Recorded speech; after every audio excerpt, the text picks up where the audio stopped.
Danganronpa.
Let's go ew.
Hello! Boy, thank you. Shut up. Thank you for the resub. Alright, it has been. I gotta say, I went into my stream channel in my Discord and noticed that the last time I streamed was March 7th. Oops. But that's kind of another reason why I'm doing this, to kind of make up for lost time. I can't make up for 2 months worth, but it's fine. It's fine. We're having fun. So, let me, first of all, bring my mic a little bit closer. Oh my god, I'm floating in air. Hold on. It's fine. I know what I'm doing. Don't even worry about it, chat. Don't. Are you worried? You shouldn't be. Don't. Okay. Hello. Let me properly introduce myself. My name is Vixie Ashes. You probably previously knew me as Foxy Batty. I have decided to retire the title of Foxy Batty because to kind of keep it short, because it is a lot. I also forgot to do something, so apologies in advance. I'm gonna stick you in the corner over here. Yeah, we do have the fishing game. Thank you, Void.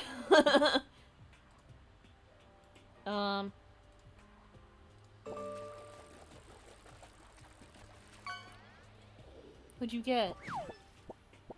Fish. Okay. There you go.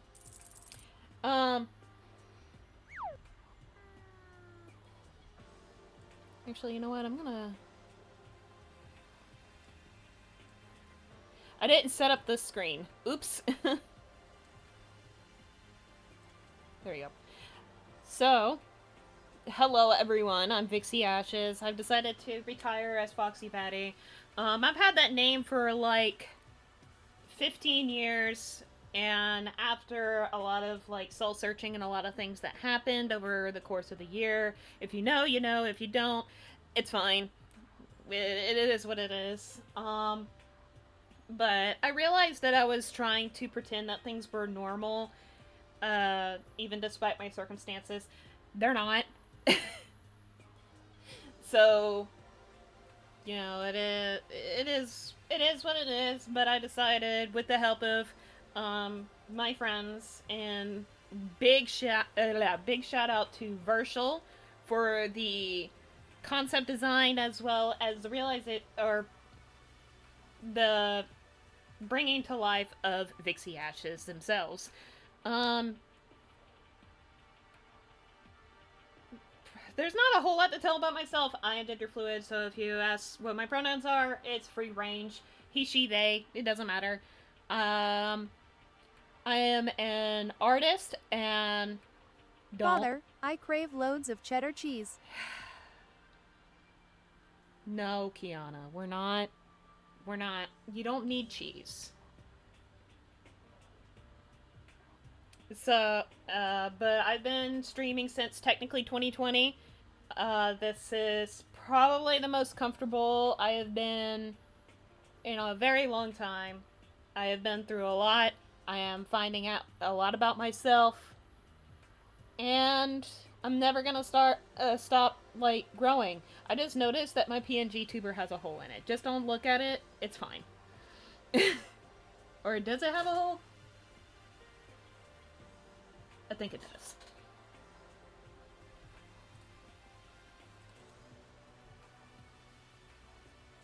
Sorry, I see something in my PNG tuber that I don't know if I was supposed to do or not. Oh well. This is UT. I'll look at it. So, some new features that I have since I last streamed and everything, because I've been hanging out with WikiWolf and noticed all his plugins. I didn't add too much because I didn't want it to take away from what we were about to do today. So as you've seen from Void, we have a new TTS bot. I spent about 3 hours figuring out how to set it up, and it wasn't too bad, actually. And it was free. I think it's just the way you did the neck. I think so, yeah. I'm looking at it, and I cannot for the life of me figure it out, but it's whatever.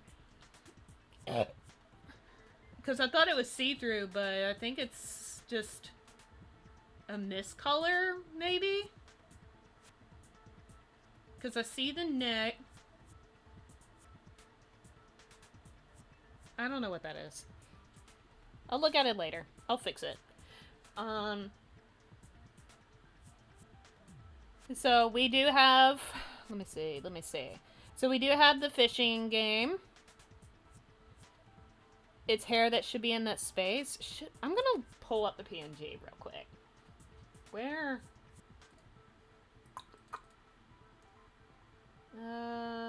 Commission examples, PNG tuber. Let me see. Oh! No, I know what it is. I don't know why it's colored different there.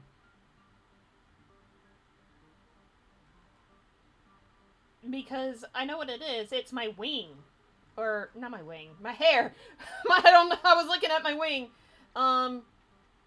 It's not transparent on the PNG or the PNG itself. So that's really weird.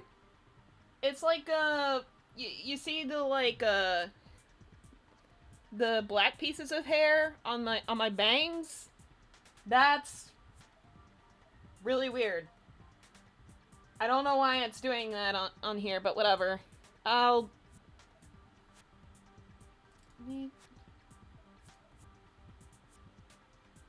don't know why it's doing that. Whatever, I'll fix it later. Because I'll be maybe drawing later. So we have the lurk bait fishing game. So if you just want to fuck around while you're watching the stream, or if you're waiting for me to come back from break, you just put exclamation point fish. Sorry, Kiana.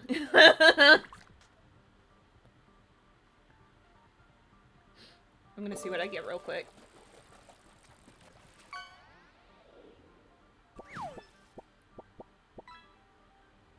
I think I'm gonna have to set myself on fire. And we have a brand new TTS bot.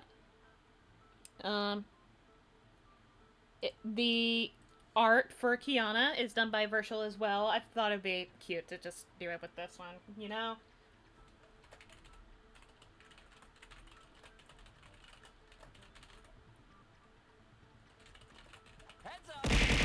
You know, I'm not even centered.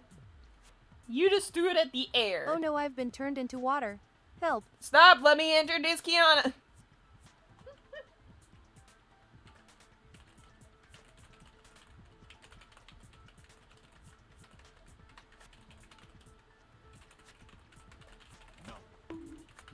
Y'all are so rude to me.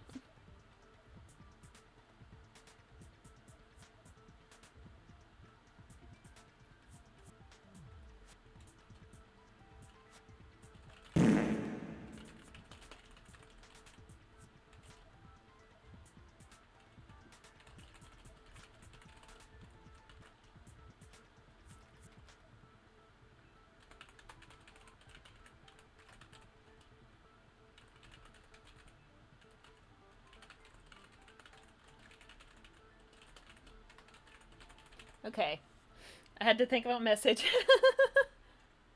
Alright. Say hi, Kiana. Hello everyone. My name is Kiana the Silver Fox. I am Sonic fan character for Vixie's Project Scourge. Redemption. Pleasure to meet you. I will be your text-to-speech assistant every stream. Be sure to behave though. Yeah, be sure to behave, chat. Don't make her say anything weird. But, everything else is more or less the same because it's fun. So, with all that said and done, today we will be playing the prologue and first chapter of Danganronpa Trigger Happy Havoc. I have played these games before. It's been a little while. I played them on the Switch recently, but I kind of just made it in the background, so I was like half paying attention. Y'all are gonna have to be my ears because when I started up this game to capture it onto OBS, I went deaf. So, just let me know because I literally have it turned down all the way and it was still loud, so I had to pull up volume mixer.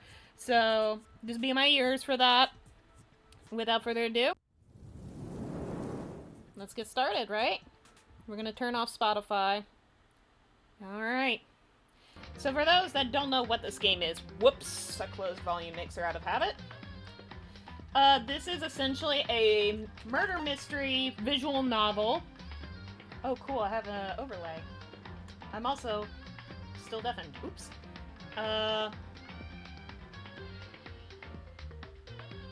What did it say? Whatever.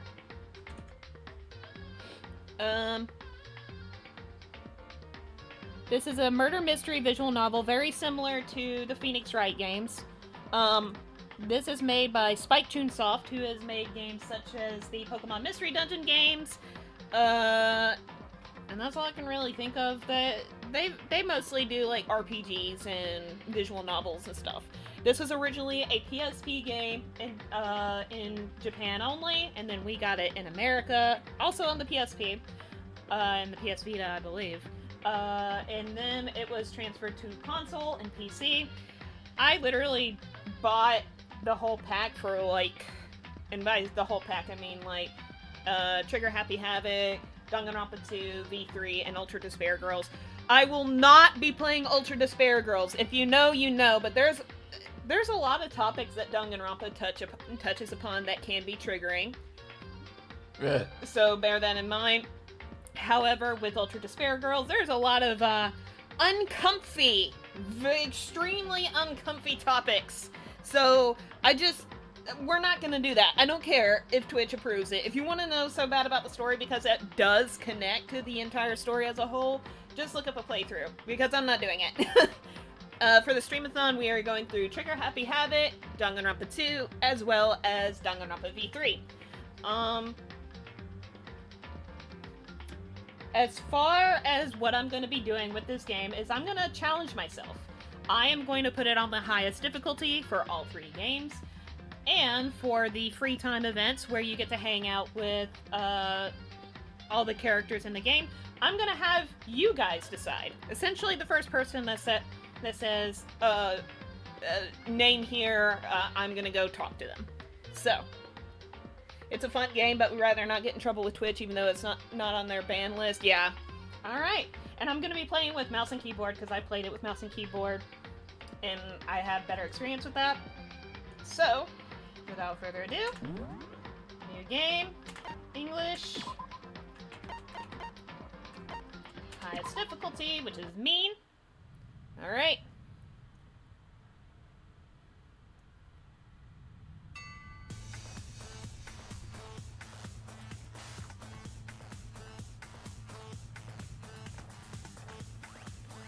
Turn it up a smidge.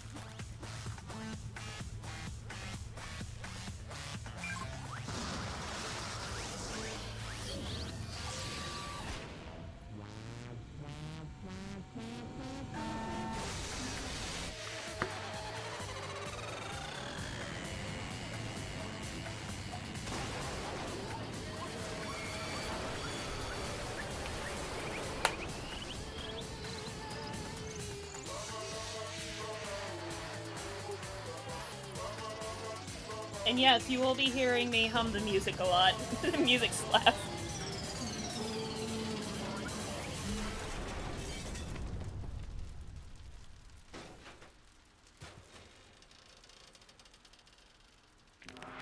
Well, alright. He's dead. And for those that see me in the VC and the server that I am in, feel free to join and take some voices. For now, I'm just gonna go as I go. So yeah.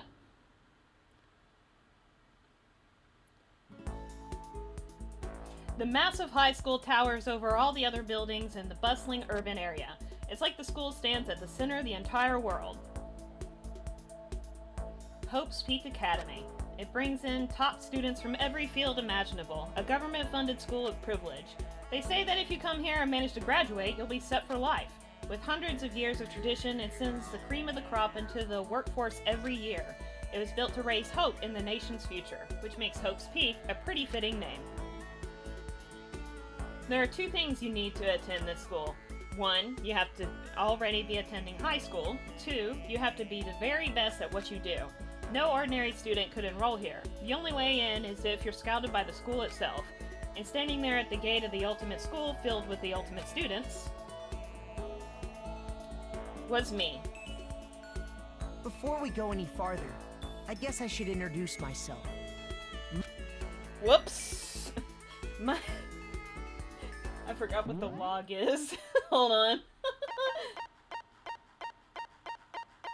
Auto mode, window off, hold on.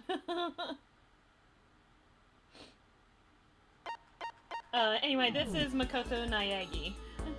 As you can see, I'm nothing but a hopelessly average high school student. Average on the outside, average on the inside. I really don't have much going for me when it comes to grades, special abilities, even personality. I mean, yeah, I have hobbies and stuff I like to do, but it's not like I'm a psychic or mutant or whatever. You cut the good boy out! Stop! I accidentally clicked! Leave me alone! I need to warm up. Okay, if you want me to voice act anyone, just know I'm gonna be so unserious about it. Do whatever you want, man! It's supposed to be fun! Like, if you asked me what my favorite song was, or my favorite movie or TV show, they'd all just be whatever's most popular at that particular moment. Even among the average, I'm completely average, so I can't even say I'm your everyday hero type. That's just who I am. Anyway, I figure it's always good to introduce yourself right off the bat. But you know, if I have any kind of strong point, so to speak, I'd say I'm a little more gung-ho than other people.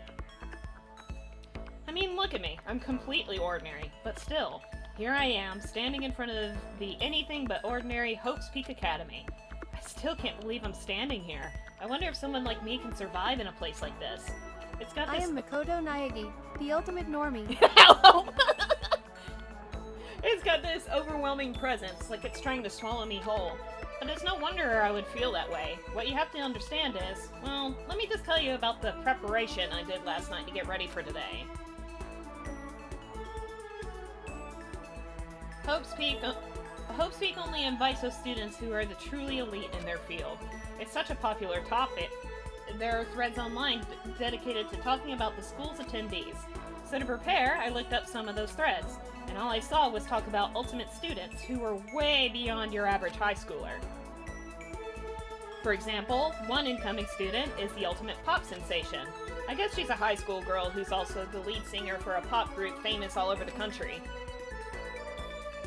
There's also the ultimate baseball star. He was the cleanup hitter for the National High School Champs. Pro teams already have their eyes on him. Ow, my eyes! Then there's the ultimate fashionista.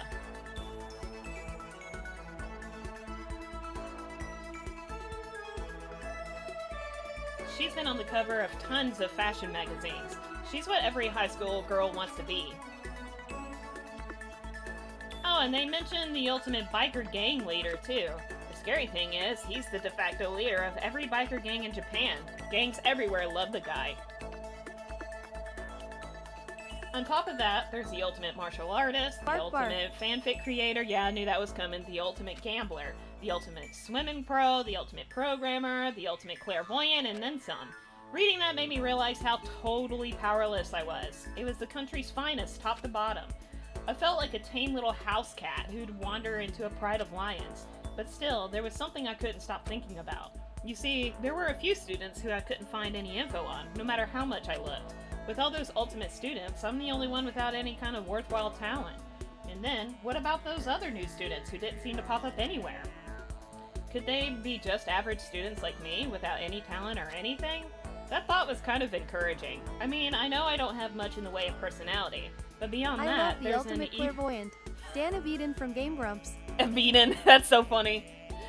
But beyond that, there's an even bigger issue. How did such an unbelievably average student like me get picked to come to this ultimate high school? I mean, I guess there is a reason. You just have to take one glance at the acceptance letter they sent me to see why. We recently held a lottery to select one ordinary student to attend our high school. Or just as school, but whatever. As a result, you have been selected, and we invite you to join us as the ultimate lucky student. They spelled it out plain as day. I got invited by pure luck. Honestly, I probably would have been better off just declining their offer, but after hearing how graduating was a guarantee for success later in life, I just couldn't say no. But then, actually standing there in front of the school, I started to feel lost, like I didn't belong there. I could feel myself losing my nerve. But still, I can't just stand here in front of the gate forever. Frozen in place, murmuring to myself, I looked down at the acceptance letter clutched in my hand. It said there'd be a meeting for all incoming students in the main hall at 8 a.m. The meeting still isn't for a little while, but I should probably just head in. Yeah, let's do this! I gathered up all my determination and tried to act like I've done this a million times before, and I took my first step toward the main hall. Hi, Sonny! No, I don't want Mappy to do the protag voice, I'll explode. This is where we're supposed to meet, right? I guess I'm the first one here. There's a really elegant clock over in the corner. It says it's 7:10 a.m. The meeting doesn't start until 8 o'clock, so there's still a full 50 minutes left. It makes sense nobody else would be here yet. I was so wound up I got here way too early. I have plenty of time before the meeting. Just standing around waiting isn't exactly... I should take a look around the school. Maybe that'll help me calm down a little. I am a student here now, so there shouldn't be any problem with me having a look around, right? It'll help me kill some time, if nothing else. Trying to play it cool, I took my first step into Hope's Peak Academy. It was also my first step towards starting a new life at a new school. At least, that's what I was hoping for.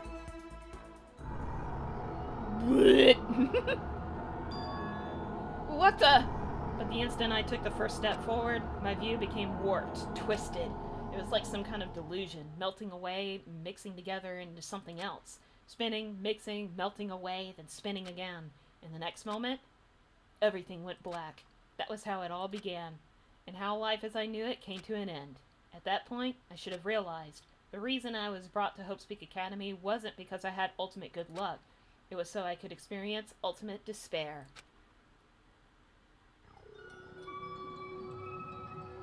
Kitty, it's good to be back!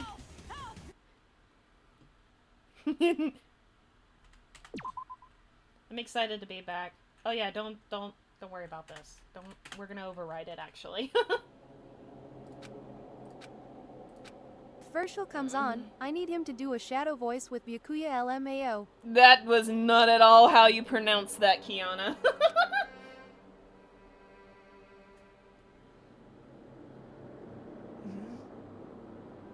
What? Where am I? I woke up with my head resting on top of a hard wooden desk. My body feels heavy. It's pretty normal for me to zonk off in the middle of some boring class or whatever, but what was I doing asleep here just now? This isn't a classroom I've ever been in before. What the heck is going on?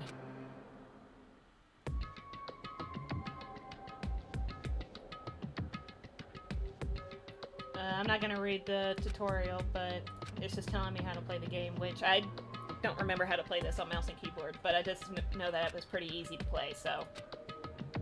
Just a waypoint. Whoa, that's sensitivity. And that's the desk I fell asleep on. I can still see a line of drool I must have left there. I'll have to clean that up later. Hey, what's that on the desk? An orientation guide. It's some kind of cheap-looking pamphlet, and there's something handwritten on it. The next semester is about to start, Starting today, this school will be your entire world. What the hell? Is this someone's idea of a joke?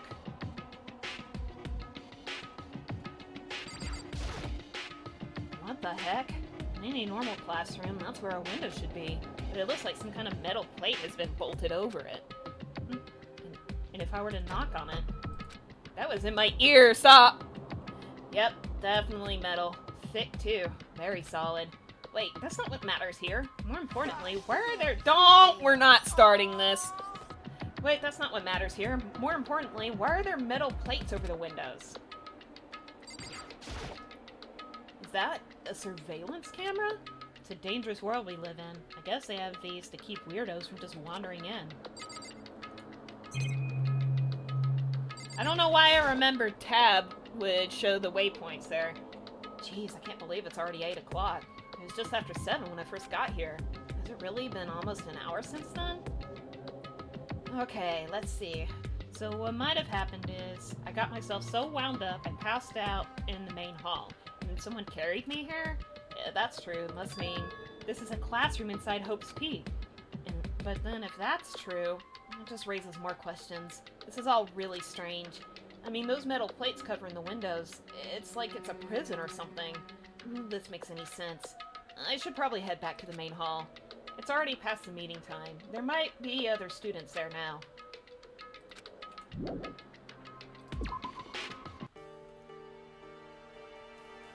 Jeez, this hallway's kind of weird too. This is getting stranger by the second. I honestly have no idea what's going on. Well, for now, I'll just head to the main hall.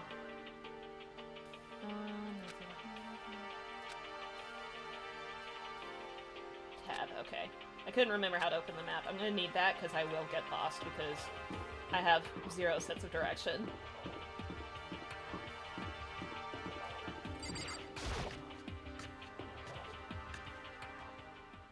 By the time I got back to the main hall, everyone else was already there. Whoa, hey! Another new kid? Huh? Then you guys are all... Yeah, we're all new here.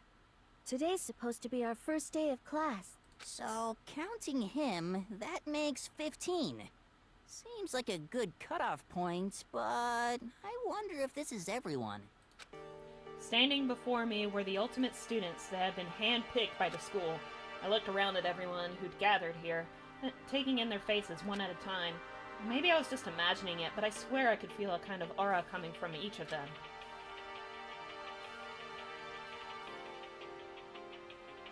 How's it going? My name's Makoto Naegi. Sorry I'm late. A bunch of stuff happened, and then all of a sudden I was just asleep. Huh? Whoa, you too? Things just keep getting curiouser and curiouser. So strange. I declare beyond a shadow of a doubt that this is a strange situation indeed. What are you talking about? I honestly have no idea what's going on right now. Got it!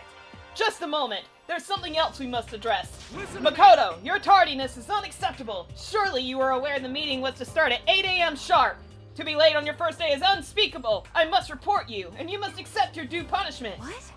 What's your problem? It's not like he wanted to be late. He didn't have any control over it. That's right. Everyone just calm down. Listen, why don't we all go around and introduce ourselves? Huh?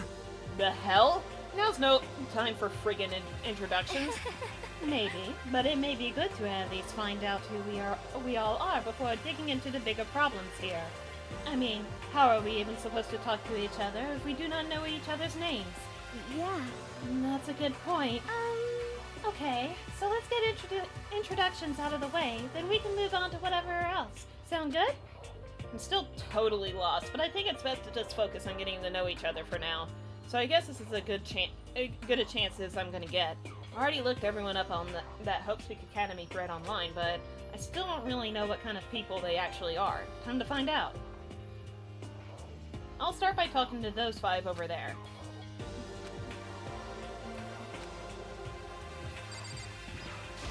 I'm Kiyotaka Ishimaro. I believe in bold simplicity. Let's work together on our educational crusade. Ultimate moral compass. So that's Kiyotaka. According to what I saw about him on that thread, he went to a famous private school and won top honors every year. He's basically a flawless honor student. He's also known for the work he's done with his community's Public Morals Committee. They say he respects rules above all else, earning him the title of Ultimate Moral Compass. Anyway, you can call me Taka. You said your name was Makoto Naegi, right? That's a good name, a strong name. You should thank your parents for giving you such an excellent name. That is such a weird thing to say. You hear me? And to keep that name from losing its value, you must devote yourself every single day. Life is worth putting every ounce of effort into it. Right? Right. This guy is kind of annoying. Oh no. Not that you'll remember my name anyway, but I'm Toko Fukawa.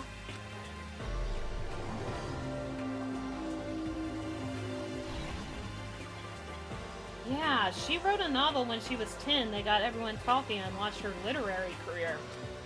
Then 2 years ago, she released So Lingers the Ocean. Can I open the menu from here? Probably can't, not yet. No, not yet, okay. I am Taka. I am the ultimate virtue signaler. Help! Then 2 years ago, she released So Lingers the Ocean, a love story said to be her masterpiece. The book was such a hit with women that fishermen quickly shot to the top of every hottest men poll. Despite her age, she's won countless literary prizes and all her books are instant bestsellers, which is why she's come to be known as the ultimate writing prodigy. What else would you call such a young and talented author? But I figured she'd be a lovey-dovey type, what with her masterpiece being a romance and all. What's your problem? What? It's not polite to stare, you know. Stop staring at me like I'm some filthy creature! Filthy creature? No, I just thought... I know what you just thought. You just thought you never seen such an ugly woman. You just thought it was so funny. No, that's not what I was thinking at all. Don't bother trying to lie to me. I know it's true. Otherwise I know you can't stand looking at me. Anyway... Whatever. I don't really care. I'm used to it. Wow, talk about an inferiority complex.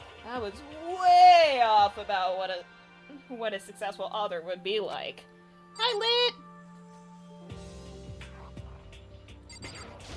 Hi, I'm Sayaka Mizono. I look forward to getting to know you.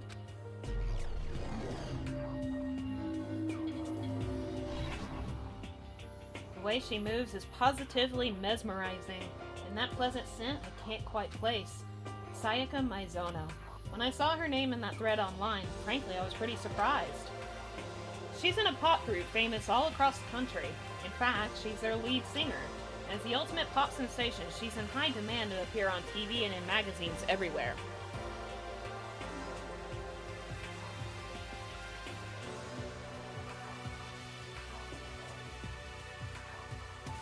Yeah, Kiana, you're not gonna read that one? My name is There we go. Toko, the ultimate fanfic writer, the ultimate stalker as well. I guess it just took a minute. It's okay. But actually, that's not the only reason I was so surprised to find out she'd be going to this school. I'm sure she doesn't remember, but... Well, never mind. No matter how you slice it, she's really beautiful. Almost like a doll or something. I'm not a doll, you know. I'm alive. Oh, excuse me. Huh? Did you hear me? I'm psychic. Huh? Kidding. I just have really good intuition. She's a sharp one. Hey, By any chance... Now what? Huh? Yeah, it must be. I'm sure of it. Hey, Makoto, did... Just hold on. Jeez, you guys. How long do you plan to waste our valuable time with this ridiculous back and forth? Sorry, just got carried away, I guess. You hear me? Self-introduction, sir, for introducing yourself, not bumbling through a bunch of idle chit-chat. You're right. Sorry, Makoto. We can talk about this later. It sounded like Sayaka really had something she wanted to say. But it's not like we'll never see each other again. Like she said, we can talk later. Yo, the name's Leon Kuwata. What's up?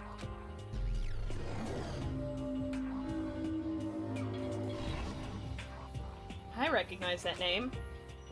He played for the National High School Champs as their cleanup hitter, the ultimate baseball star.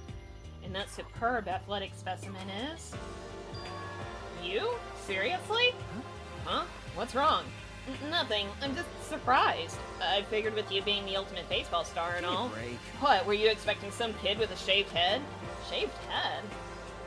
No, I was just expecting more of a, you know, sporty-looking traditional baseball player type. I mean, when I found that article and picture of you online, that's how you looked then. What? Oh man, you found that picture of me playing baseball? Seriously? I hate that picture. What the crap? This is not cool. This is so not cool. Seriously, I'm like mega embarrassed right now. Duh!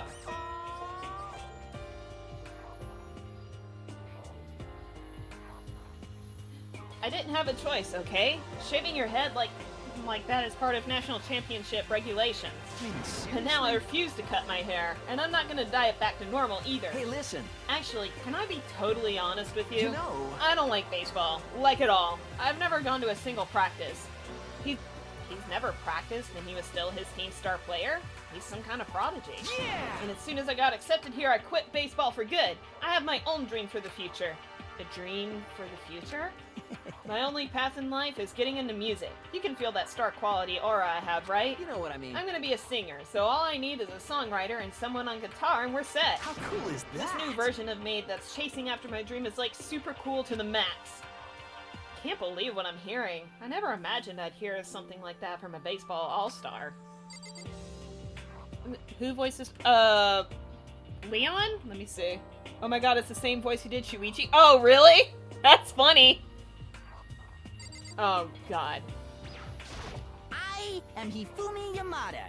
But if you want to call me by my nickname, The Alpha and the Omega! I don't mind. So, I want to talk about Hifumi for a second. The English translation is Ultimate Fanfic Creator, right?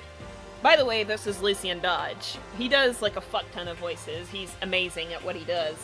But, I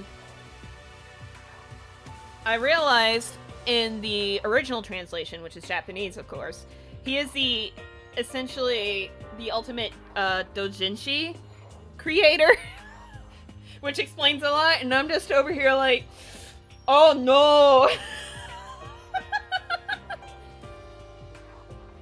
By the way, how much do you know about the world of 2D art? World of 2D? Well, in that world, I am well known and supremely well regarded as the ultimate fanfic creator. I once sold 10,000 copies of one of my fan comics at a school festival. The event has passed into legend. Some of them didn't get it, of course, saying I tainted the event. How stupid can you be? That's too bad about them, but selling 10,000 copies like that is definitely pretty remarkable. However, I need Hifumi to go away, down into the pits of hell, in Minecraft. Stop! Why are you telling me to stop? Leave me alone! I didn't want to know this! The words of such idiots mean nothing to me. I am like Van Gogh, utterly unappreciated in my time. I'm a soldier serving night and day to destroy all mindless preconceptions about fan fiction. I'm sure if you were to observe my work, Mr. Naegi, you would comprehend its greatness immediately. For my work is filled with deepest meaning. What kind of meaning? yes indeed. It's about embracing our basest urges. Shut up. I don't think I want to comprehend it. Okay, now to talk to those 5 people over there. Heya! I'm Aoi Asahina, but my friends just call me Hina. Sup?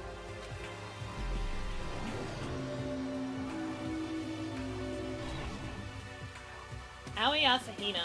She's been breaking records in every competition she's been in since elementary school. She's even been chosen as an upcoming Olympic cadet. She is, without a doubt, the Oh ultimate yes, swimming Hifumi. pro. Every con-goer's nightmare. The combination of her ability, appearance, and proportions has been widely discussed online. So, what was your name again? Sorry, totally forgot. Makoto Naegi. Oh yeah, I knew it was something like that. No, not something like that. It is You that. got it. Sure, got it. Here, I'll hammer it into my brain right now. Yeah. Makoto Naegi. Makoto Naegi. She just kept repeating my name and moving her finger across her palm like she was writing something. What are you doing? Huh? You don't know? If you want to remember someone's name, you gotta write it on your hand 3 times. I've never heard of that before in my life. Hey, by the way, how do you spell your last name? You spell it exactly like it sounds. Well, I have no idea. I'll just figure it out later and write it down. Okay. Anyway, glad to meet ya. Sure, same here. Well, one thing I learned is she's totally easygoing and bursting with energy. Voiced by Cassandra Lee Morris, by the way. Hello, nice to meet you. I'm Chihiro Fujisaki.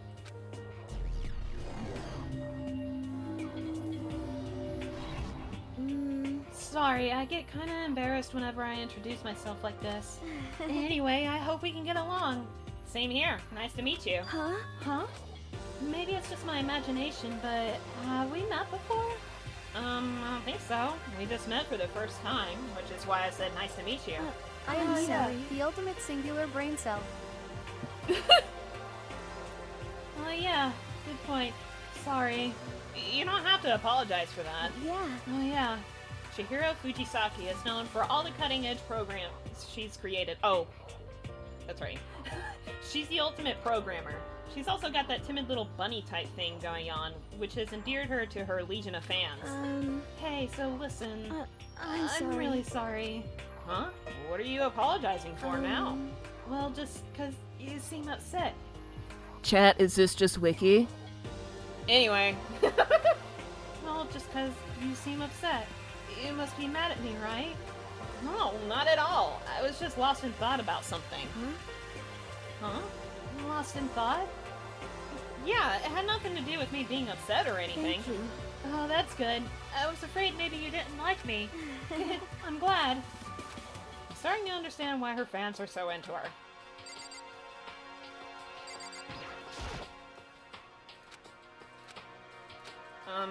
Can I ask you your name? My name is Kyoko Kirigiri. Voiced by Erica Harlacker.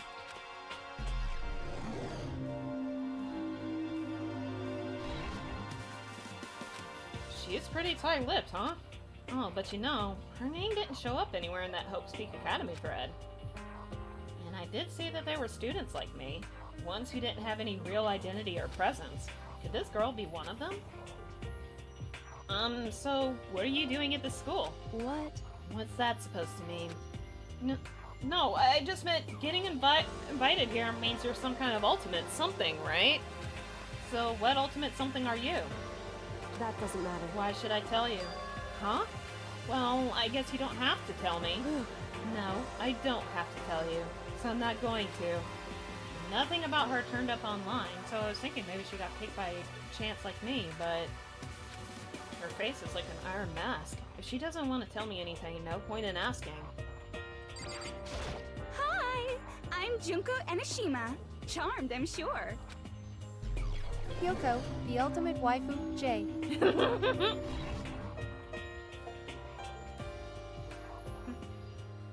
Anybody would recognize this one. Wiki would love Chihiro, that's for sure. He would hate Mondo, yeah. She's got more charm and presence than any high school girl in the country. She's the ultimate fashionista. I've seen her on tons of magazine covers, but I feel like that doesn't quite match up to reality. What? Huh? Come on. Oh, are you talking about my cover photos and junk? Well, of course. Those are totally photoshopped. Photoshopped? Yeah, you know, edited to hell and back with, like, computers and junk? Oh, so they aren't real. What can we do? Come on, don't act so surprised. You're gonna make me all depressed. Totally. It's totally normal these days to Photoshop the crap out of cover photos. If you're surprised by that, you'd be totally blown away by a certain dangerous little diva of ours. They make the eyes and junk super big and tweak the skin so it looks all ceramic and porcelain. Oh, so many dreams are getting crushed today. Name's Mondo Owada. Nice to fucking meet you. Voiced by Keith Silverstein. If you shrimp for Junko, just know. Mondo Owada, huh? Which means he's the current leader of the largest biker gang in Japan. He's earned respect, even awe, from every gang in the country. He's the ultimate biker gang leader. Nice to meet you too. Yo. Hell yeah. I'd better be careful around him. One wrong word and I could wake up at the bottom of the sea. Those four over there are the only ones left. Oh god. I am Sakura Ogami.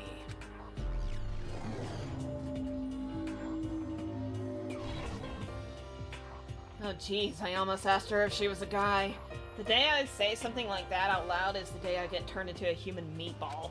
And now I remember, she competed in a martial arts tournament in America and won. Mondo Whoa! H-I-H-I-L-L-O. Kiana, are you okay, honey? Do we need to talk? Are you alright?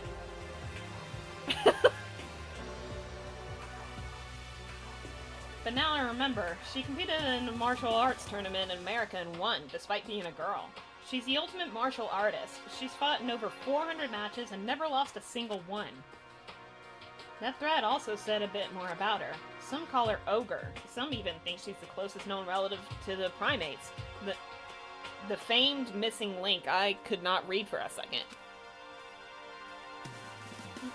Any incoming Hope Speak students who are reading this, let me warn you right now. If you value your life, avoid her at all costs. Standing in front of her now, I don't think they were exaggerating about that. Hey. Hey, you. Huh? Yes? I snapped to attention without even realizing it. Then she started to poke and prod at my body. What are you? I see. Muscular quality and quantity is right around that of an extremely ordinary high school student. What a shame. You're not at all fit to act as my training partner. I'm not sure that's such a shame for me. Name's Byakuya Togami.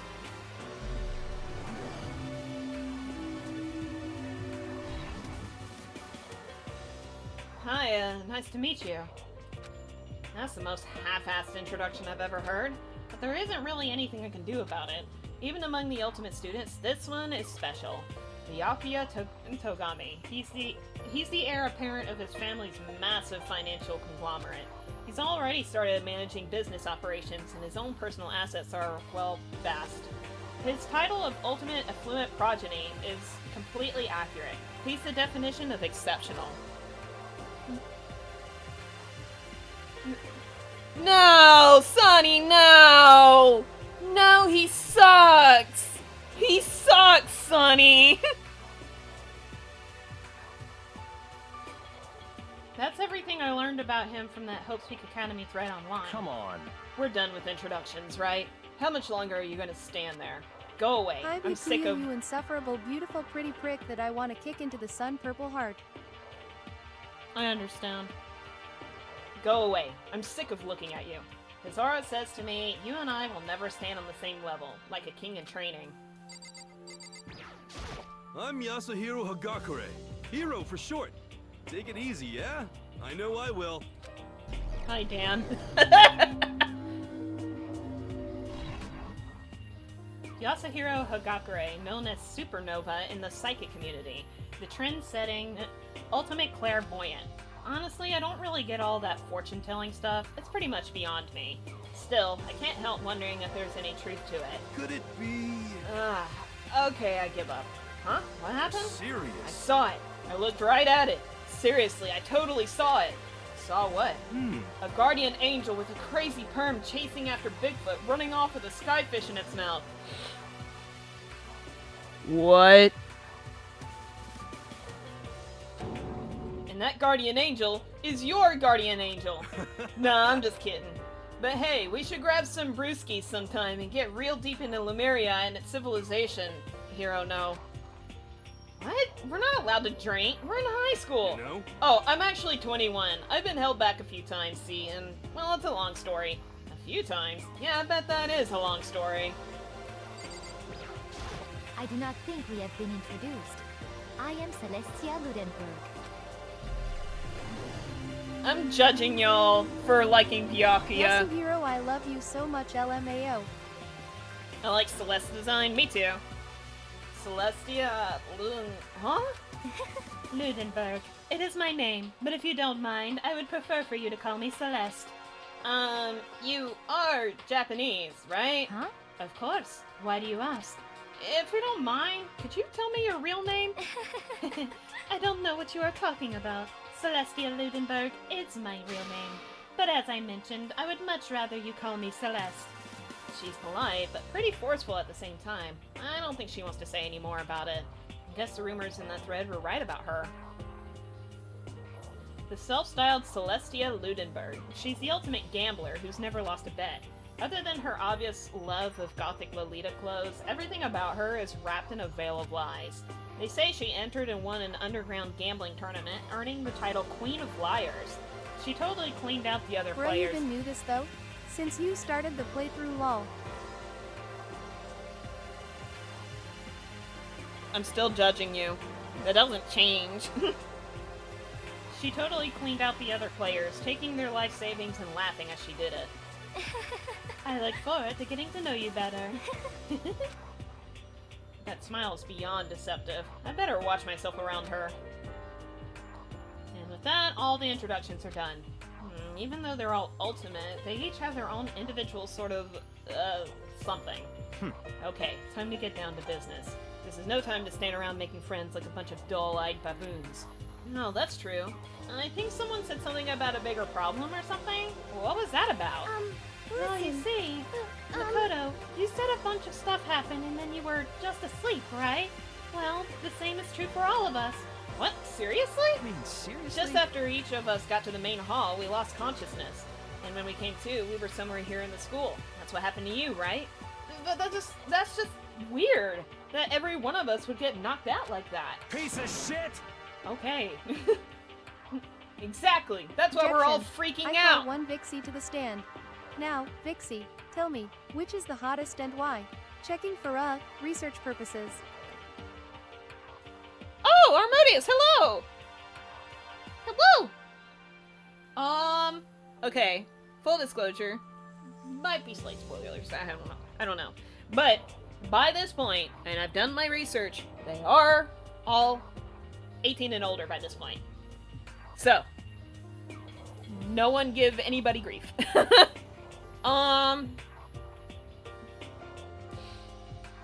My personal favorite character out of all of them is... Ouch!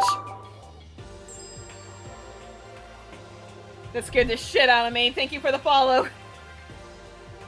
Kyoko's my personal favorite. I don't know, just, number one, she's purple. And number two, I think she's a very cool character.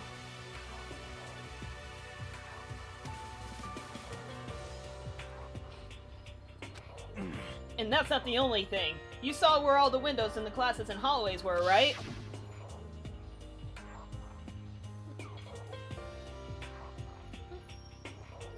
Kyoko is good, yeah.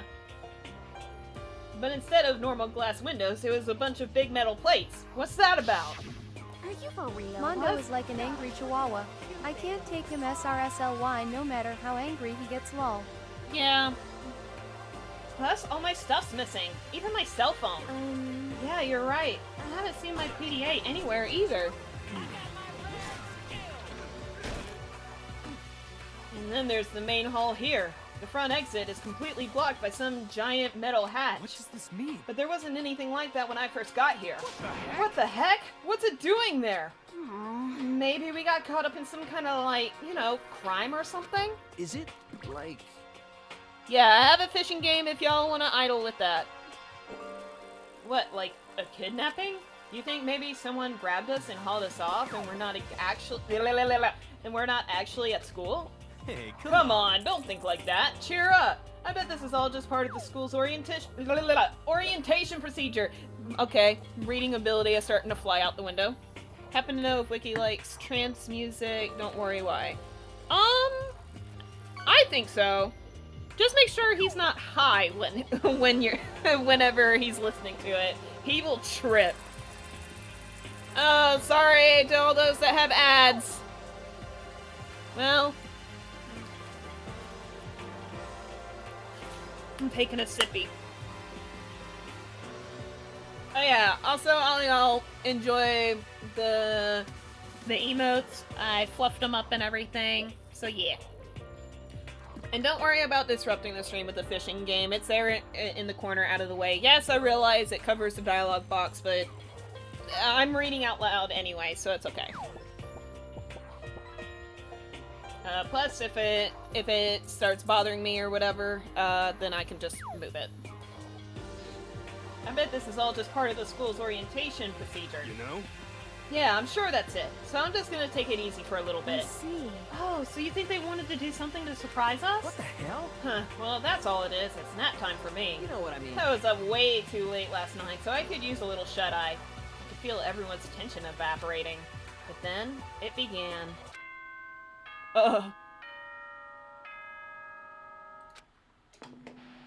It's time, chat. Ahem, ahem. Testing, testing. Mic check 1, 2. This is a test of the school broadcast system. Am I on? Can everyone hear me? Okay, well then. The voice seemed totally out of place. It was so playful, so completely unconcerned. I couldn't help but feel a deep, unnerving dread at the sound of it. It was like hearing someone laugh at the scene of an accident. To all incoming students, I would like to begin the entrance ceremony at... right now!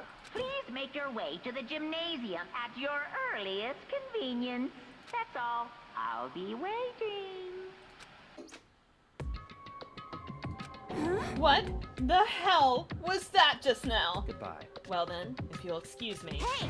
Hey! What? You're just gonna take off like that? Could it be? Oh yeah, now I get it. This whole thing was just to get us all pumped for the entrance ceremony.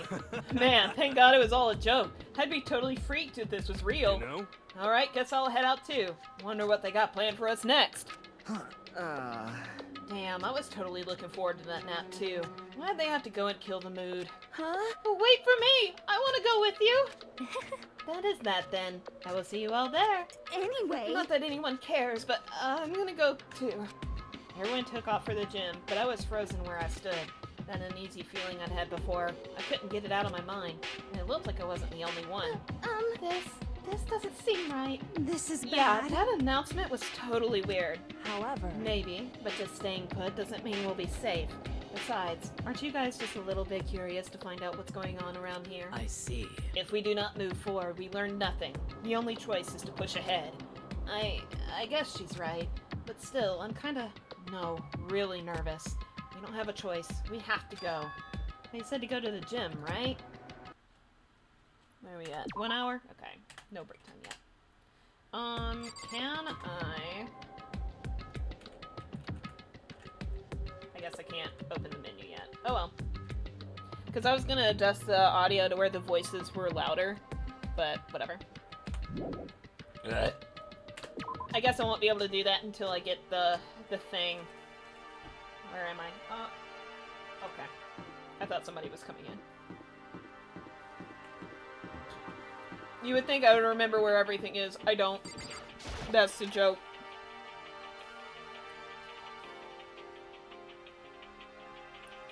Hey, come on. God, I had no idea this Hope's Peak Academy place was gonna be such a pain in my balls.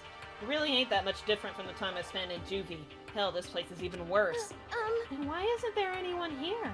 Walking through the halls, I didn't see a single person. This is bad. Isn't that, like, seriously not good? They're just trying to spook us. They'll take those metal plates down later, I'm sure of it. All we can do now is hope for the best and prepare for the worst. Nothing ventured, nothing gained. Shit. Oh, hell, it ain't like I'm scared or nothing. Let's just get this over with. Hey, damn it. Hey, where's whoever called us here? What are you thinking? Mondo, stop! No running! Well then. I too shall go. Hey, wait! Don't leave me here all alone! Jesus Christ, Lucian. Well, let's... Still filled with uneasy dread, I did what the announcement said and went to the gym. And I saw what was waiting for us there. Oh, it really does look like an entrance ceremony. Yo! See? Told ya! It's a totally normal entrance ceremony. Oh my god. See? Told ya! It's totally normal entrance ceremony stuff. Hero was right. But in a way, that just emphasized how completely not normal all of us were. Hey there! Howdy! Hello! Is everyone here? Good! Then let's get things rolling!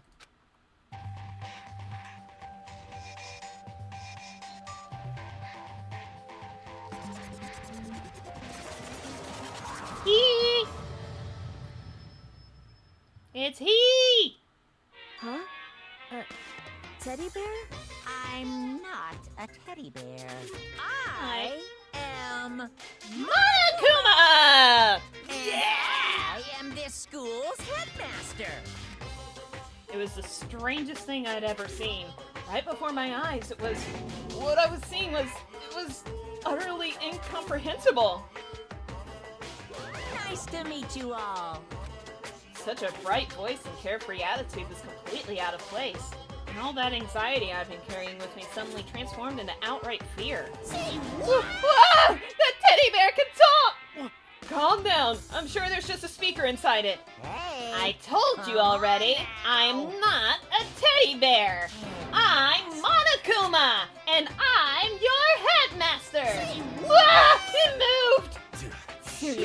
Seriously, man, calm down. It's probably just a remote.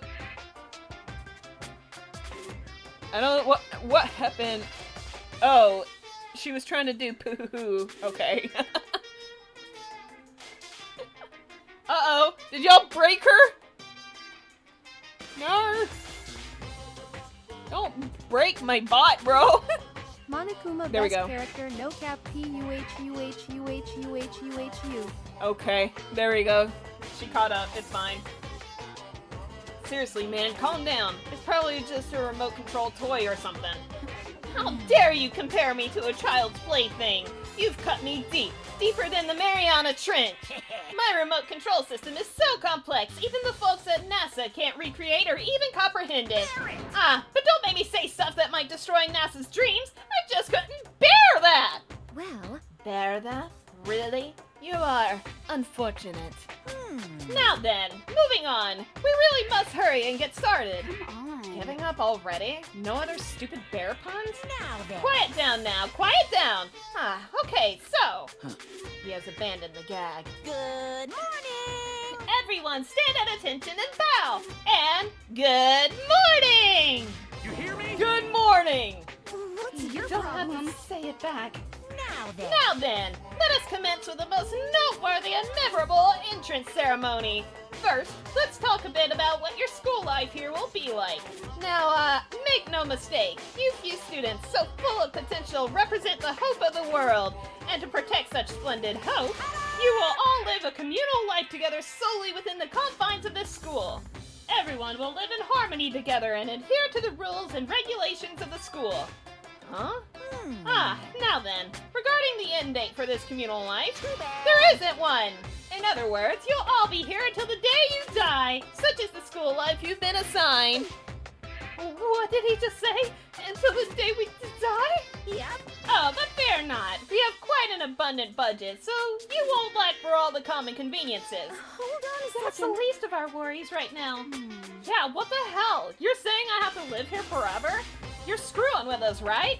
I am not screwing with you. I am no liar. Of that you can be 100% sure. And just for your information, you're completely cut off from the outside world. So you don't have to worry about that dirty, dirty land beyond these walls ever again. Cut off? So all those metal plates all over the school. They're there to keep us trapped in here? That's exactly what they're there for. No matter how much you may yell and scream for help, help will not come. So with all that in mind, feel free to live out your life here with reckless abandon. Hey, come on. Come on, what the hell is this? I don't care what the school or whatever else is behind it all. This is just a really bad joke. Yeah, cut this shit out. It isn't funny anymore. You keep saying this is a lie or a joke. A bunch of skeptics, all of you. What are you gonna But I do? guess you can't help it, huh? You all grew up in an age where you're taught to doubt your neighbor. Well, you'll have plenty of time to find out whether or not what I say is true. And when that time comes, you'll see with your own eyeballs that I speak the undeniable truth. Most Having to live unfortunate. here forever would be quite the problem. What's this? Come now, what's the matter with all of you? You decided of your own free will to attend Hope Speak Academy, didn't you? And now, before the entrance ceremony is even finished, you've already decided you want to leave? Hey.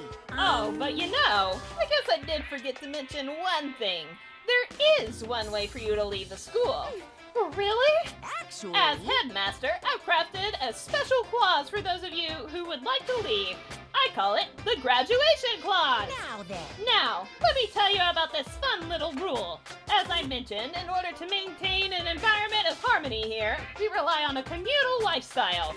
And if someone were to disrupt that harmony, they and they alone would be allowed to leave the school.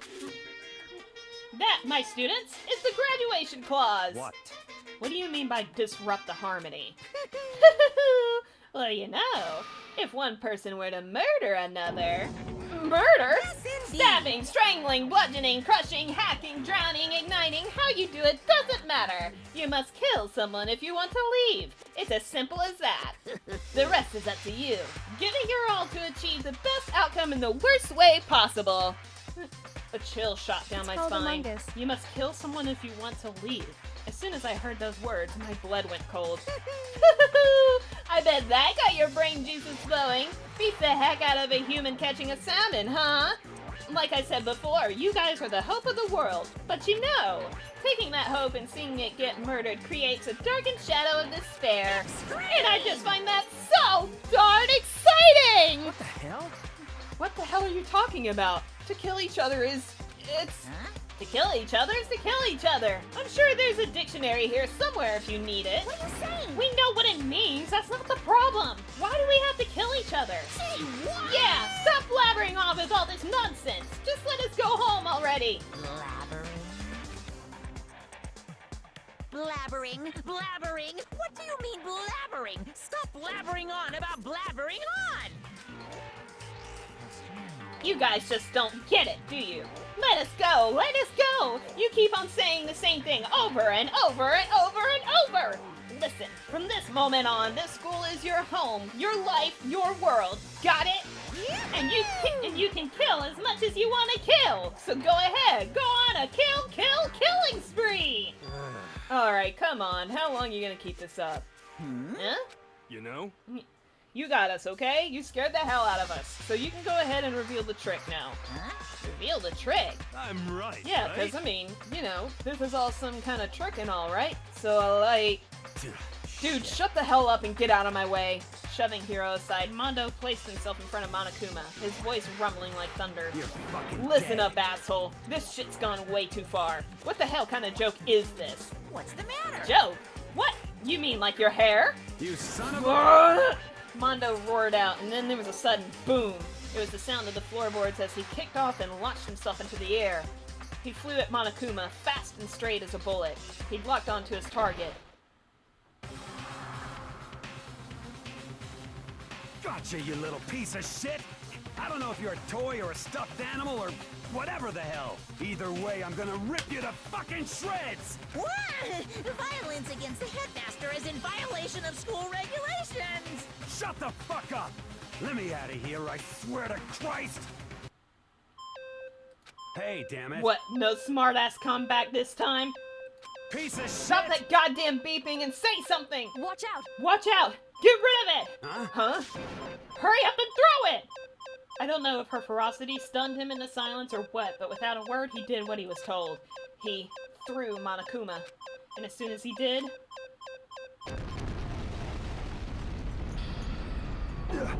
The hell? That sure as shit wasn't a joke. It blew the hell up. There was a painful ringing in my ears, and I could smell gunpowder. Explosions might happen all the time in movies or whatever, but when it's in real life, I've never seen anything like it. But you know, this means that the teddy bear's been destroyed, right? Hey! I told you I'm not a teddy bear! I'm Monokuma! There's another one? Son of a bitch! You seriously tried to kill me just now! Of course! Well, yes, I was serious about trying to kill you. You did violate one of the school regulations, after all. I'll let you off with a warning this time, but you better be careful from now on. Any naughty boy or girl who violates my rules won't get off with just a little swat on the butt. This is bad. Hey, so does this mean there's like a bunch more of you around somewhere? Yep. Monokumas have been placed all throughout the school, yes. Plus, don't forget the surveillance cameras installed everywhere. And if you're caught breaking any rules, well, you all just saw what happened, right? And I won't be so forgiving with my punishment next time. So don't let it happen again. That's not even punishment. That's just wrong? Well? Now then, lastly, to commemorate your joyous entry into our school, I have a little something for you. This is our official student handbook. Pretty cool, huh? As you can see, it's fully digital, so naturally we call it the e-handbook. Yes, well, moving on. This handbook is absolutely vital to a healthy school life, so don't lose it.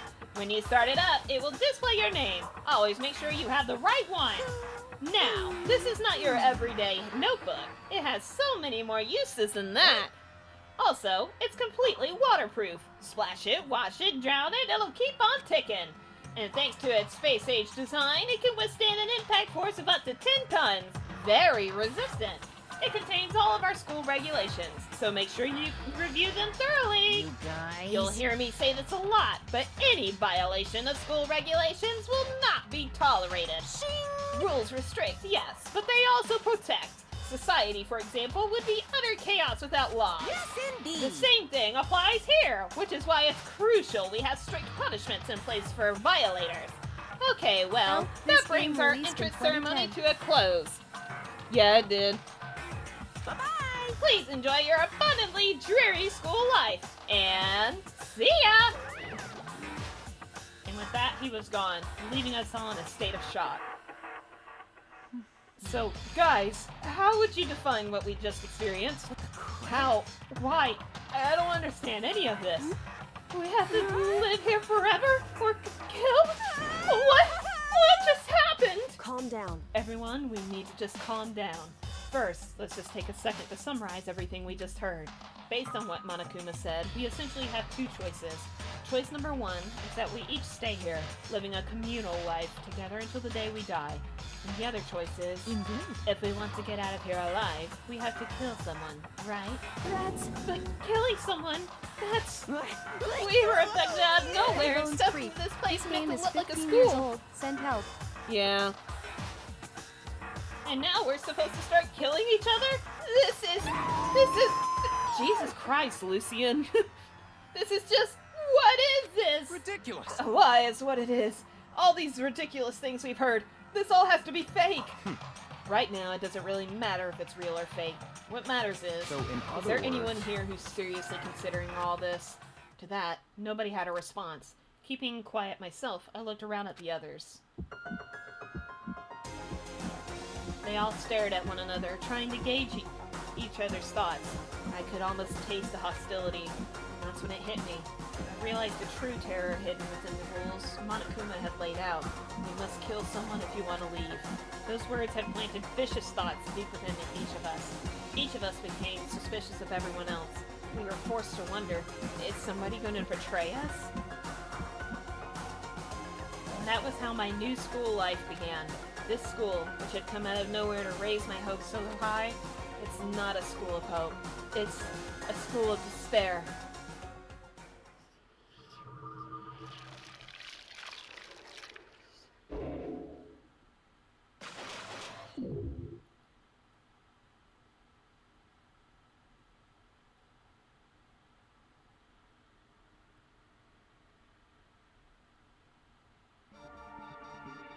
Real shit hours.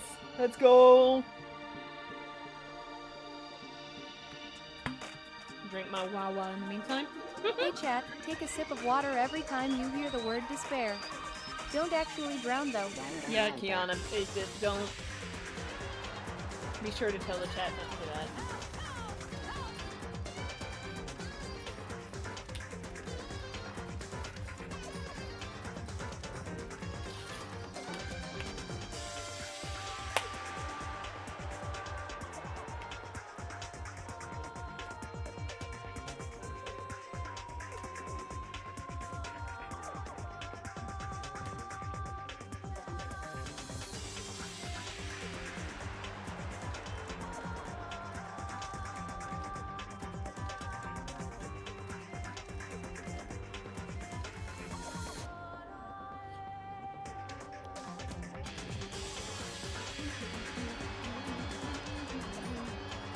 I also love the theme behind this. So for those that don't know, the original script and art for Danganronpa was pretty fucking brutal, actually. But they changed it to kind of censor the blood and everything. And it's called Psychopop. So the blood is a different color, and I really fucks with it. Just in general, the fact of like this game can be so fucked up, but it has like these bright, vibrant colors.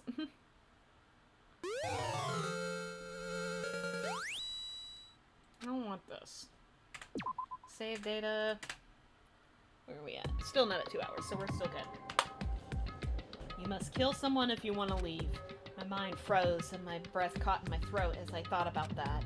I could feel a paralyzing fear slowly making its way through my body, dominating every last nerve. The air hung heavy on me, pressing down like a weight around my neck. It took everything I had just to endure that weight.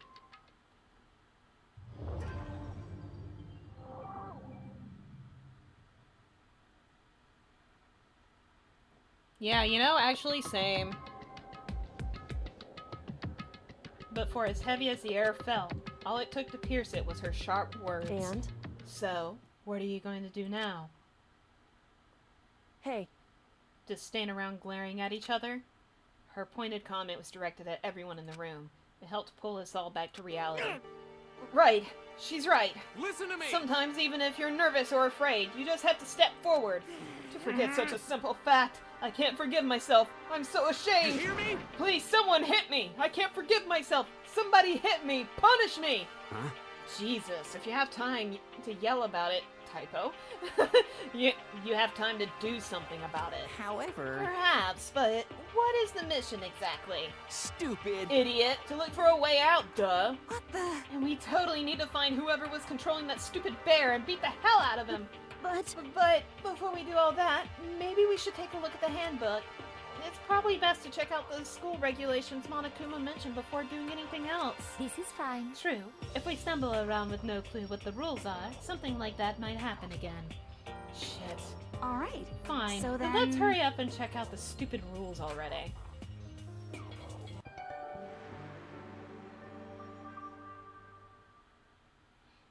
After turning on my handbook, the first thing that appeared was my name. So just like Monokuma said, the owner's You've name showed up... much, Mr. Hall Monitor? True, Kiana. So just like Monokuma said, the owner's name showed up front and center. Then from the main menu that popped up, I selected the school regulations icon. An itemized list... An itemized list appeared... An itemized list appeared on screen. It was the school regulations. In other words, the rules being imposed on us all. Students may reside only within the school. Leaving campus is an unacceptable use of time.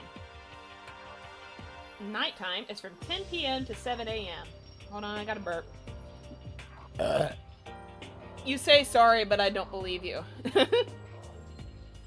Some areas are off limits at night, so please exercise caution. Sleeping anywhere other than the dormitory will be seen as sleeping in class and punished accordingly. With minimal restrictions, you are free to explore Hope Speak Academy at your discretion. Violence against Headmaster Monokuma is strictly prohibited, as is destruction of surveillance cameras. Anyone who kills a fellow student and becomes blackened will graduate, unless they are discovered. Additional school regulations may be added as necessary. Feeling a slight dizziness, I raised my face up from the screen. As I looked around, I saw the same stormy expression on everyone's faces. Stop fucking around! This is bullshit. What the hell kind of rules are these? I'm not gonna let them control me! Well then, why don't you wander around the school without a care in the world and see what happens? Personally, I would love to see what happens when someone breaks one of the rules. However... But if he got punished like what we saw before, I don't think there'd be a respawn waiting for him. Yo. Ever since I was a kid, I grew up with my older brother pounding this into my head. When a man makes a promise, he has to keep it, even if it kills him. And... So what? What? I've made a ton of promises that I still have to keep. That's so what. Piece of shit! So I can't afford to die in here. None of that made much sense to me, but you are saying you will follow the regulations, is that it? That's true. Huh? Oh, well, yeah, I guess you're right. You got beef with me? What'd I do? Hey, I have a question. For regulation number 6, what do you think it means exactly? I'm not reading that again. Repeat lines, because this game has a lot of, like, flashbacks, which, to be fair, these games were on, like, handhelds, and we're in Japan, so people could just turn it off and just put it back, and then they would open it and be like... what happened? So, any repeat lines, I'm not gonna reread or anything. Especially one, which will make me rip my hair out. But that's not till later. You're talking about the second half, right? Where it says unless they are discovered? I was wondering about that myself. It's saying that if you want to graduate, you have to kill someone without anyone finding out it was you. Well, why? Why we have to do that? I don't see any reason to worry about it. Just worry about following the rules as they've been explained to us. Such Frankly, ignorance. I don't want to hear anything from someone who waits for others to decide what to do for them. Don't jab at me. Give me a break. More like a full-on stab. Well, for now, let's forget all that silly junk about murderers or whatever. Okay. Now that we know the rules, let's start exploring the school. True, we need to find out where exactly we are. Is there any way out? What about food and supplies? You understand? There are tons of questions we need to answer. Let's do it! Damn straight! Okay, then let's all start looking around. I'll be going alone. What? What? Why? That's a pretty stupid idea, don't you think? Someone here might already have started thinking about murdering one of us. Are you saying we should stand around with them in our midst and make it that much easier for them?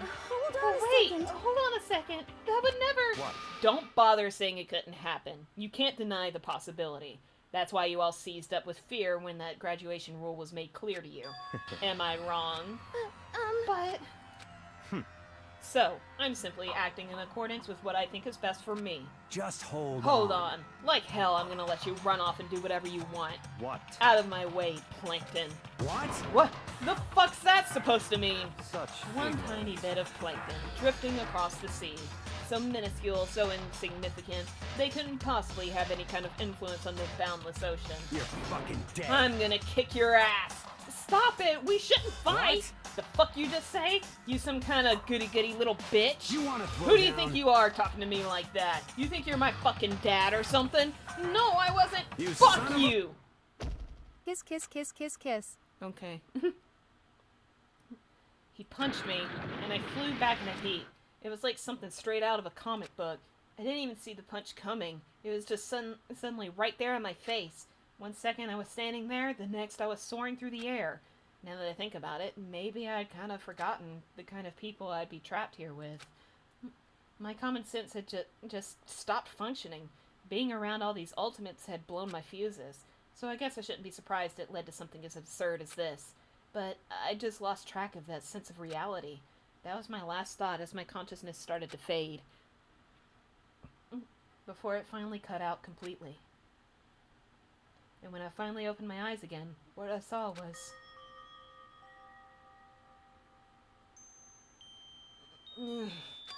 Huh? Where am I?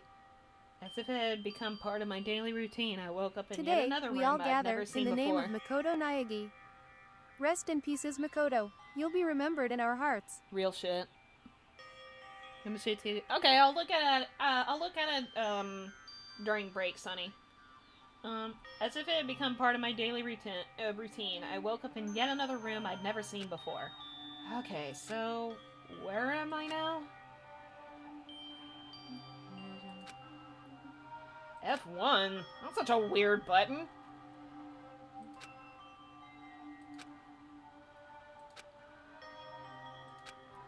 Oh, F2 is the transcript, okay. Let's see. I'm going to leave that. That's fine. Let's bump that up a little bit. Because the voices are, like, weirdly quiet, so... There we go.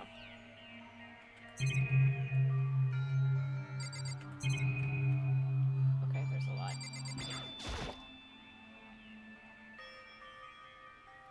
He cartoonishly got folded in half by a single punch. It's a notepad. I guess the school must have given one to each of us. It looks like there's something in the drawer. It's a toolkit. It must be brand new. It's still in the shrink wrap. I don't really need it right now, so I'll just leave it here. There's some kind of metal plate mounted here. Is it to keep us all trapped in here? The surveillance camera. I hate the idea that someone could be watching me right now. Ouch! Natsuki! Hello! Thank you for the follow! Welcome, welcome! We're not allowed to mess with the camera, so I better make sure I don't touch it.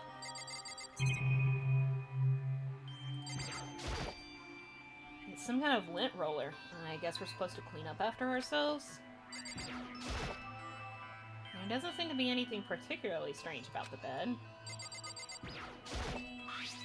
This must be the key to the room. My name's written on the keychain, which means it must be mine, right? I'd better hang on to it for now. I don't know why I can examine both, but whatever.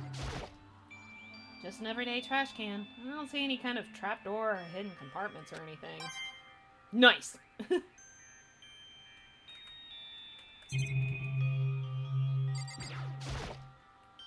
This would appear to be the bathroom. Huh?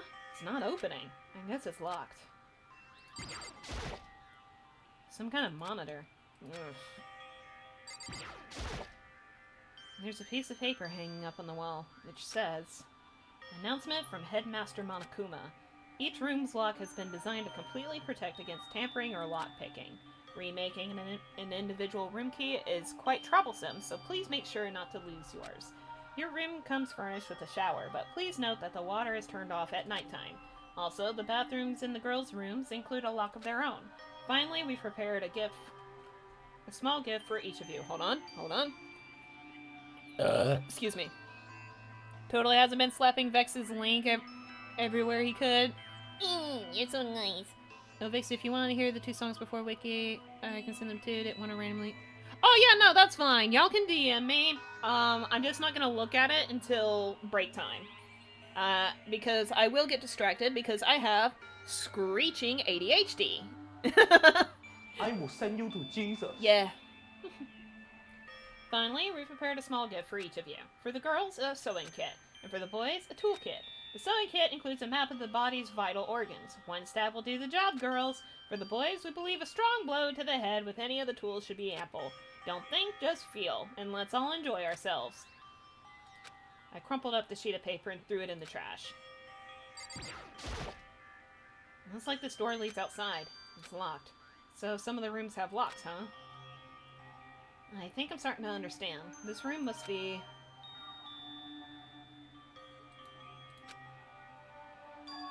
This is my assigned dorm room. Someone must have carried me here after I fell unconscious.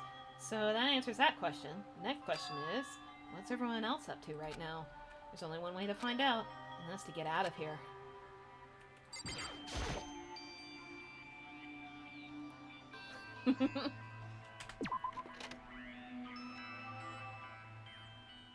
I rushed out of the room to meet up with all the others, but there was someone waiting for me there.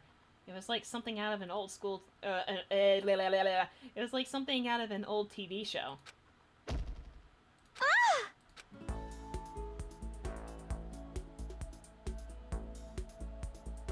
Oh, Sayaka? Now the voices are Sorry. too loud. Are you okay? I'm fine. I hope you're okay. Sorry about that. Can I open it? Okay. Maybe just turn down the voice like a single notch. She had an embarrassed smile on her face. I stood up slowly.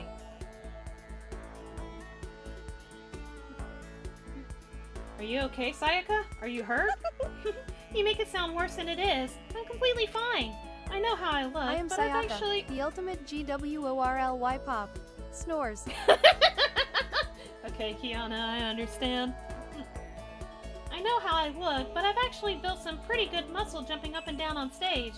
That's good then. But are you okay? You know, from when Mondo hit you. That's true. I got knocked out right there in front of everyone. I guess I revealed my lack of cool right from the beginning. Makoto? Oh, I'm fine. Nothing wrong here. That's good. Oh, that's good. I was kind of worried. Thanks. by the way, what are you doing here? Actually, I came to get you. You came to get me? Well, listen. if you really are feeling better, I was hoping you could come to the dining hall. The dining hall? You see... After you got knocked out, everyone decided to go and do their own thing. We decided it would be more effective if we split up to investigate. So, we agreed to get together later on and talk about what we'd each found out. Oh my god, I can't read. So, does that mean it's almost time to get back together? Pretty GG girl whoo tilde. You okay, Kiana? You alright? Do we need to talk? If that's what's going on, then of course I'll go with you. That's good. Good! I'll go on ahead and meet you at the dining hall then.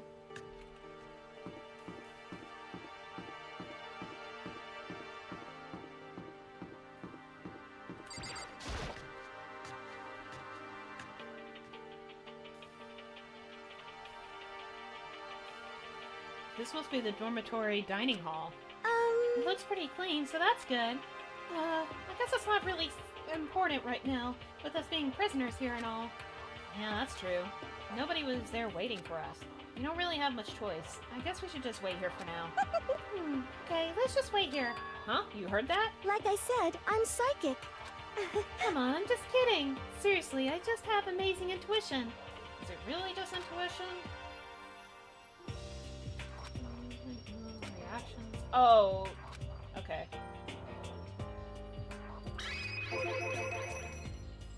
No, I just saw the purple button.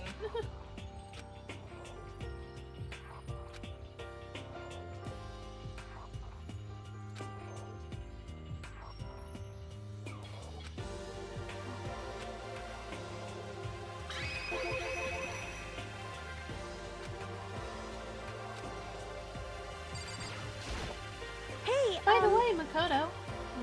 I want the true girly pop. His name is Scourge the Hedgehog. Need me some of the Scorgasi. Kiana, we are streaming. Watch your fucking mouth. Sonny, don't call me out like that. I saw your Sonny button. Huh? What is it? Well, it's just... I know this is kind of continuing the self-introduction thing. Continuing our self-introductions? We kind of got cut off before, but I had a question I wanted to ask you. Sayaka wants to ask me something? I wonder what it is. Now I'm really curious. Hey,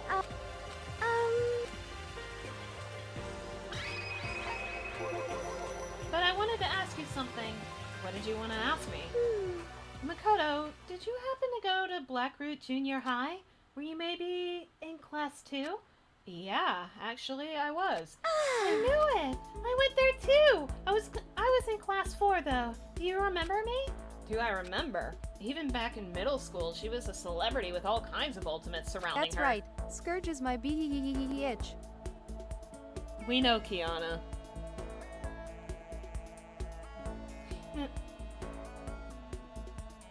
How could I forget? Almost as surprising as her question was, that she remembered me. We never even talked to each other, but somehow she still knew who I was. Hey, Hey, are you okay? Oh, yeah, I'm just surprised is all. I wouldn't have thought you'd remember me. We went to the same school for 3 years, of course I remember. Well, that's true, but there were lots of students in our grade, right? Plus, I've never been the type of person to ever really stand out. I'm average at everything, and all my hobbies are totally normal. Even normal would call me boring. What are you talking about? You're so strange. Strange, that's... She started giggling even louder. That somehow mysterious smile of hers made my heart grow calmer. Her smile was the nicest smile I'd ever seen. That's good. Anyway, I'm really glad that I know somebody here. Talking to you has made me feel a lot better about all this. You're amazing, Makoto. No, I'm really not. I'm nothing at all compared to all you ultimates. But you're the one that helped me find my courage again, not any of those ultimate students. Thank you for saying that. Okay. And to thank you for helping me out, I'm going to become your ultimate assistant. Huh? My assistant? Yep, I'm your assistant now. I'm gonna help you out as much as I can, so let's get out of here together. When she says things like that, it just gets me pumped up, which is nice, but still, everyone else is still late. besides that, I don't even know what time it is right now. There must be a clock around here somewhere. So what time is it right now? What? 7 o'clock at night? You were unconscious for a pretty long time. I see. Without being able to look out a window, I've lost all sense of time. If I have to stay in this place for too long, I might just go crazy. Hey, I can't believe no one's here yet, but I'm sure Will they'll Kitten start ever get a showing up daddy soon. emote from Daddy? JLMAO. I don't know, Kitten. Do you want a daddy emote from Daddy?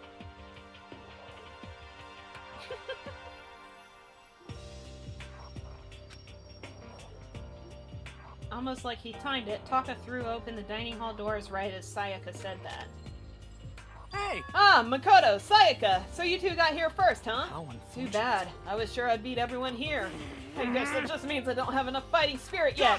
Well, I won't give up. Next time, I swear I'll win no matter what it takes. Justice shall always prevail. That's a bit much, don't you think?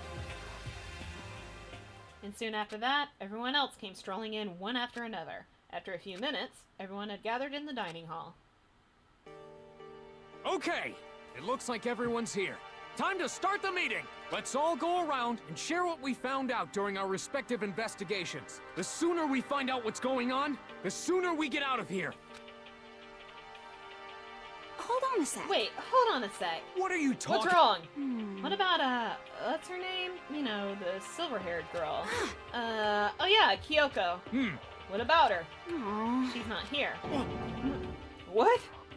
I took another look around the dining hall. Sure enough, she was nowhere to be seen. I wonder where she went. Has anyone seen her? But everyone just shook their heads. Huh? Wait, so nobody's seen her? Why hasn't Kyoko shown up yet? Could it be because... Yes, indeed.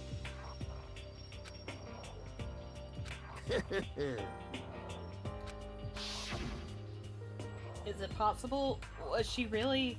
No, I'm just overthinking things. Darn it, Kyoko, you're really gonna be late like this on the first day of school? Not only is she late, she didn't tell anyone she would be late. A most unbecoming personality trait. Come on. You're being a real jackass right now, you know that? Well, what do you want me to do? Punctuality is everything. You hear me? Now then, I declare that the first session of the Host Peak Academy briefing meetings has begun. Makoto, actually, first of all, I've talked enough. Maybe we should listen to what everyone else has to say. Okay, let's do that. You know... Huh? What's up? I feel like I really have become your personal assistant, don't you agree? I may not be the best assistant in the world, but I'll give it everything I've got. No, you've already done so much as my assistant.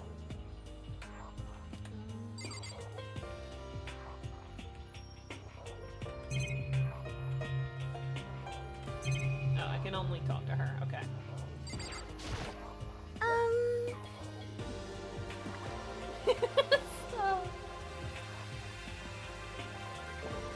Okay, so since you're in the dark about all this, let me lay out what's been going on. Everyone split up to investigate different parts of the building, but... You see... Byakuya and Taka each went off on their own, and so did Kyoko. I wanted to try and find some clue as to who's responsible for imprisoning us here, but unfortunately I made no such discoveries. That's all from me. Really? That's it? If I'd uncovered anything, naturally I would have more to say, but I didn't, so I don't. Right, understood. You see... I spent some time looking around the dormitory and... Listen to there! I made the discovery of the century! I found that there was exactly one room for each person! Well, yeah, I'd figured that out before anything else. Yeah. Each door already has a nameplate on it, so I guess all the rooms have been assigned already. No, I don't have the Pokemon game, just the fishing one. And each room key was attached to a keychain with the owner's name precision etched onto it. Which confirms that the room I was in earlier is, in fact, my room. And plus... And Chihiro and I found out that all the rooms are totally soundproof. Your next-door neighbor could scream their lungs out and you wouldn't hear a thing. Well, each room also has a private bathroom, which could also lock. But it looked like there were only locks on the bathrooms in the girls' dorms. Huh? But when I checked my bathroom door before, it definitely seemed like it was locked. That's weird. I should double check that later. Hey, come on. Okay, so they got a bunch of rooms ready for us. They're assuming we're gonna be here for a while. Quiet down and listen! Well, better to have... Well, better to have than have not. At least we don't have to worry about surviving like wild animals. That can't be all you have to report, can it, Mr. Honors Student? Got it! That's all for my report. Let's move on to whoever's next. You see... It looks like Leon, Hiro, Junko, and Chihiro all grouped up together. We all went up and down the school, double-checking the windows in all the hallways and classes. We wanted to see if we could get any of those metal plates to come off. And what happened was... nothing. Not a damn thing. We couldn't get a single one to budge even a little bit. What should I do? There wasn't any hope of escape anywhere. The school really has been totally cut off. This is bad. This sucks. Bad, It bad, really bad, sucks. bad. It sucks, sucks, sucks, sucks, sucks. What the hell are we gonna do? Hey, come on. God damn, calm down. You're starting to make me nervous. You see... The same goes for Hina, Sakura, and Mondo. Celeste, Toko, and Hifumi were left over, so they joined up. We thought maybe we could find some way to communicate with the outside, so we went looking all over. Sorry. But we didn't find a thing. Sorry. Yo. I went back to the main hall, thinking maybe we could do something about that giant hunk of metal. What? But even with Sakura and me both, it wouldn't budge. We hit it with desks and chairs and nothing. It was as hard as, like, metal. Yes, Well, indeed. yes, it is metal. Anyway, if we're gonna get out of here, it's not gonna be through there. I feel like I could just cry. But no, I have to Sakura hold it and in. Mondo in I a have group to... is a deadly combo. Yeah. I have to manage my hydration. So then... I shall tell you what happened next. It has nothing to do with communicating with the outside world, but it's still worth worrying about. In both the school and dorm areas, there was a set of stairs leading up to another floor. But there were gates there, and we couldn't find any way to open them, so we couldn't check it out. In other words, at this point, we are only able to search the first floor. However... We can further assume that there is potentially something above the second floor as well. And if that's the case, there is at least a chance it may lead to a way out. Excuse me, I need to let that out.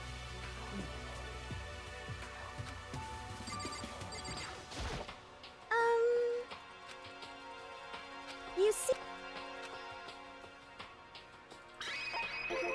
Let's see... If I am being honest, I can't quite say we acted as one. Rather, we did nothing as one. We spent the entire time in the gym.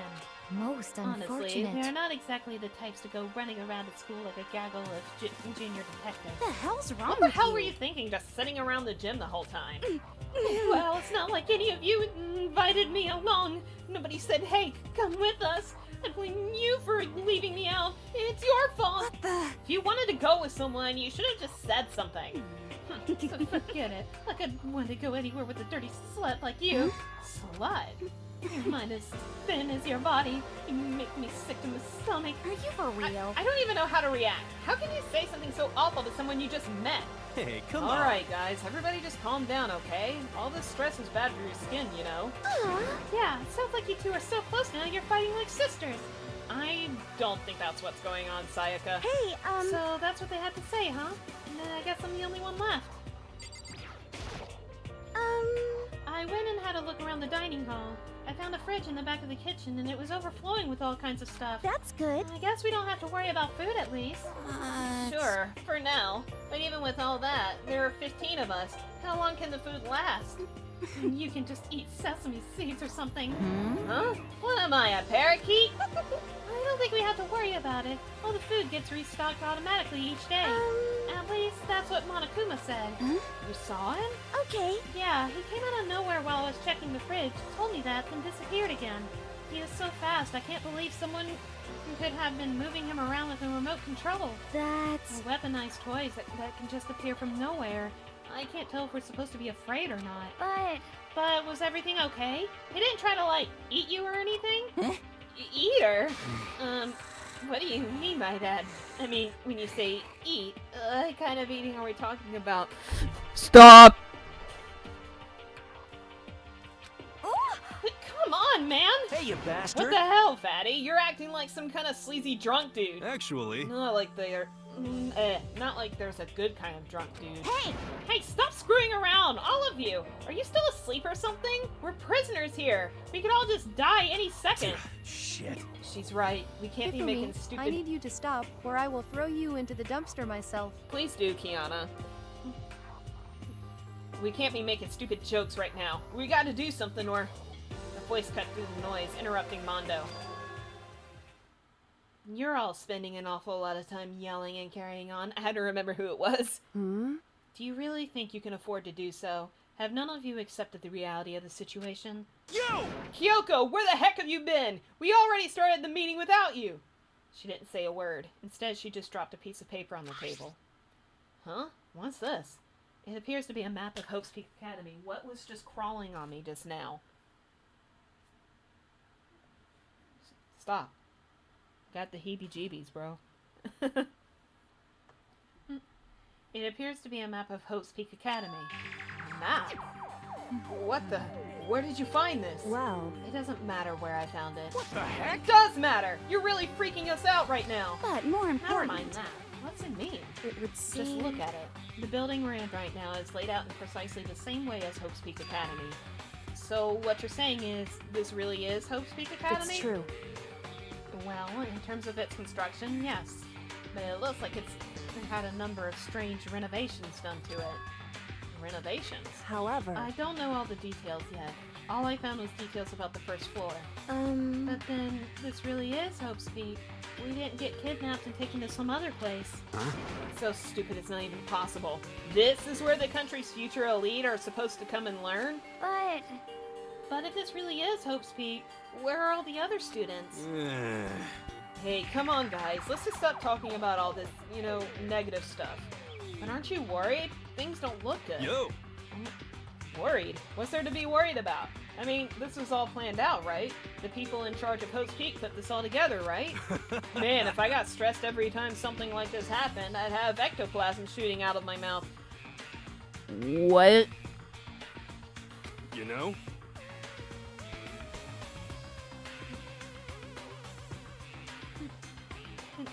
Good things come to those who wait, right? So we just gotta chill and everything will work itself out.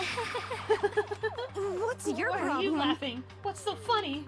I am just happy, that is all. It seems splitting up to investigate was a good idea after all. Haven't you been listening? Looking around was a total waste of time. Yasuhiro, my beloved stupid bastard, lol. Yeah. We didn't find a way out. Didn't find who's behind this. We still have no idea what's going on. Oh. Huh? Is it now crystal clear to you what is going on? Are you okay with this? It is this? perfectly obvious that we have been imprisoned in some secret location with no way out. None of us had any response to that. We didn't want to accept that reality, but it was staring us right in the face. You didn't have to go and say that! I was trying to not think about it! No way out! We're trapped here! What are we supposed to do? It's very simple. If you want to leave, you just have to kill. Stop it! Don't even joke about that! Everyone just calm down, please! We need to stop and think about what to do from here. Seems like... There's gotta be something we can do. All we can do is adapt. Adapt to living our lives here from now on. That's...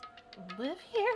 Are you saying we should just accept it? Do you A understand? lack of adaptability is a lack of survivability. Survival is not based on who is the strongest or the smartest. It comes down to who can adapt. Actually... As someone who has come out on top more than once, I have a suggestion. What? Huh? What do you mean? We all understand that we are trapped here, which means we will be spending the night. However, we all remember the rule regarding nighttime, right?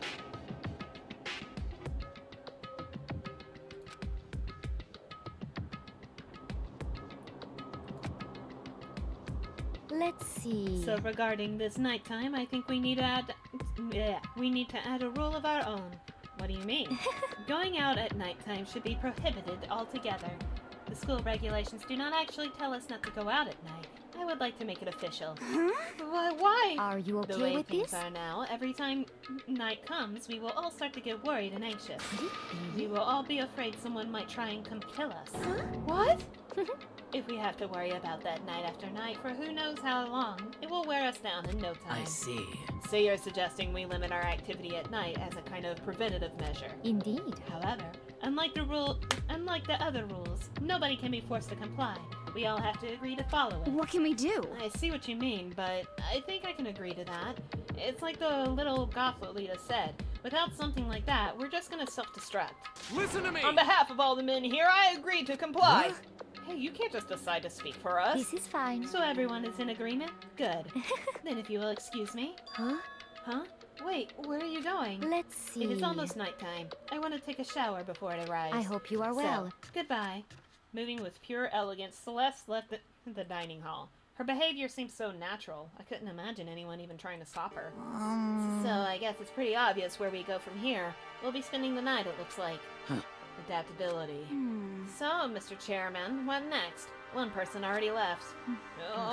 Well then, what say we call an end to today's meeting? You understand? Like she said, it's almost nighttime anyway. We can reconvene first thing tomorrow morning. Huh? So we really have to stay the night here? What can we do? We don't have a choice. We can't go for long without getting some sleep. So we have to just give up. That's all fine and good for today, but what do we do tomorrow? So in the Our end... only option is to split up and look around again, and let everyone know if we find anything. Yeah, okay, let's do that. And we're done for today? Good. I'm exhausted. With heavy movements, everyone headed off to their private rooms. Makoto, are you ready to call it a day? Yeah, let's go.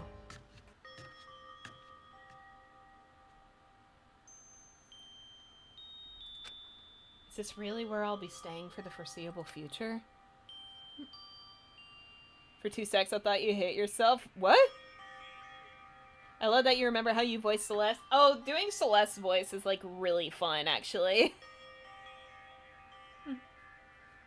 Oh, that's right. I should check the bathroom one more time before I go to bed. Only the girls' bathrooms should have locks on them, right? Alright, let's open it up. It's no use, it really is locked. Bzzz. Bzzz. Wrong! Not locked! Holy crap! Jeez, talk about an overreaction. It's like you just saw a ghost or something. Like some kind of robot bear ghost. Well, what are you doing here? Makoto Naegi, this is super duper majorly bad! So bad it's almost magical! Ultra magical awful attack! In point of fact, I acknowledge that the bathroom in your room has a problem with the door frame. I'm trying to voice that void. How dare you? I heard like a smack or something. Oh, yeah, probably, because I could have swore I felt something crawling on me and I just slapped myself. Wait, so the reason it won't open isn't because it's locked. The door just doesn't fit? Hey! Didn't you see the notice? What, can't you read? The bathrooms in the boys' rooms don't have locks. I mean, a lock on a boys' bathroom is kind of pointless, don't you think? Well, it's not that it's pointless, I guess. But I'm no expert on the birds and the bees and all that stuff. Anyway, there's a little trick to opening this particular ill-fitting door. And that's what I'm here to teach you. Okay, you ready? So you just gotta turn the doorknob, then lift up while you pull. Yes, indeed! Go ahead, give it a try. Turn the knob and lift the door up while I pull. When I did that, the door opened without a problem. See? It opened right up. Isn't that crazy, though? Your door is the only one that doesn't fit quite right.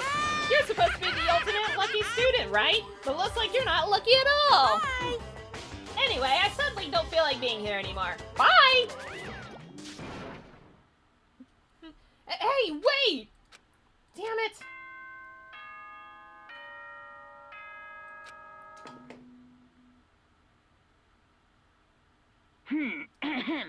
This is a school announcement. It is now 10 p.m. As such, it is officially nighttime.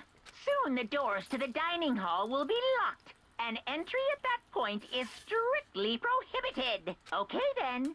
Sweet dreams, everyone. Good night. Sleep tight. Don't let the bed bugs bite. Looks like it's nighttime. We all promised we wouldn't leave Ding our dong, rooms bing now. bong. Yeah. All I can do now is try and get some sleep. While still mumbling to myself, I collapsed into bed. My eyes closed almost immediately. It's not that I was ready for bed exactly, I was just utterly exhausted. It was as if I'd spent an entire day staring at a TV watching movies, or like some kind of illusion where I'd been tossed into a made-up fantastical world. Yeah, that feels about right. There's no easy way to just accept the situation we've suddenly been dropped into. So this is how the curtain closed on my first day at Hope's Peak Academy. Soon enough, I was asleep. Wouldn't it be too much to hope that when I woke up, I'd realize it was all a dream? It's kind of lame as far as endings go, but I'd be fine with that. Actually, that'd be the best. Yeah! In any normal school, Mr. Monokuma would be a kind teacher, but when I think about what's coming up, I'm just so full of pride and joy! Our ceremony earlier today was absolutely splendid! Thank you all very much! Remember that you're all students of Hope's Peak Academy and strive to refine your ideals. I swear to you, I will send you all off into a new tomorrow!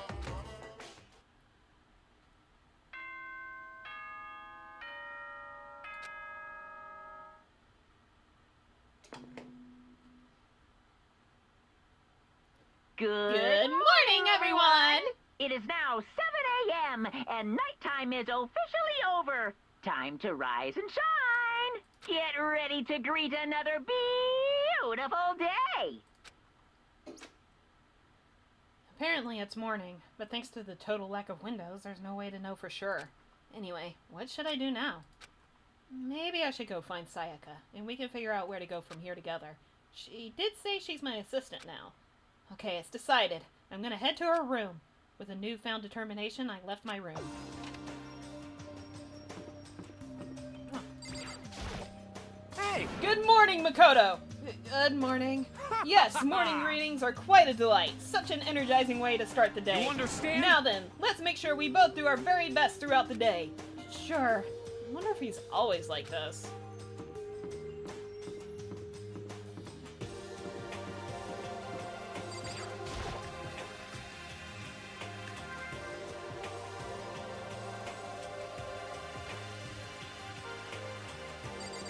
Oh, I said I was gonna find Sayaka.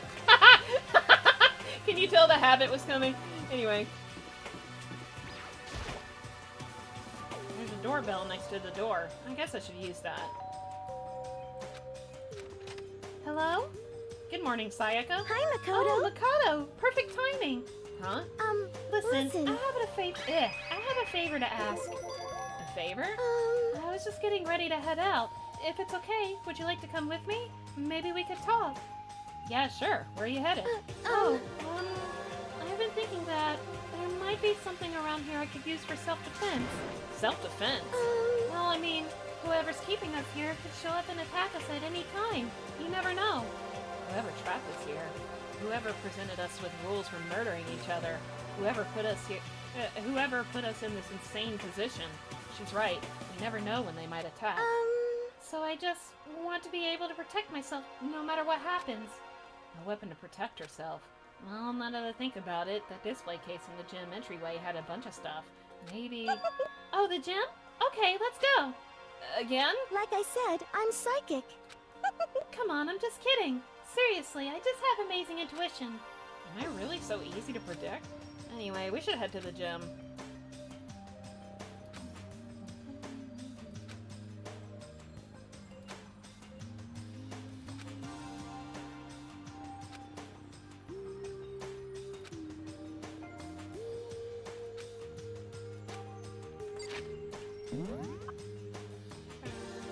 Okay, so we're going to the gym.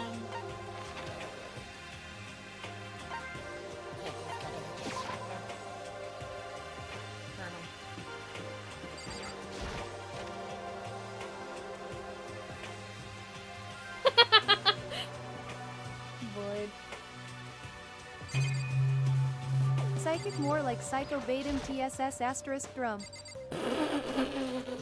Okay, Kiana. Is this a sword? Oh, no, I think it's just a replica. Still, it's pretty impressive. It's completely covered in a gold coating. But, jeez, I barely touched it and I got that gold stuff all over my hands. Oh, you're right. Your hands are totally gold. Even just for self-defense, I think it's a little... Well, it's still better than nothing, I guess. Hey, You should take it with you. It might help liven up your room a little. You think so? But I guess you better be careful taking it back. You should wrap it in newspaper or something. And just like that, it's been decided. I don't see anything I could really use for self-defense. Hey, don't worry about it. It's not like you need it right away, right? Plus, if anything were to happen, when the time comes, I'll protect you. Huh? You'll protect me? Thank you for saying that. If I've got you on my side, I guess I don't need a weapon after all. Sayaka giggled as she said that mysterious smile. I can tell it comes from the heart. It makes me feel at ease. When I look at her, I honestly feel like I can do anything. Okay, we can stop looking for a weapon then. But as long as we're here, let's hang out a bit more.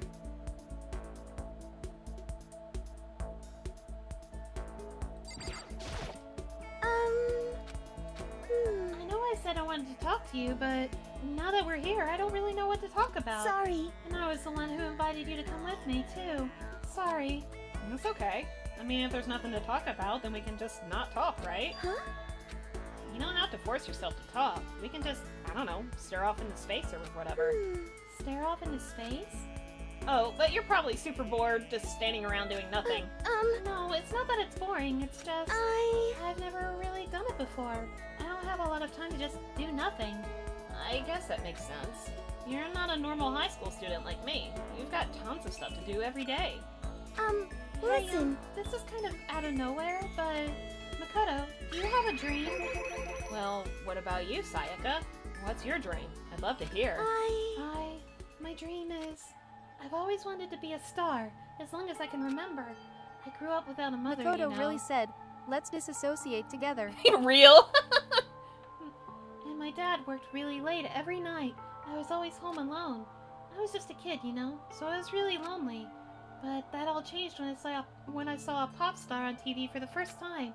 She was so pretty, like a princess, and she could sing and dance. But more than anything else, there was her smile. Looking at her smile, I could feel my loneliness melting away. I decided that's what I wanted to be someday. I wanted to give that kind of encouragement to others. Eventually, that became my dream.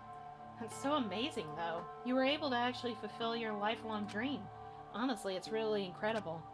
I did whatever it took to reach that dream. I mean it. Even some things that weren't so pleasant. Huh? You see, I honestly believe that as long as you kept chasing your dreams, someday they had to come true. But to do that, you can't take your eyes off of your dream. Not even for a second. Even if sometimes it's a bad dream. Whether you're awake, whether you're asleep, to make your dream a reality, you have to keep your gaze fixed on it no matter what. In that world, if you lose focus for even a split second, you get left behind. You have to keep on swimming against the current, without even taking time to breathe. That's the kind of world my dream lives in. Is it really that tough? Is it not fun at all? Oh no, don't get the wrong idea. It's super fun. But that's exactly what scares me. Huh? I enjoy every single day I wake up and get to do what I do. Everyone in our group is amazing. We're rivals in a way, but they all mean so much to me. We've been performing together since we were young, so they're all like family to me. Without them, I would have given up on my dream a long time ago. To work together and fulfill our dreams together has brought me so much happiness. But that's why... But that's the thing that scares me the most. If the world gets tired of us, then what happens? What happens to us? Then the dream dies. Those wonderful days come to an end and everyone goes their separate ways. Sayaka, she's trembling. She must be terrified. She works so hard, sacrificed so much to get where she is. She must be terrified of losing it. You see... So that's the reason I decided to come to Hope's Peak. Huh? What do you mean? Well, they say that if you graduate from here, success is basically guaranteed. Which means I could keep on performing with my best friends, forever and ever. At least, that's what I thought. I really did believe that, but... Now that we're trapped here, with no way out, they're probably waiting for me. Now I'm in here. The world out there is forgetting about me. Minute by minute, we're all disappearing. But still... Sayaka? Why? I can't afford to be stuck in here! That was the first time I heard her cry out from deep within herself. She sounds desperate, but I can understand why she'd feel that way. trapped here this way. The dream she put so much effort into is on the verge of disappearing forever. And that isn't something that can be fixed with a few kind words. The weight she's carrying, I can't even imagine. Sorry. I'm sorry. I didn't mean to complain. I kind of killed the mood, huh? No, not at all. Sorry. I'm really sorry. Sayaka? Actually, are you hungry? Before we head back, why don't we go to the dining hall and get some food? So, okay. You want me to make us something to eat? I might not look like it, but I'm actually a pretty good cook. Wow, really? What's your specialty? Chili oil. You mean the condiment? Just kidding. She burst out laughing. Her earlier mood disappeared, replaced by the bright smile I'd quickly grown used to. But how'd it happen so fast? It was almost like a mask, like some kind of neutral expression.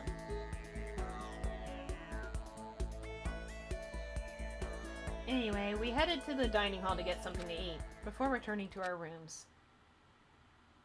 What's your specialty? D's nuts. Come on, wasted opportunity, SMHJ. Real shit, Kiana.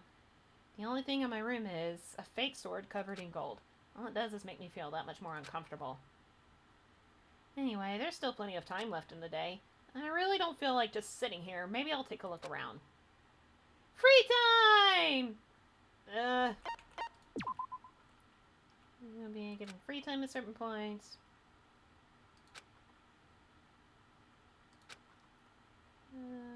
I don't have any coins for the Mono machine, so... I have one, but...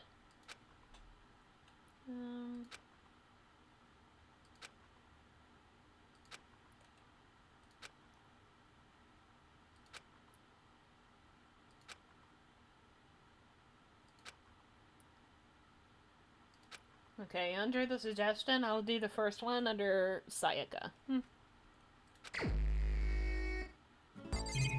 Oops.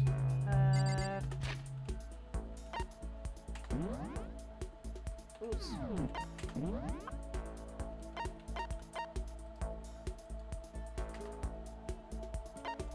Okay.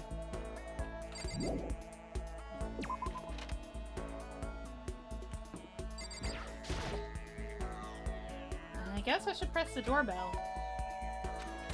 You know, Makoto, I'm so anxious. I really am afraid. Should I talk to Sayaka for a while? Are you going to try and cheer me up? Sorry. Sorry for making you take time out of your day like this. I did my best to comfort Sayaka. Sayaka and I grew a little closer today. I don't have anything, so we're not going to do that. Makoto, do you think you could make time for the two of us to talk? What's wrong? Why are you being so formal? Well, it's just... I guess that was kind of formal, but... It's just because I know I can count on you. Huh? Having you by my side really makes me feel a lot better. If you weren't here with me, I just don't know what I'd do. I'd be lost. But that's why... I hate that we had to meet again under such awful conditions, but I'm relieved you're with me. Sayaka. Standing here face to face and hearing her say that, it's nice, but kind of embarrassing at the same time. I know how you feel. You being here is what saved me. Really? Thank you for the flattery. That smile. That mysterious smile that softens my heart. I really wasn't flattering her. That smile saved me. But it's kind of strange, you know? I never thought I'd get a chance to really talk to you like this. All through middle school, you never talked to me. In fact, you never even looked at me. It's because you were like a celebrity. I couldn't just go around staring at you. Wait, how do you know I never looked at you? Hey, Because I looked at you all the time. Huh? I was always looking for an opportunity to talk to you. You wanted to talk to me? But since I always had so many people around me, we ended up graduating without saying a word. That was one of my biggest regrets. But why me? Do you remember during our first year of junior high, that huge bird wandered into the school pond? Actually, now that I think about it, I do sort of remember something like that. It was like out of a fairy tale. The turtle once every 1,000,000 years, the bird once every 1,000. A huge bird wandered into the school pond during our first year of junior high. I think it might have been... It was a crane. It just walked right into the pond. Okay. That's right. That's what it was. It was so big, the teacher had no idea what to do. But you let it into the forest behind the school. You helped it find its way out. Well, only because I was already in charge of taking care of the animals at school. They made me do it. You see... I should have said thank you then, but is it okay if I do it now? Thank me. I'm that crane, you see. I've come to return the favor. Here, let me make you a cloak. Just kidding. Yeah, I kind of figured. But... Honestly, though, I was so impressed. That's why I always wanted to talk to you, even just once. I never imagined this would be how I got my chance. Yeah, if we'd met again at a train station somewhere downtown, that'd make for a nice dramatic reunion. And instead, it's this weird school. Maybe, but still. I'm sure you'll help me find my way out, just like that crane. You'll save me. You see... It's just intuition, I know, but I still believe it. I'm going to save her. I'll do my best, I promise that. I'll make sure it's more than just intuition. If there's anything I can do, I'm going to do it. I believe in you. Besides, my intuition always turns out to be right. Like I said, I'm psychic. Kidding. She laughed out loud as she said it. The closer we get, the stronger that smile of hers makes me. I was glad to feel that way. Yippee! Once we were all done, I headed back to my room for a little while. Weird champ behavior, low-key. Oh.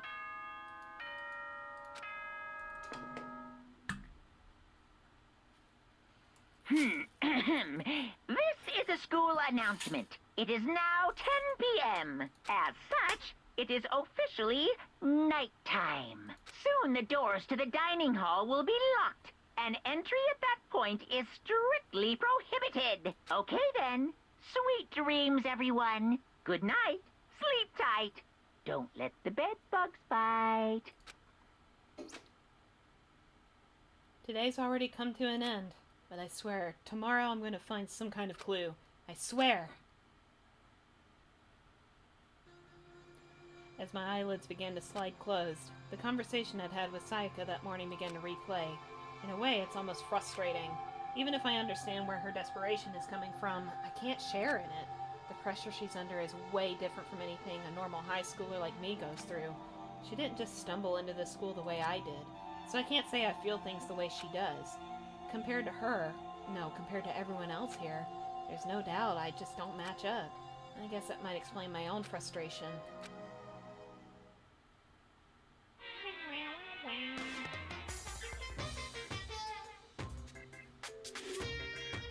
Ahem!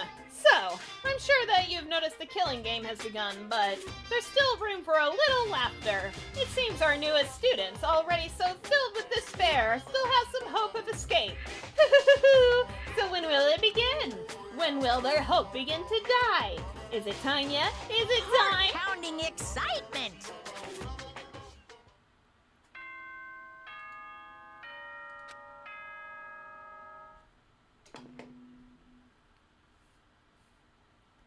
Good morning, everyone! It is now 7 a.m., and nighttime is officially over. Time to rise and shine! Get ready to greet another beautiful day! Morning has come. What should I do today? Alright, chat. I'm gonna have y'all pick who we hang out with free time. The first name I see, that's where I'm going. I just did Sayaka because it's like, oh, maybe you should talk to her, and so I did. It's fine. Who do we talk to today? First name I see. Junko? Alright. Whoops, wrong button. Where is Junko? No, really, where is she?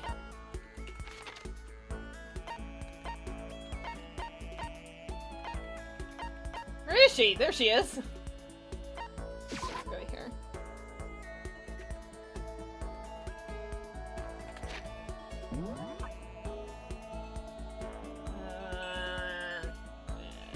Where is that? The AV room? Oh.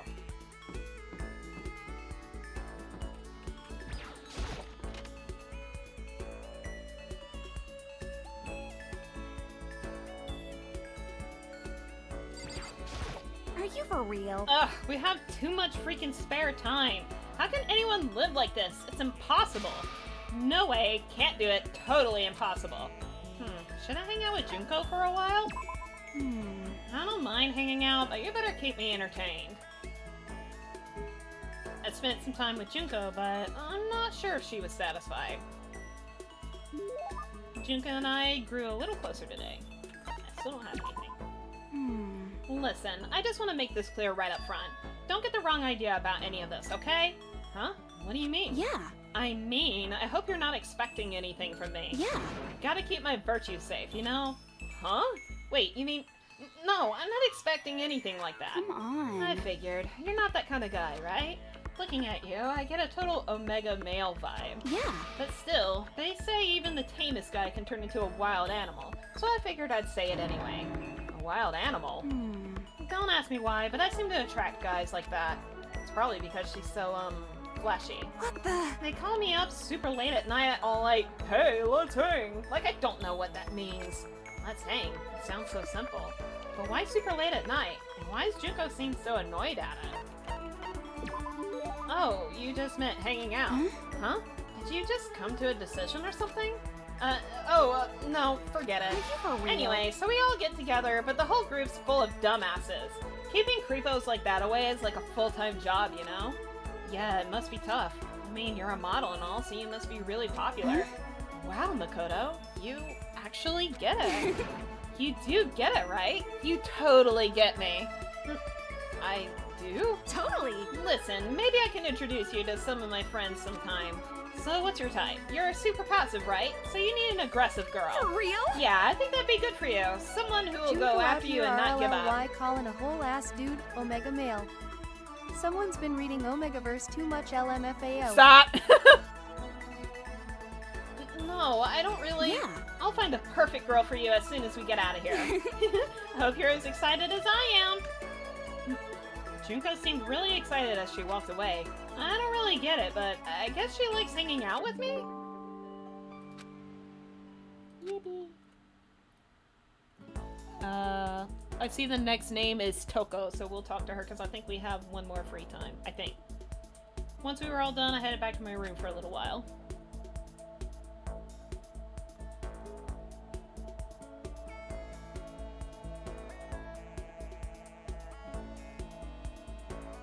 There's still lots of time left in the day. I really don't feel like just sitting here. Maybe I'll take a look around. Whoops, I pressed the wrong button again. I did that on the Switch too, where it's just like, yeah! Oh, wrong button.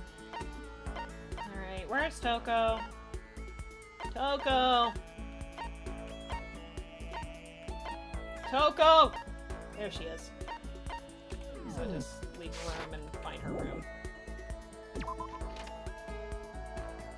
Oh, she's like right next door. I guess I should press the doorbell.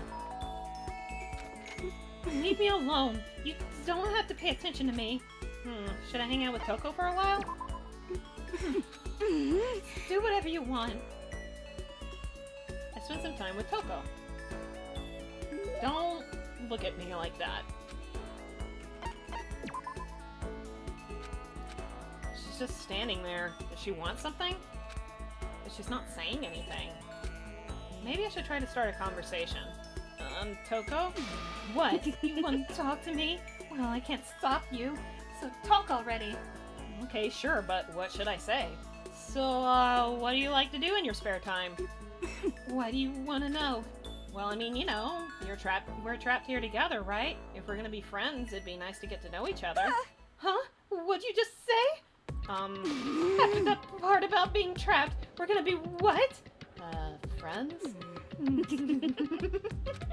What do you mean, friends? You think I'm stupid? You're trying to trick me. I've already been hurt once before. I'm not gonna let it happen again. You've been hurt? She's a What super happened? freak. Super freak. Music plays. Come on, you don't really care about me. You don't know about me. Even I know that. No, that's not true. Fine. What the heck? Tell me. Tell you what? You know why they call me the ultimate writing prodigy, right?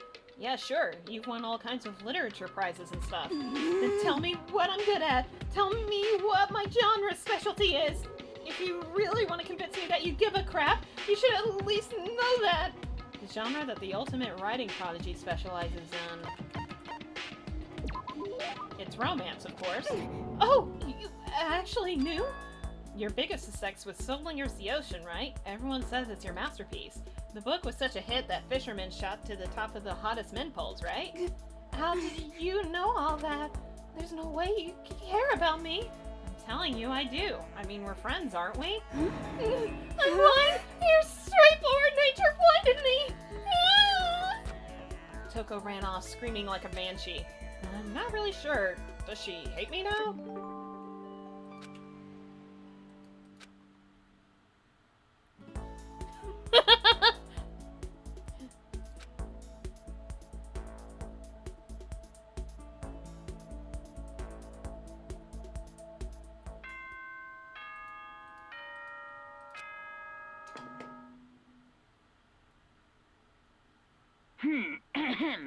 This is a school announcement. It is now 10 p.m. As such, it is officially nighttime. Soon the doors to the dining hall will be locked, and entry at that point is strictly prohibited. Okay then.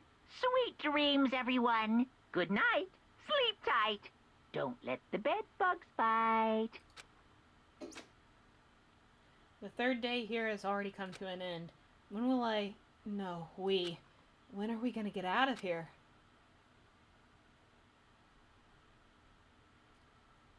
I laid on my bed and stared blankly at the ceiling, and before I knew it, I'd fallen into an uneasy sleep.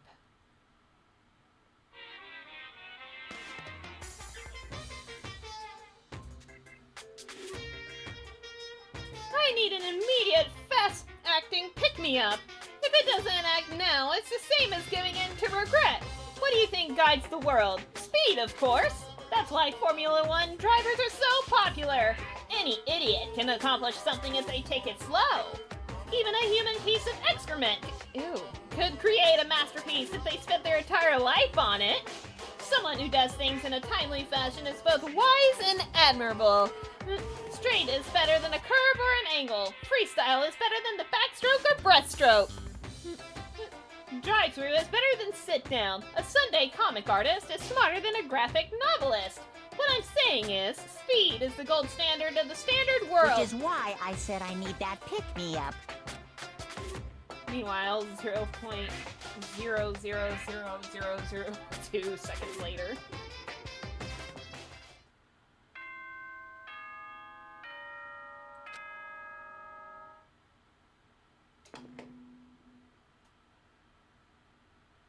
Good morning, everyone! It is now 7 a.m., and nighttime is officially over. Time to rise and shine! Get ready to greet another beautiful day!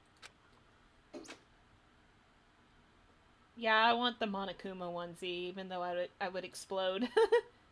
I woke up to the irritating sound of Monokuma's voice. I slowly pulled myself out of bed. Ugh, another night of restless sleep.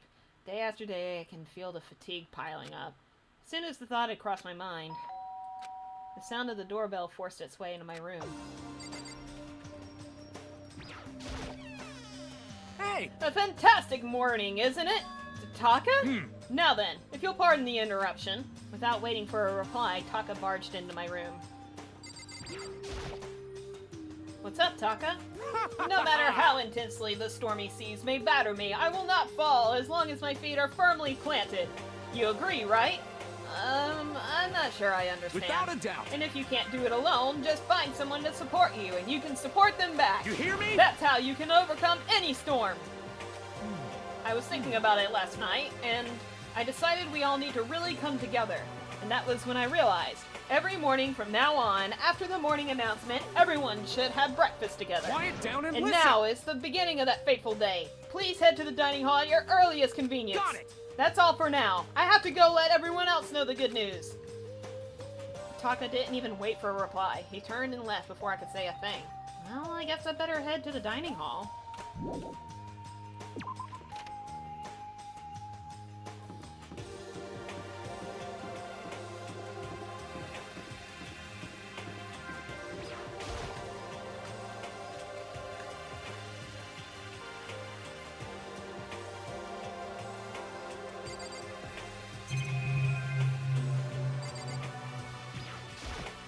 listen to me! Okay, looks like everyone's here. So then, let's begin our very first breakfast meeting. Quiet down and listen! Everyone, thank you for making time in your busy schedules to come Give me together. a break. I didn't make time for shit. You dragged me here. I know I already mentioned this earlier, but in order to get out of here, it is essential that we all cooperate with each other.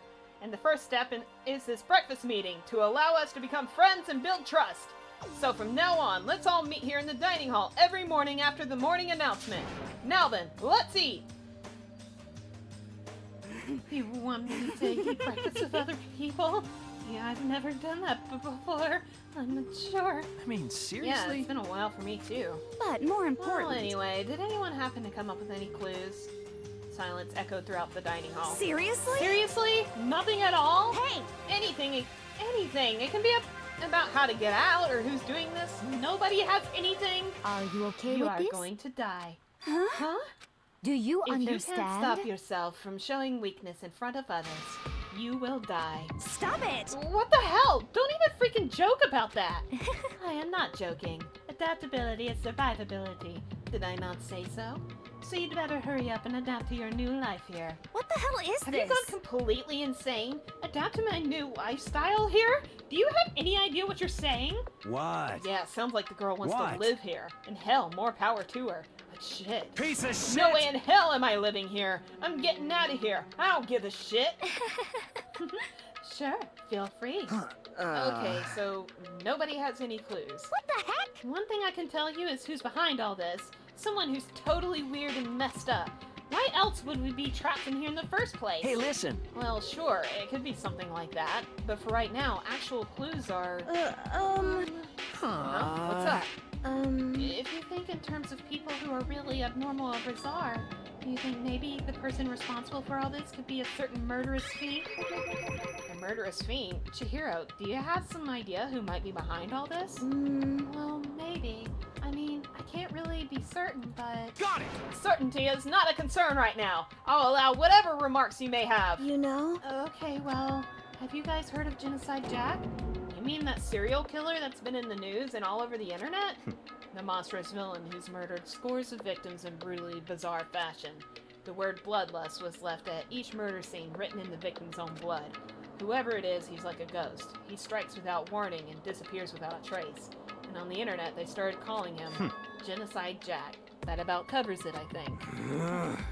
They say he's claimed over 1,000 victims. That's just an urban legend though, right? I mean, even like 10 people would be totally insane. Anyway, whoever Genocide Jack really is, he's obviously some kind of super crazy killer. Huh? And if he really is this ultimate psycho, I wouldn't be surprised if he put together something like this. But like I said, I can't be certain. I don't have any evidence or anything. It's just a thought. Hey, hold on. But if they're the killer, isn't that like a killer of a problem for us? Yeah! It's okay. Everything's absolutely, positively, 100% without a doubt gonna be okay. Cause help's gonna be here soon, I'm sure of it. Huh? Help? Because, I mean... We've been stuck in here a few days already, right? The AC needs to come on. Jesus Christ. I try not to turn it on whenever I'm streaming, but oh my god, I'm dying. Dying slow death. We've been stuck in here a few days already, right? Nobody's been able to contact us, so I'm sure they're getting worried. I bet they called the police already. What's this? The police? You're putting your faith in the police? Bastard! What are you doing here? You You guys, seriously, do you understand what role the police exist to fill? All they're good for is being a foil, playing against a villain or an anti-hero or evil organization. The bad guys come along and destroy them, and that shows just how badass they really are. Are you sure you want to rely on such an unreliable group of losers? I mean, come on, if you really want to get out of here, all you gotta do is kill. What the hell? Why the hell are you laughing? You know? I'm just impressed at the total commitment to this whole act. Come on. You're still going on about that? You're fucking So, dead. Mr. Serial Killer Psycho Freak Bastard, what the hell do you want? Huh? Mr. Serial Killer Psycho Freak Bastard, huh? That's a pretty long name. German, maybe? Hey, come on. We know who you really are. Maybe if I ignore him, he'll just go away. You son of a Hey, bitch. don't ignore me, asshole. Okay, let's get back to business. Your life here has already begun, and a couple of days have gone by, and nobody's killing anybody! I thought all you kids were lazy and selfish, and here you are working together, but I'm totally bored! There's nothing you can say that'll make us start killing each other. I got Wait, I think. Yes! Ding, ding, ding! I figured it out! In other words... All the mystery ingredients are here, right? Right people, right place. So why hasn't anyone killed anyone yet? That's what I couldn't understand, but I just realized there was one very important piece missing. What are you... If you want to know, I'll tell ya. It's motive. Who? It's just so simple. I just have to give everyone a motive. Stop fucking around. Motive? What the fuck are you talking about? Hey, Oh, by the way, there's something I want to show you guys. You son of a Stop bitch. changing the goddamn subject. I have a little video I'd like you all to see. Oh, but don't worry. It's not some pervy adult video or anything. Seriously, it's nothing like that. No one was thinking that. It's a special video for each of you showing what's going on outside the school.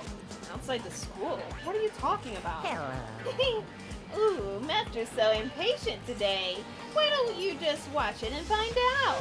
Here in the school, there's a specific place you can go that has everything you need to watch the video. Correct.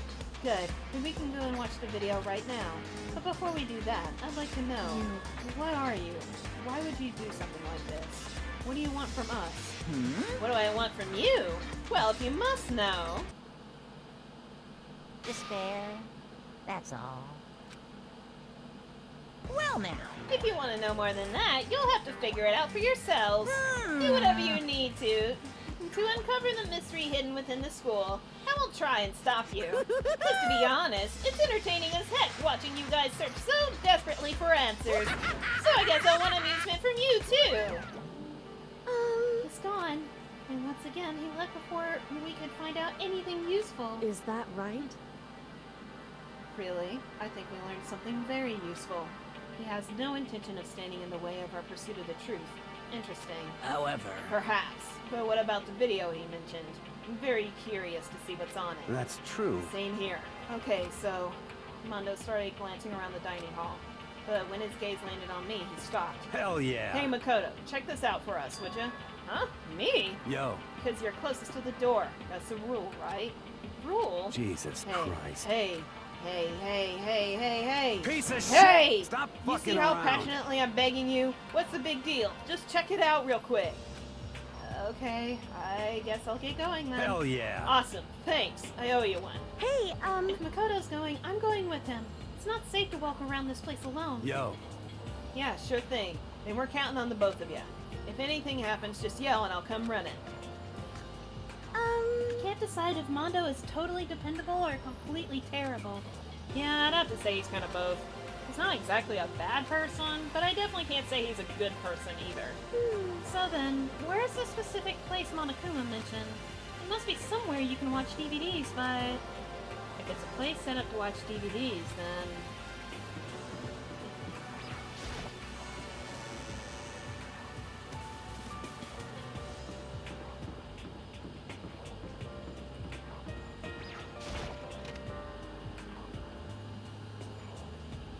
Oh, I guess I need to up the sensitivity of my model here. There you go.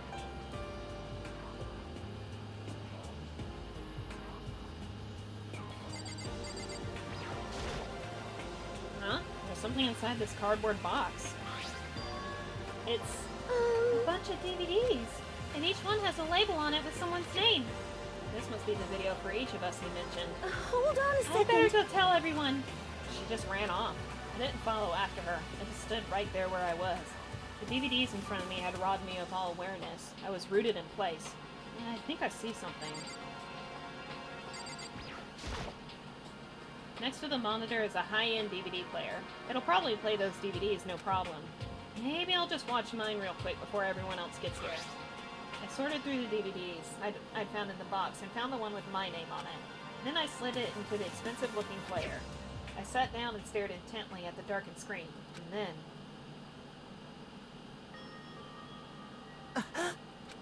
I yelled out without realizing it, and my heart started racing. Because what I saw on that monitor, it was my family. You getting picked to attend Hope's Peak Academy is like a dream come true. Make sure you do your best. I'm so proud of you, son. Hi. But Hey, it's remember, good to see you don't back. push yourself too Hi, hard. Wiki! Hi! Are you really watching this, Makoto? Good luck, okay? If it had ended there, that would have been fine. A message of love and support.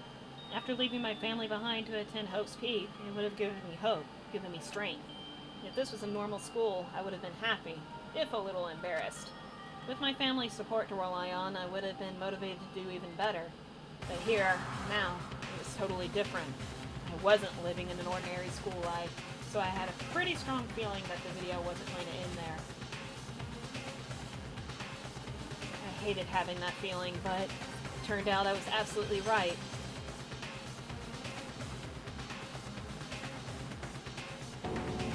This time I couldn't even make a sound. My voice just died. Where'd everyone go? It looks like a war zone or something. As if in reply, a voice came floating out of the speakers. I recognized the voice, of course. It was him. Makoto Naegi, accepted into Hope Peak Academy, and his family, who supported such a lucky boy. But it seems like something's happened to this family's well-being. Oh boy, this is bad. What could have possibly happened to this family's well-being?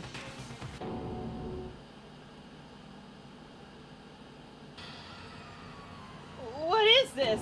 What happened to everyone? I started trembling. I could feel the fear and anger building up inside me, like hot magma. God damn it! I slammed my fist against the desk over and over again. A single thought was racing through my mind. What else? How could I think about anything else? I have to get out of here. I have to get out right now! I need to make sure everyone's safe! Makoto? What happened? Make sure who's safe? I noticed everyone standing around the entrance to the AV room.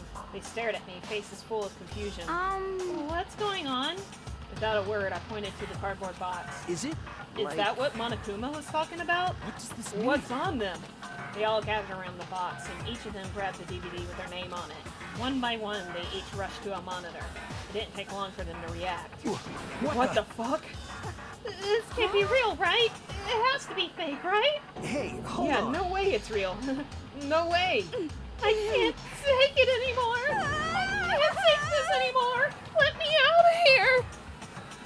As soon as I saw their reactions, I knew. They'd all seen something like what I'd seen. Nobody even bothered trying to hide their fear and confusion. Hi, Silver. Hello. Except for her. Even now, she was totally calm. I see. So this is what he meant by motive. He wants to fuel our desire to leave so that we're more likely to start killing each other. Yes, indeed. It is the classic prisoner's dilemma. Huh? Let me use an example. Imagine two countries are on the brink of war, but both countries want peace, and each commits to scaling back their forces as a sign of good faith. But there's a chance that one country may betray the other, so each country fears lowering their guard. The result is that neither scales back their forces, and they both end up betraying each other. Do you In understand? other words, the fear of invisible treachery becomes the greatest enemy of stability. That kind of sounds like us right now. Everyone says they'll work together, but in our hearts we're all afraid someone might betray us. But don't put those awful thoughts in our head. That's exactly what they want us to do. Huh? You can say that, but maybe you're thinking that once everyone drops their guard, you can just... What? Hey, this is exactly what Monokuma or whoever's behind this wants. They want us to fight, don't you see? Yeah, you're right. We all need to calm down. So then, Okay then, maybe we should start by all just talking. Maybe if we all just talk about what we saw, that'll help get everything out of our system. Besides, I think we're all super curious, right? I wonder what was in everyone's videos. I'd be lying if I said I wasn't curious. Hey, Sayaka. What was in your video, Sayaka? what's What's your wrong? problem? Just hurry up and tell us. Sayaka? I gently placed my hand on her shoulder. Stop it! She pushed my hand away and suddenly ran off. Huh? Sayaka? That's enough. Let her go. I can't do that. I have to go make sure she's okay. I hate romantic comedies like this. I don't care what happens to her personally. What? That's because you're totally thoughtless. I'm really worried. Then why don't you go do whatever you think you have to? We don't all have to stick around together, right? I hope you are Speaking well. of which, I have my own things to take care of. Goodbye. Everyone went their separate ways, but I don't have time to worry about them right now. I have to go find Sayaka. Let me fix my group thing here. Oh, that's still unlocked. There we go. There you go.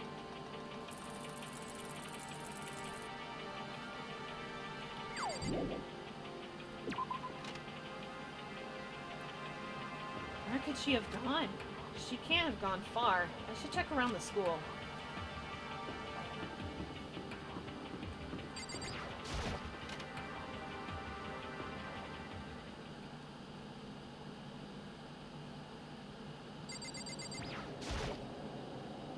I found her in one corner of an empty classroom.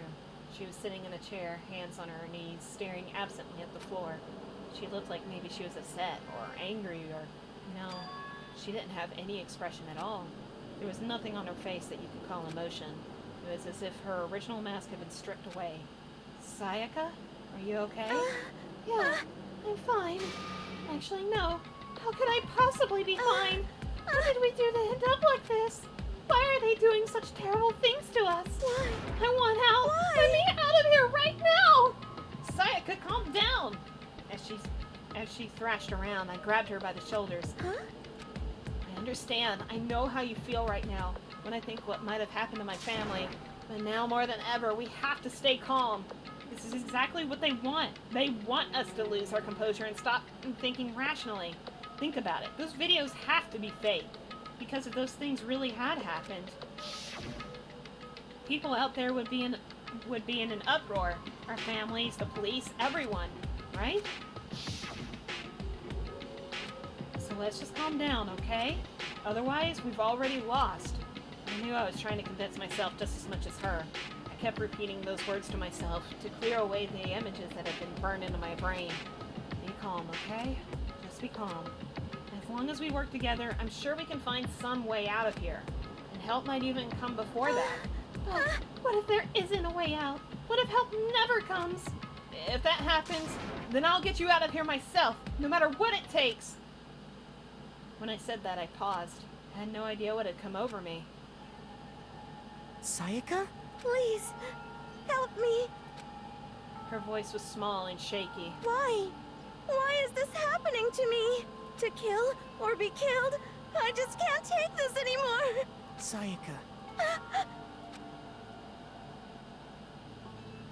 Finally, she raised her face up from my chest. She looked at me with those big, wet eyes of hers. Makoto! Can I believe what you said? Huh? That you'll help me get out? No matter what it takes? Absolutely. Makoto, you're the only one I can trust. So please. No matter what happens, please always be there for me. I need you on my side. Huh? Of course I'll be there for you. No matter what, I'm always on your side. I mean, you are my assistant after all. Makoto. Thank you, Makoto. Hearing you say that, I feel like I can keep going. I can get through this as long as you're here with me. Because I'm your assistant. Like you said, I'm your assistant. The smile I'd come to know so well returned to her face. I felt a little forced, but still. It was a huge improvement over how she was before. Hey! Hey! It's standing up! Oh no, not this conversation. Makoto! It's standing up! What's standing up? Come on! You even have to ask? Your flagpole! Get the hell out of here! Just a minute. No, I want to join in! Damn it! Well, if you won't leave and tell us what the hell is up with those videos! Huh, it's about to come out. It's gonna come out. My pristine, pure, white stuffing! My honest innocence. Hey, I can't talk. Fuck. My honest, innocent stuffing is about to come gushing out! I balled up my fist. Make it stop right now. I know, I was the same way. I balled up my fist, took aim, and swung as hard as I could. I had never put so much energy into a single motion before in my life. I leaned back, channeling all my power, and let go with everything I had. Ah! Stop by Are you okay? I need this bear to shut the hell up. If I hadn't avoided your punch, you would have just violated school regulations. Hey! But boy, are you slow! I could have downed $1,000 full-course dinner in the time it took you to finish your swing. Your speed, agility, alertness, passion, boldness, sense of despair, antagonization, it's all lacking! What the heck was that just now? He just wanted to mess with us. Well, for now, you want to just head back? Yeah. Monokuma had come along and swiftly destroyed the good mood we just created. Sayaka and I headed back to the dorms. You should get some rest, Sayaka. You still look pretty shaken. Sorry. I'm sorry for making you worry about me. You're right. I'm gonna lay down for a bit. With a nod and a small bow, she disappeared into her room. Now on my own, I headed off to tell everyone that Sayaka was okay. Once that was done, I decided to go back to my room. It was hard to think about watching that deranged video. I needed some rest of my own. Uh-oh, is my thing broken? Hold on. Let me see if I can try refreshing it.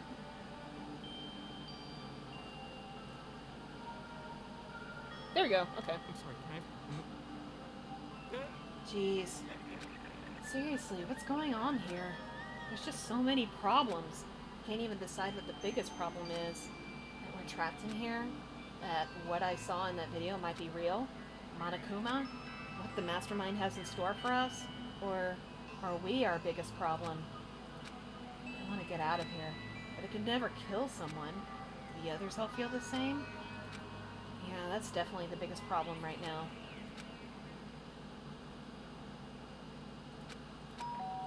Huh? When I opened my eyes, they darted immediately to the clock. It's almost 10 o'clock. I fell asleep without even realizing it. Nighttime's about to start. So how come someone's here? Sorry. I'm really sorry to come by so late. Sayaka? Sayaka? What are you doing out so late? That's when I noticed. Her body was trembling. Is everything okay? It was so Sorry strange. to bother you, but something really weird just happened. Something weird? Makoto. Just a little while ago, I was laying down in my room, and all of a sudden my door started rattling and shaking. Her voice sounded like all the air had been squeezed out of her lungs. Just hearing her talk made me tense up. I was so scared. It was like someone was trying to force the door open. My door was locked, so they couldn't get in, of course. But they started shaking the door harder and harder. I was so scared I couldn't even move. So what happened? After a while, it just stopped. I let some time go by, then I got up and opened the door to check outside. Makoto. But there was nobody there. Someone tried to force their way into your room? But who would do something like that? I mean... It's not like I'm suspicious of anyone here, but still, it makes me nervous. What if something like that happened in the middle of the night? What would I do then? You don't have to worry about that, right? I mean, we can't go outside during nighttime. But that's just a promise we made, right? If someone decided to break that promise, then why don't you stay in my room tonight? Would that make you feel a little better? Huh? What? All it said in the school regulations was that we had to sleep in the dorm rooms, right? It didn't state specifically which room each person had to sleep in, so... Hey, But two people sharing one room is, you know... oh jeez, I'm sorry. I didn't even think about that. Honestly, that didn't even cross my mind. No, I know, me neither. It's not even that I mind the idea, but... if you don't mind, could we maybe switch rooms, just for tonight? Switch rooms? If it'll help put your mind at ease, then it's totally fine with me. But I don't mind you staying in my room, but... Are you sure you're okay with me staying in yours?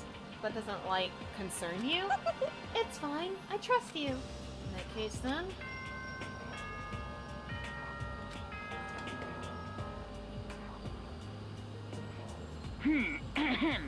This is a school announcement. It is now 10 p.m. As such, it is officially nighttime. Soon the doors to the dining hall will be locked, and entry at that point is strictly prohibited. Okay then. Sweet dreams, everyone. Good night. Sleep tight. Don't let the bed bugs bite. Oh fine. Okay, so it's settled. I'll head to your room right now. Oh, but if we're gonna trade rooms, we better trade keys too. Oh, that's right. We'll have to trade keys. Again? Like I said, I'm psychic. Huh? Hey, aren't you gonna say you were just kidding? What if I wasn't just kidding? Something resembling a smile had made its way to her face. Thank goodness. It looks like she's already started to get back to normal. Okay, we better trade keys then. Okay. Yeah, let's do it. We exchanged keys, and when I looked back up at her again, there was another worried expression there. Makoto, please be careful. If someone comes to the door, don't open it, no matter what. I won't. The same goes for you, Sayaka. No matter who it is, don't open your door for anyone.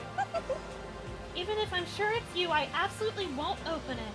Otherwise, what's the point of even switching? Oh, by the way, just so you know, my bathroom door tends to get stuck. There's a little trick to opening it. You have to turn the knob, then lift up on the door while you pull it out. Just do that, and the door should open no problem. Okay, but the showers don't work during nighttime anyway, right? Oh, that's right. I totally forgot. But I guess I might use it when I get up in the morning, so thank you. Okay, well, I better get going. See you tomorrow, Sayaka. Hey, and about what I said before. When I said I was psychic, it really was a joke. Honestly, I'm just very perceptive. Yeah, I know. Good night, then. See you in the morning. Sayaka gave me one last parting smile, and I headed off to my room.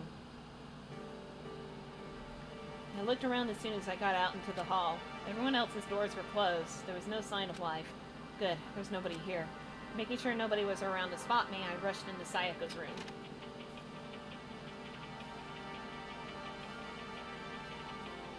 So this is Sayaka's room. Really doesn't look any different from mine. Smells nice, though.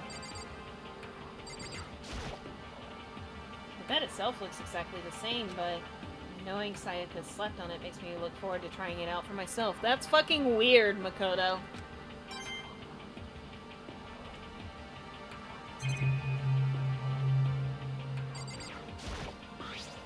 My room came with a toolkit, but Sayaka has a sewing kit, just like the note said.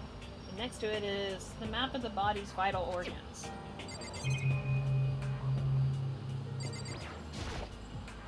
It's kind of weird to dig through other people's trash, but I couldn't help taking a quick peek. There wasn't any doubt about it. It was a DVD with her name on it that we found in the AV room. That reminds me, I never did get a chance to find out what was in her video. But it's probably best if I wait until she brings it up again. Excuse me. If I remember right, all the girls' private bathrooms have locks on them. I'm a little reluctant to go in. I don't think Sayaka would like me snooping around too much. I should probably go to bed soon. As I lowered myself onto Sayaka's bed, a pleasant fragrance enveloped me. Sayaka's scent. Maybe it'll bring me some sweet dreams. Stop being weird. Feeling a little better than before I fell asleep.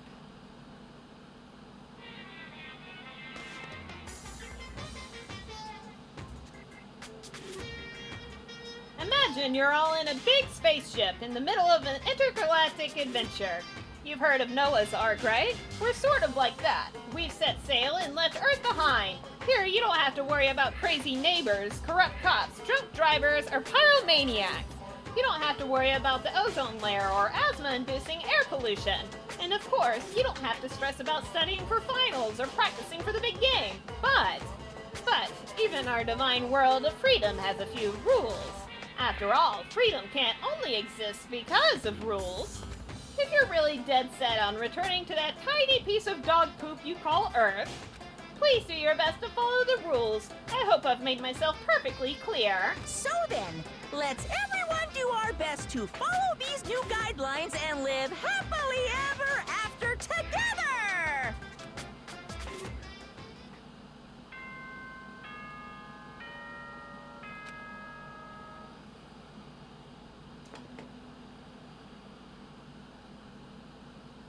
Good morning, everyone! It is now 7 a.m., and nighttime is officially over. Time to rise and shine! Get ready to greet another beautiful day! I sat up, still half asleep, and rubbed my eyes. Slowly, I pulled myself out of bed. I remembered I was in Sayaka's room.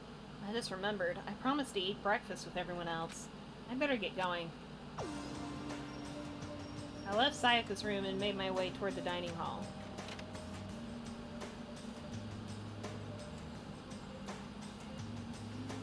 A few people had already gathered at the dining hall by the time I got there. Hey, Vicky! Hello, Makoto, and good morning! Can you believe it? I was the very first one here this morning. Good morning. Hey, Makoto. Morning! I suppose I'm early. I figured everyone who had arrived on time could be considered model high schoolers. And the ones who showed up a little late... Yo! Sorry. Sorry I'm late. My makeup just would not cooperate this morning. Ah, well, My apologies, ladies and gentlemen. My morning, duty took a little longer than usual. We're the types with a more relaxed sense of time. Most high schoolers fall into this category.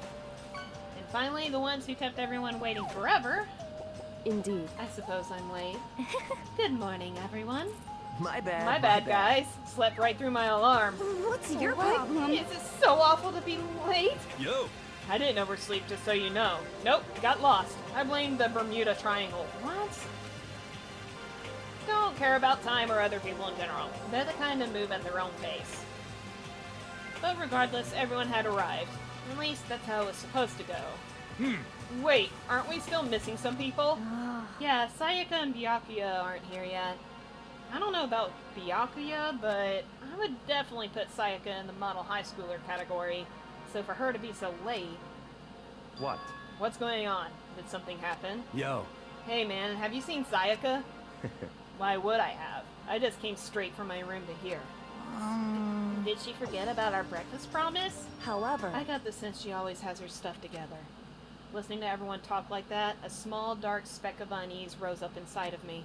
And that speck started to grow quickly. I need to go. I have to check on her. The words had barely left my lips before I flew out into the hall.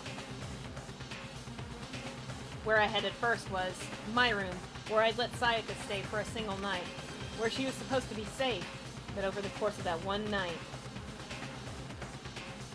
the room had been completely transformed. What the hell? I better check the bathroom. Let's take a look inside.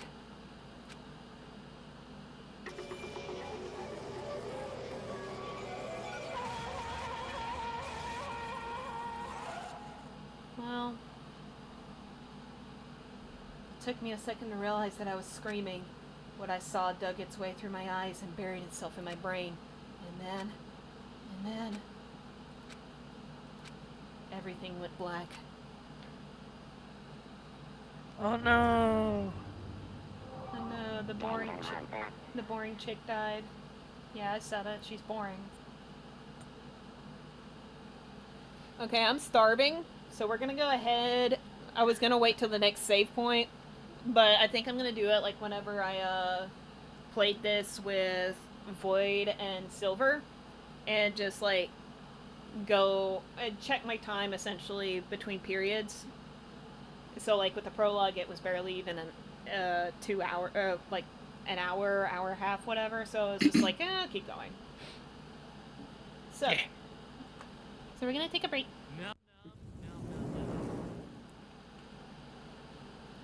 Let me put the music back on. I'm gonna start my stream soon. Okay. But I probably. Yeah. I don't know if I'm gonna stay in here with you since you're doing like a whole thing. I might come back later. Yeah. Because I don't want to interrupt. But yeah. I'm excited because you're back. Yeah. And I'm wagging my little tail, and I'm excited. Yippee! Yippee! Yippee! And I was kind of like grinning from ear to ear maniacally when I saw you added the fish thing. Yeah. I was like, oh my god, she added it. Yeah. I didn't want to add too much, but I figured this would be a good idle thing. Whoa. Most of us are addicted to it at this point, so. Yeah. Out of everything, we're all addicted to the stupid fishing game. Oh my god! You got a legendary! Stop! Alright. We're gonna... I'm gonna take a break once again. We do have the fishing game. I'm sure everyone is aware of it by this point. Just hit !fish. Enjoy, and we will be back shortly. Don't go anywhere.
Alright, did y'all behave? Did y'all get some good fishies? This game hates me. What happened? Yeah, I'm getting small shit, man. Let's test it. Let's see if it happens again. Alright, let's see.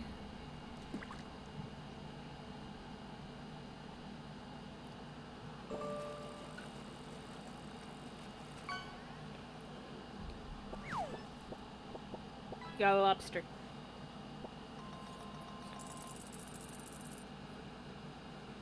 And now the game's gonna make me look like an ass. Well, it is on stream, so. Fuck you, fishing game. You're lucky I like you. Alright. I'm gonna be eating in between, so everybody's just gonna sound like they have food in their mouths, I guess. Silver, you are welcome to take whoever you want. Just pipe up and be like, no! Mine! Mine! Alright. I need a fucking soundboard thing where it's just like, or it's the birds from Finding Nemo. Mine! Mine! Mine! Mine! Alright. Mine! Also, apparently, the Sonic Phantom really likes my rabbit.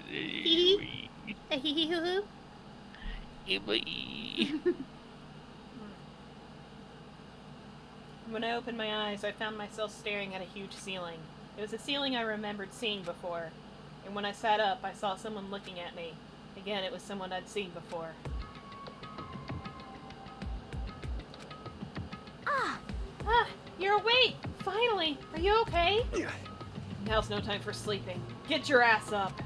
Huh? I know you want him. Yeah, yes, definitely. I know yes. you wanted Hero. You were unconscious, dude. I had to carry you back here. Well, it's no surprise, considering what happened. What happened? You saw her fucking dead body and you conked the fuck out. Hey, are you okay? So, it wasn't a dream? What I saw... Oh, I just realized the music's still on. Oops. Sorry, y'all. Double the Danganronpa. What I saw, it was real? That's right. It really did happen.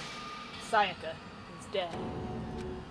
A deep, dark despair worked its way through my body and then exploded out of me. I shot up and took off running. Hey, where do you think you're going? I have to see for myself. I have to see if Sayaka is...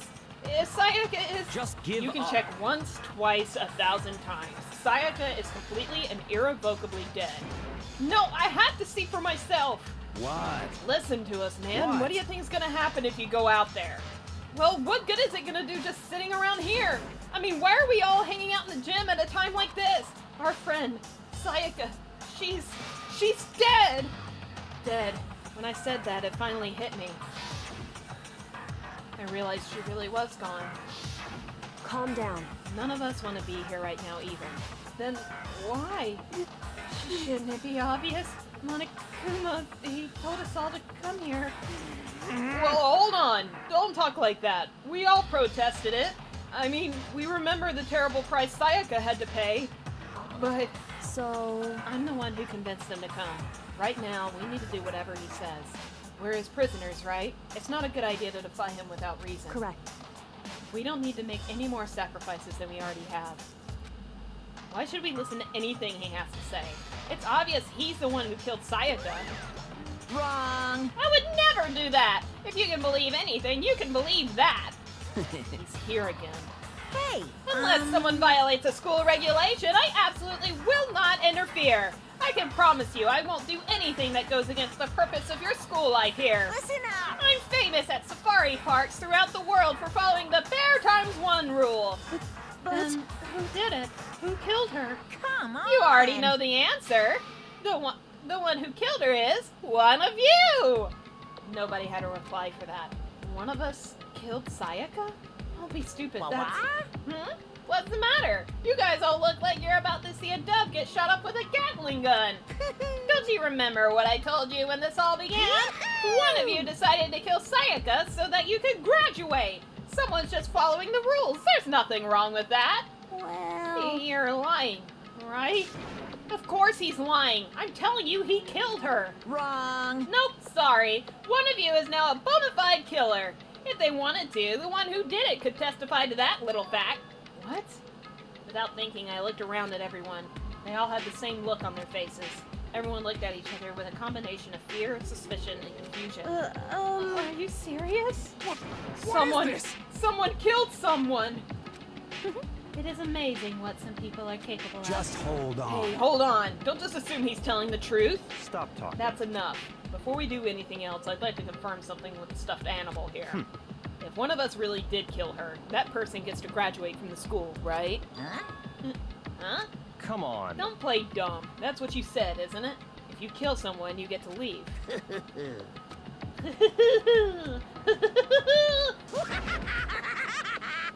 What? Why are you laughing? It's 'cause naive. You're just so naive. You really think it's that easy? You can just kill someone and waltz on out of here. Hey, You're super come on naive. now. Devilishly naive. Hellishly naive. No. The real thing has just begun. The real thing? Now then. Are you ready? Allow me to explain the second part of the rule regarding graduation.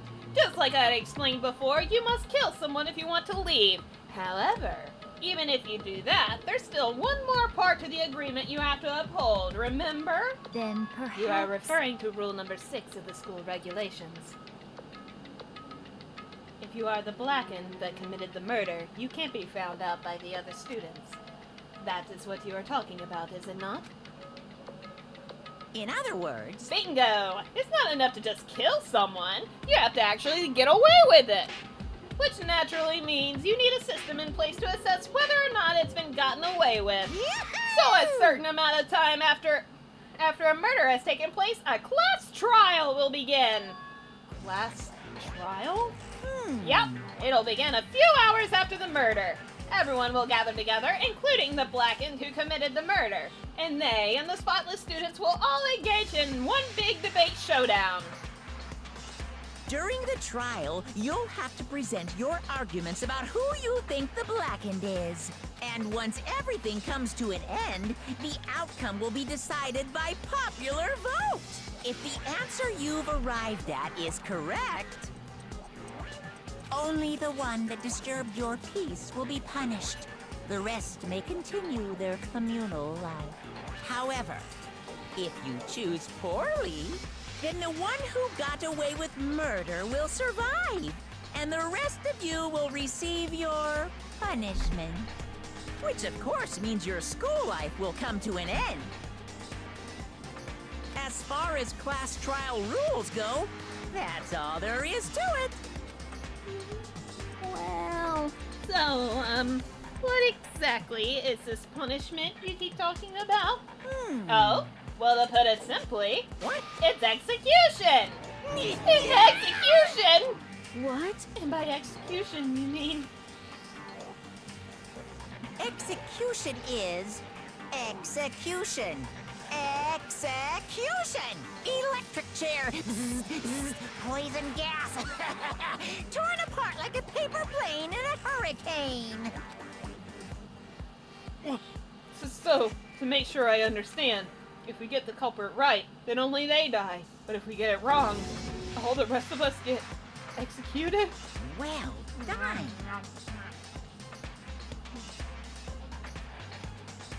Oh, no, a cracker in my mouth, leave me alone.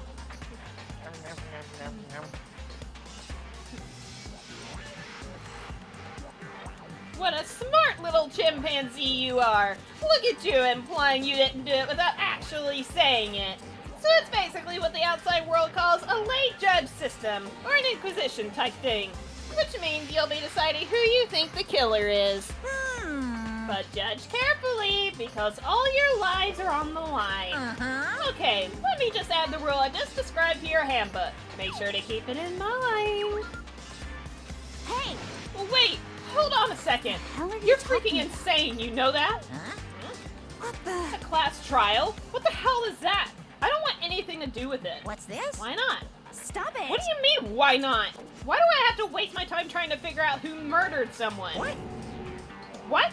Are you saying you're not going to participate in the trial? Only punishment awaits such blasphemy! The hell are you talking about? Punishment? I might, I don't know, throw you in a deep, dark, scary prison or something. Shut the hell up! Shut the hell up! Say whatever you want. I'm not going to be part of this. Don't be so selfish! Stop it! You're the one being selfish. Kill whoever you want. It's got nothing to do with me. The evil standing here before me. I'm trembling with fear. But I won't give in to such evil. It's my style to stick it out and resist till the very end. If you really want to get out of here, you'll have to go through me first. As he said that, he came charging at us, although it was more of a waddle. But then... Are you enjoying yourself now? Are you? Huh? Violence against Headmaster Monokuma is not allowed. You violated a school regulation. I invoke the mighty summon spell. Help! To me, godly spear, Gungnir! Well...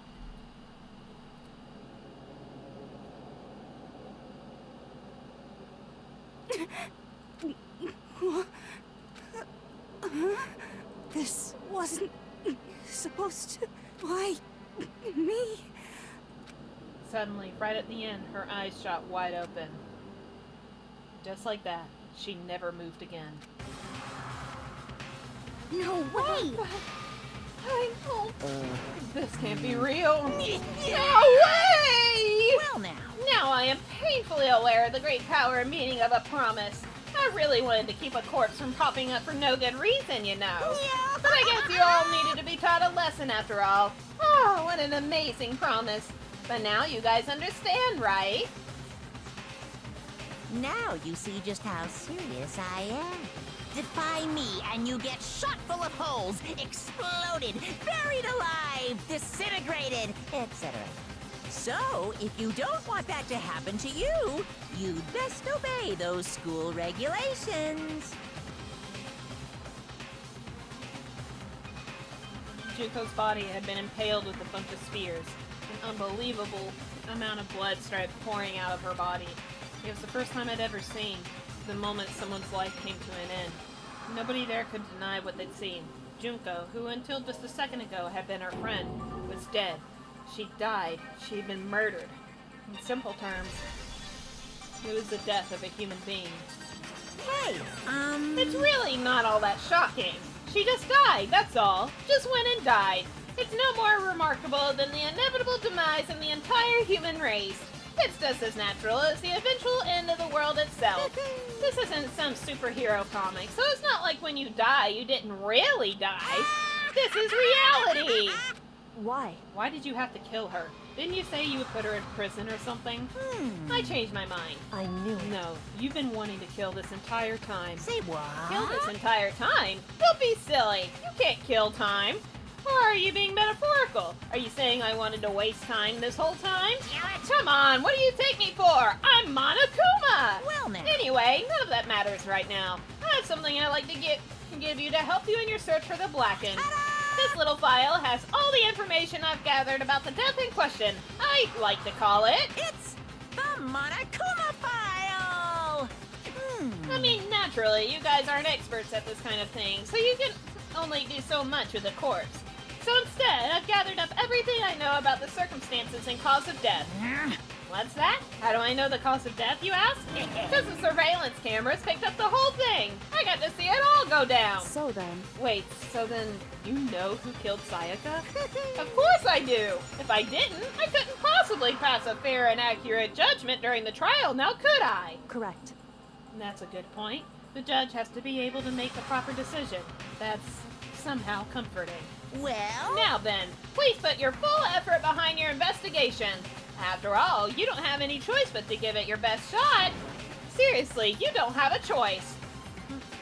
Okay, so we'll meet up for the class trial in a little while.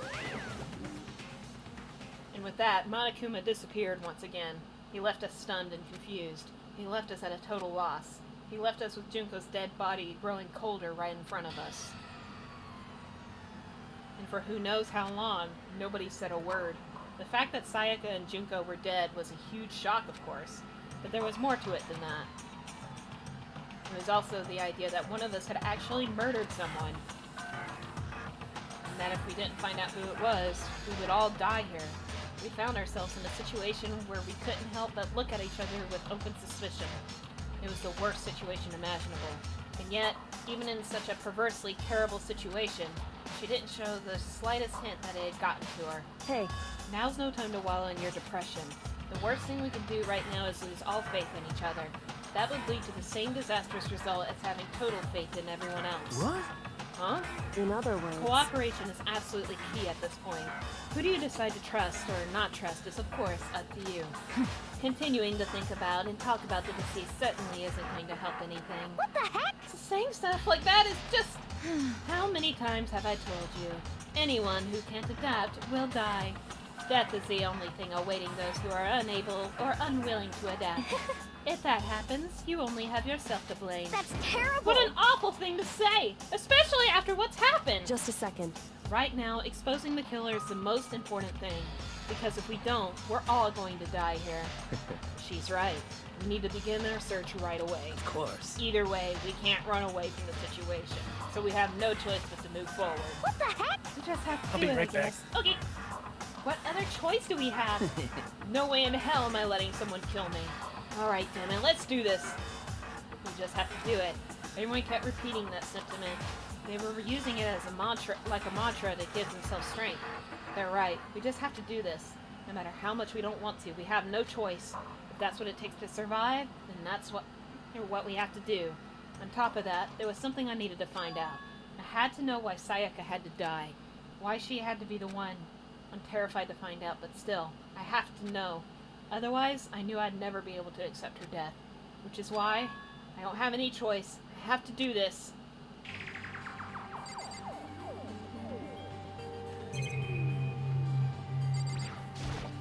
Hey. Before we start searching for Sayaka's killer, we need to decide what to do about securing the crime scene. What do you mean? You're thinking of putting someone on guard duty so nobody can disturb the area, aren't you? After all, if the culprit decides to destroy the evidence, we're pretty much screwed. Hey. In that case, I don't mind doing it. I don't like having to think anyway. I'll let you guys think or figure out who killed that chick. Okay, then we can let Mondo look after the scene. Well, no, we can't just leave him there alone. What? What? Why the hell not? Stop talking. Isn't it obvious? If you were the culprit, what's the first thing you would do? By volunteering for guard duty, you're in a position to destroy all the evidence you want. But fuck you! So then... Fine. Then I'll stay there on guard duty as well. That way there's no problem. Two-player co-op base defense with the two of them. With their stats, they're totally OP. Since we won't be able to help investigate, we're putting our faith in the rest of you. Okay, I'm cool. But... I'm still pretty freaked out, but I'll try.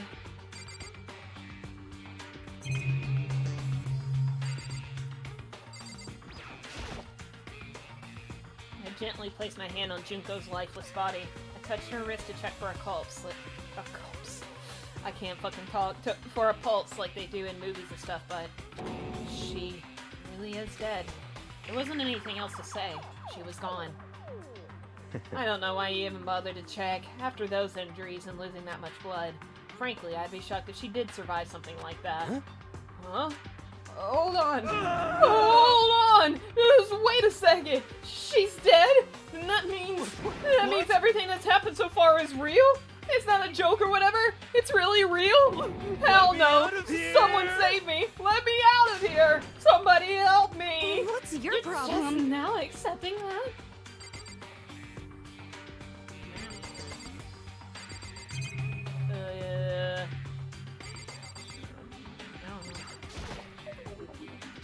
Hifumi? Consciousness has crashed. Restarting now. Please wait a moment.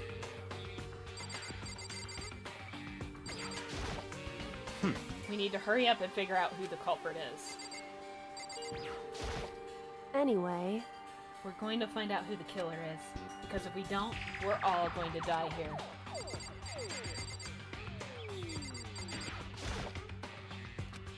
She must be so shocked she can't even open her mouth to talk. What should I do? Someone got right in front of us. They...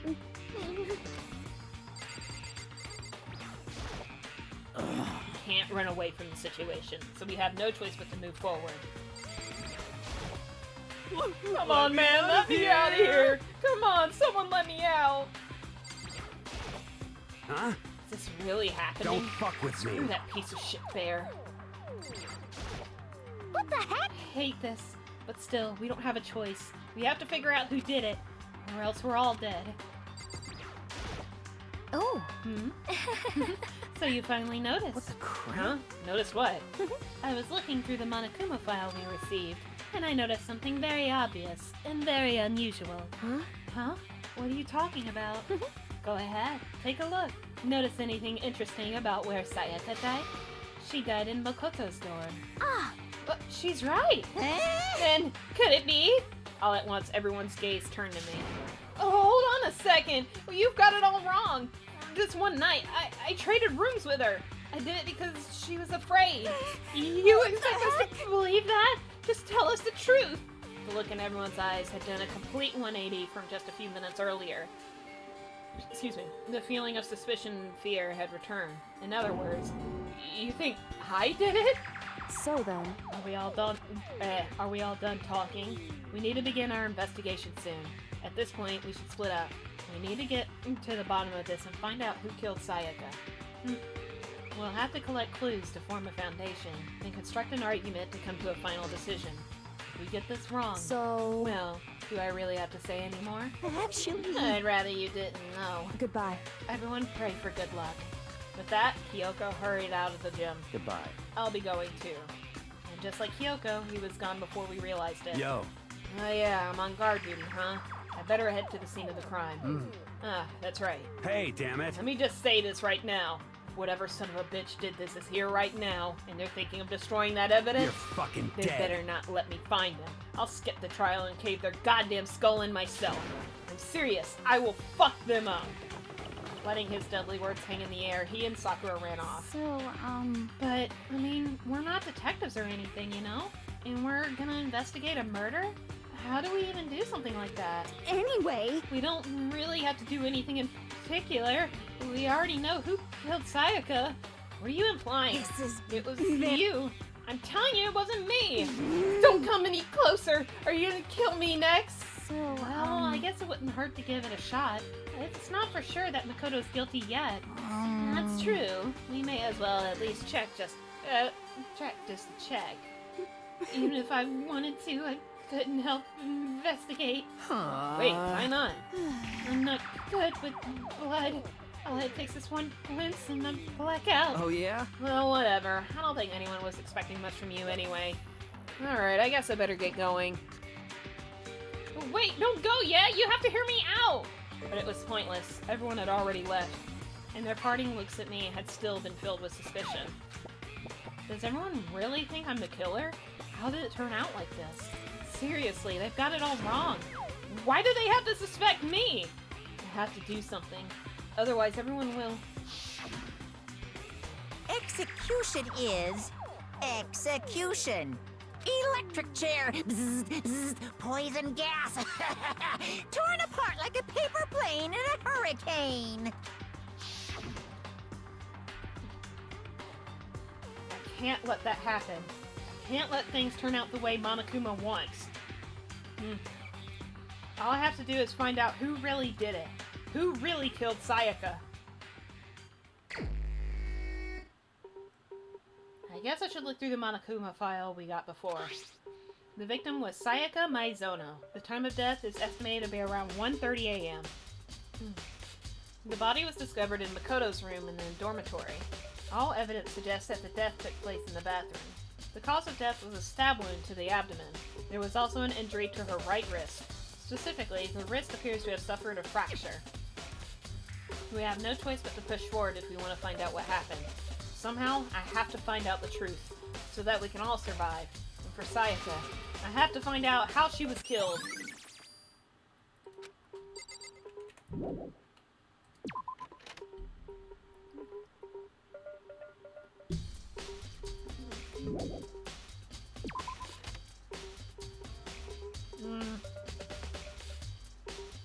First of all, I should head to the scene of the crime, my room.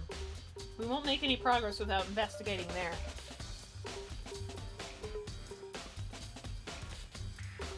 So I headed to my room, where Sayaka's corpse still remained. I'd better examine the state of my room a little closer. That might reveal something new.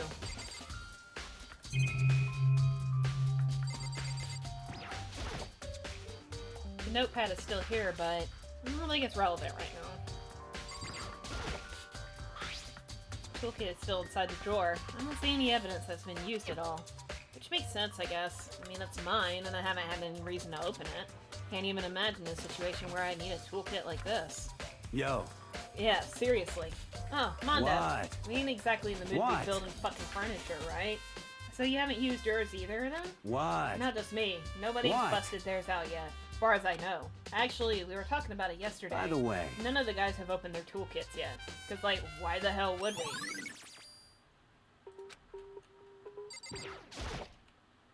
There are gouges in the bed, like someone attacked it. What the hell happened here? Huh? Looking at the lint roller, it looks like there's way less than there was before. Did Sayaka see how dirty my room was and decide to clean up a little? This is the replica sword I brought back for self-defense. Does this mean it was used in the attack somehow? Plus, it's been taken out of its sheath. I hadn't actually looked at the blade itself till now. I shouldn't be surprised it's coated in gold too. On top of that, some of the gold coating has come off of parts of the blade and the handle.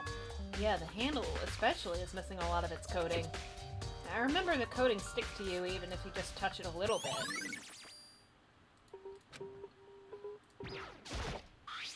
There's a key on the ground. It has my name on it, so this must be my room key. If I remember correctly...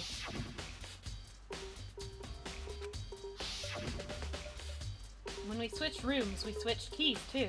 So Sayaka would have had the key here in my room the entire time. But wait, if that's true, then how did the killer get into the room in the first place? Could Sayaka have forgotten to lock the door? No, that seems impossible.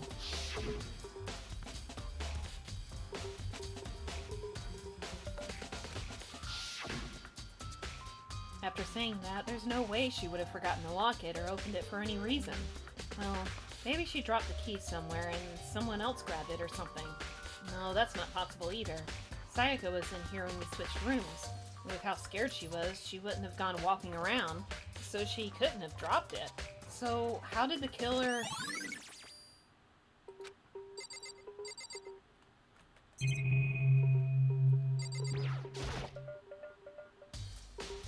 There are scratches and gouges on my walls in bed. Welcome back. Is that evidence of a struggle? It looks like there must have been some kind of fight in my room. Damn it, I was right there in the other room. If only I'd heard something. Wait. That would not have been possible. Huh? Don't you remember? All of our rooms are completely soundproof. So something could happen in the room right next to you and there's no way you could know. Well. Perhaps this is another of Monokuma's strategies, creating an ideal setting for murder.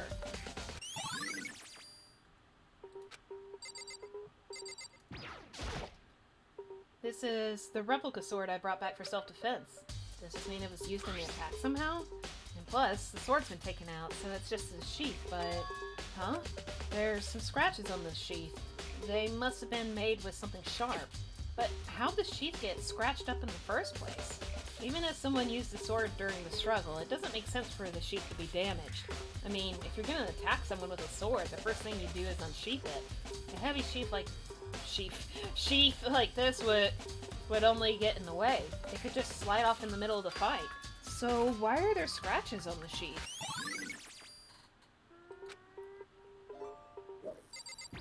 Things got really kinky and the sheath got scratched. Help. Sakura, do you think I'm guilty too? Hey! I try not to make assumptions like that. I simply don't know whether or not you did this.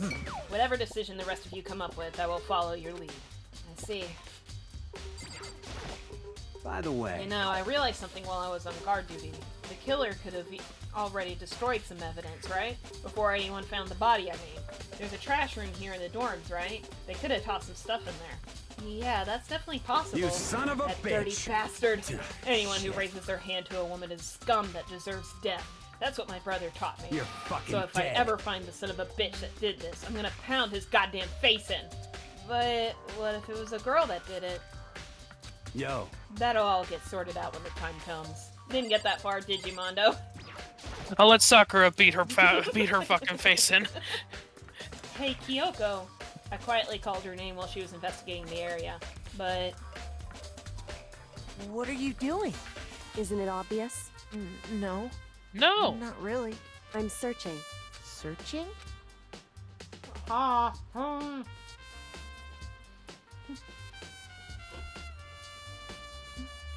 sandwich was falling apart, so I had to shove it in my mouth. No, don't fall!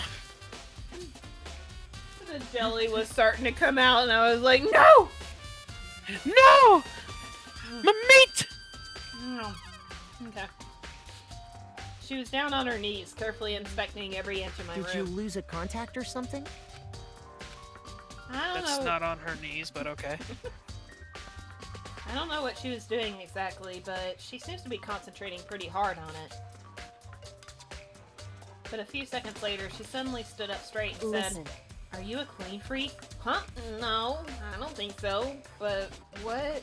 Nodding, she glanced around my room one more time. I see. Interesting. What's interesting? Hey. Just as I suspected, there's something very unusual about your room. Unusual? What do you mean? So... I searched your floor from one corner to another, and I didn't find one single strand of hair. Really? Indeed. Not one hair from the victim, and not one hair from you, even though you've been living in here. You know, now that you mention it, I noticed something while I was looking around before. It looked like the lint roller in my room had been used, but I never touched it. Could someone have used it to... I see. Very interesting. Your room didn't have a single hair in it, and someone used your lint roller without your knowledge. In other words, someone other than you came in and scrubbed your room clean. Was it Sayaka or the killer? Well, that's the question, isn't it?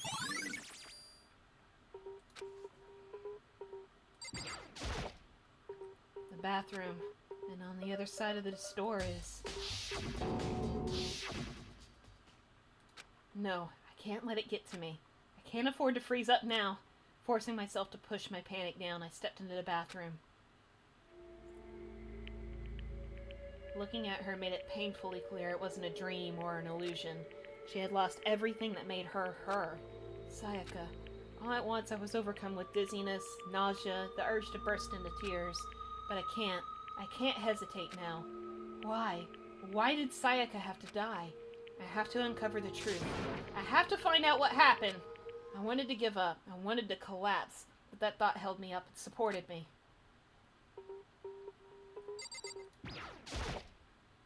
I told myself I simply couldn't face what I saw, but now's no time to think like that. I pulled out the Monokuma file to verify what it said about her body. Some sort of sharp object had been thrust into her stomach. That must have been the killing blow.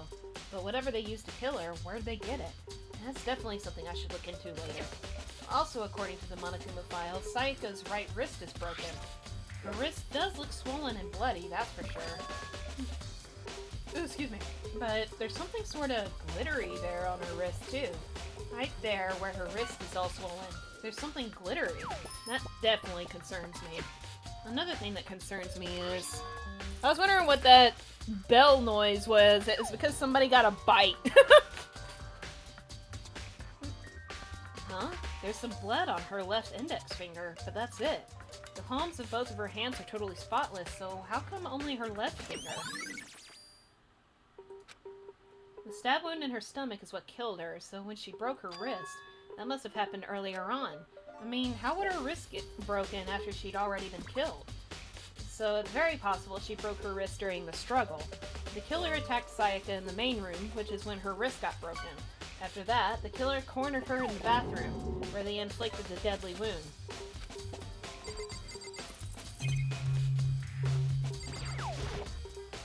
I looked past Sayaka to the wall behind her, and there I saw...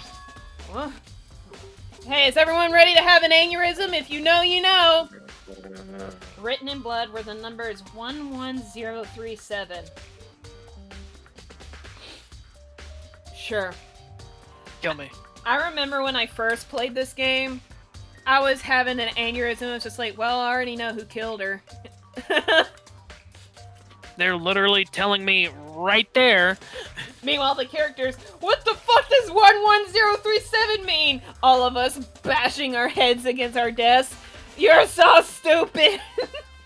Why are you so stupid? You're a school of the smartest, most talented kids in the world, and you can't figure this out. Did Sayaka do this? No, it was Santa Claus. Yes, it was Sayaka. It would seem... It looks like you found it, right, Makoto? The bloody numbers. That's most likely Sayaka's dying message. I've never seen something written in blood before. It really was her final message. It's as if she wrote it with life itself. Right. You often talk like an aspiring poet, but the numbers she wrote, what do they mean? 11037. I have no idea what that could possibly mean. So... The way she wrote the numbers makes me think she wanted to use her body to block them. If she wrote them in that location while she was sitting the way we found her, it means she must have wrote them by turning only her hand toward the wall. If you were to write something in that position, do you know what the result would be? The result? Well... Think about it. You're not gonna tell me? Makoto. You need to uncover the mystery of this case yourself. Otherwise, the case will end and you'll remain unconvinced. Kyoko's the only one that figured it out.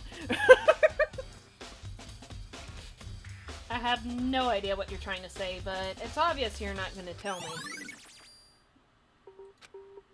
It sounds like Kyoko knows what Sayaka's dying message means, but honestly I have no idea.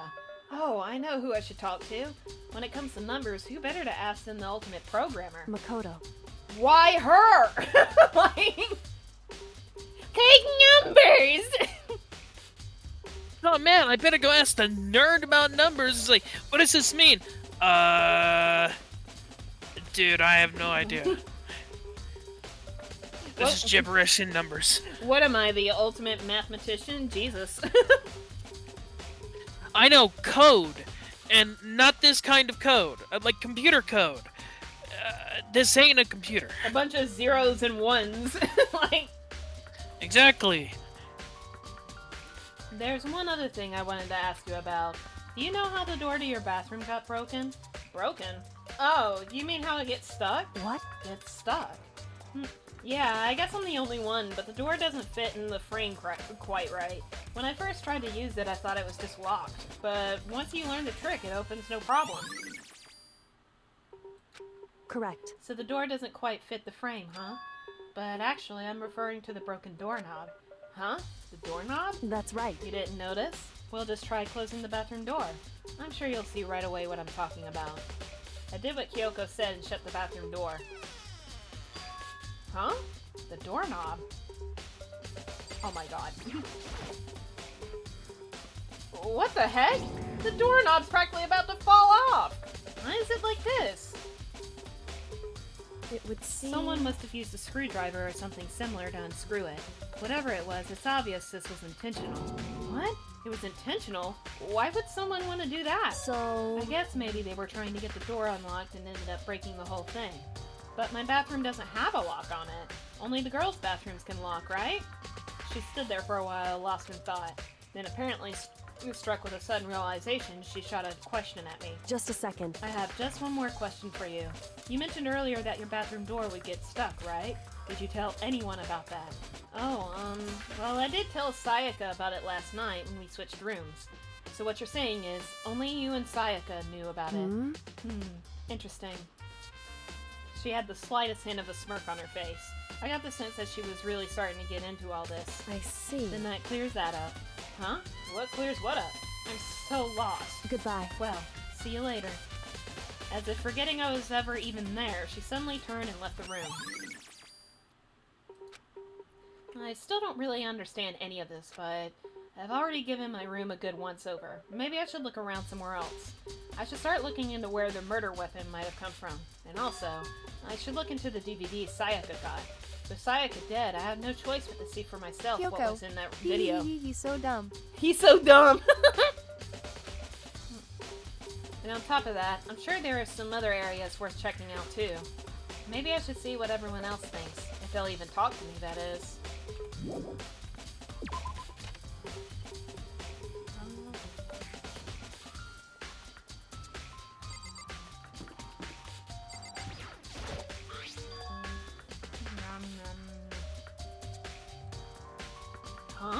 This is Sayaka's room, right? But the nameplate has my name on it. Huh? This is definitely my room, but the nameplate has Sayaka's name on it. The nameplates on my room and Sayaka's room were switched? So all that effort I put into switching rooms without anyone knowing was totally pointless. But why would anyone do that?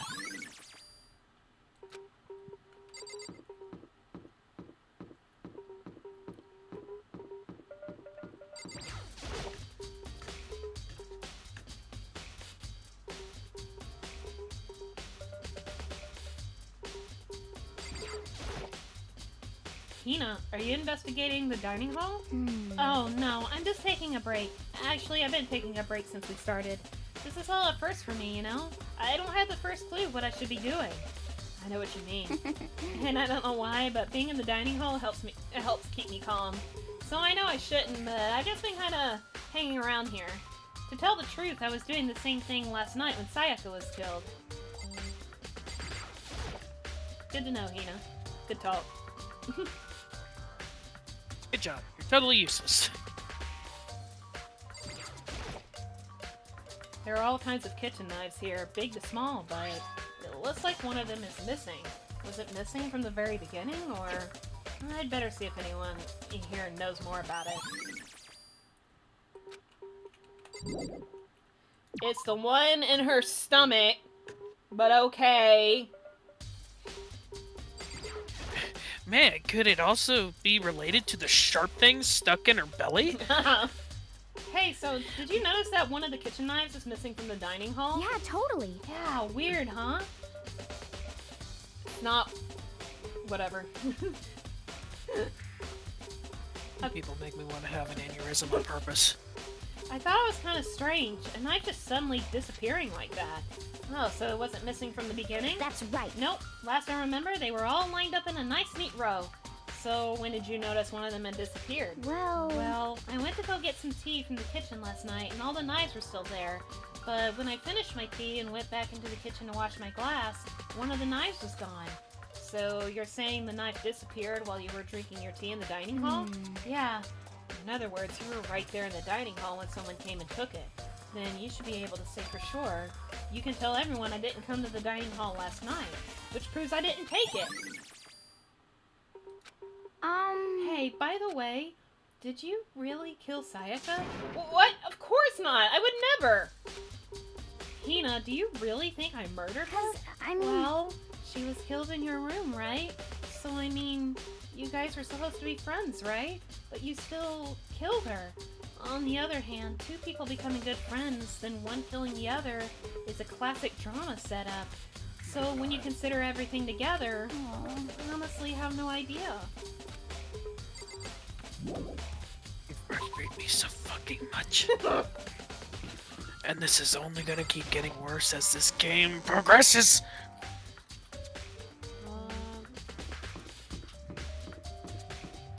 Hi, Kata.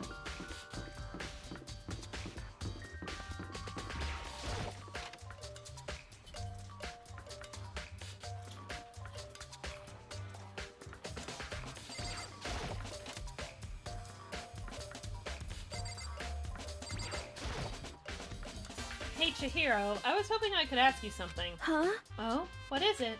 Before she died, Sayaka left a message. She wrote out the numbers 11037. Do you have any idea what these numbers might mean? Like, could they be a code or something? Sorry, no. Chihiro slowly shook her head. I'm sorry. I just don't know. Okay, well, don't worry about it. Thanks anyway for trying. Even she doesn't know. Or could she maybe know more than she's letting on? No, couldn't be. Anyway, bye!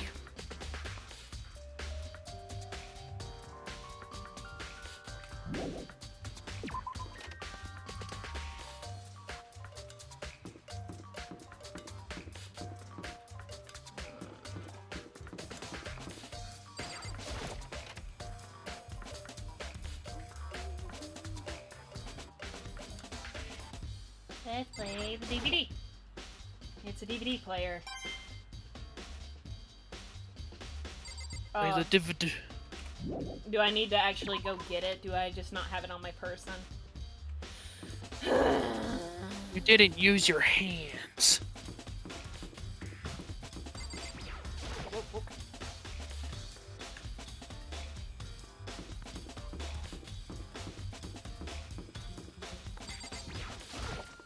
Oh wait, that's right, the nameplates are swapped. That screwed me up. Yes.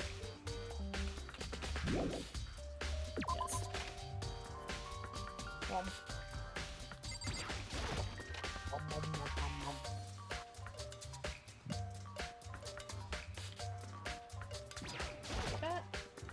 There can only be one thing in the trash can. Yep, the DVD with Sayaka's name on it. Sayaka got really upset after seeing whatever was in that video. I wonder, what did she see? It might not be directly related to the case, but it might be worth checking out anyway. I'm sorry, Sayaka. I need to borrow this DVD. Okay, now I can go look at it.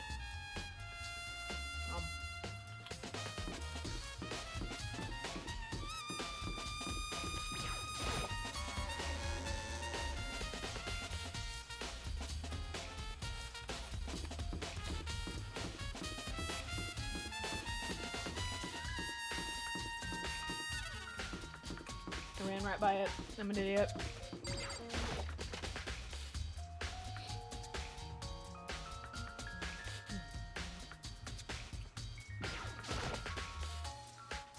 I should be able to use this to see what's on the DVD.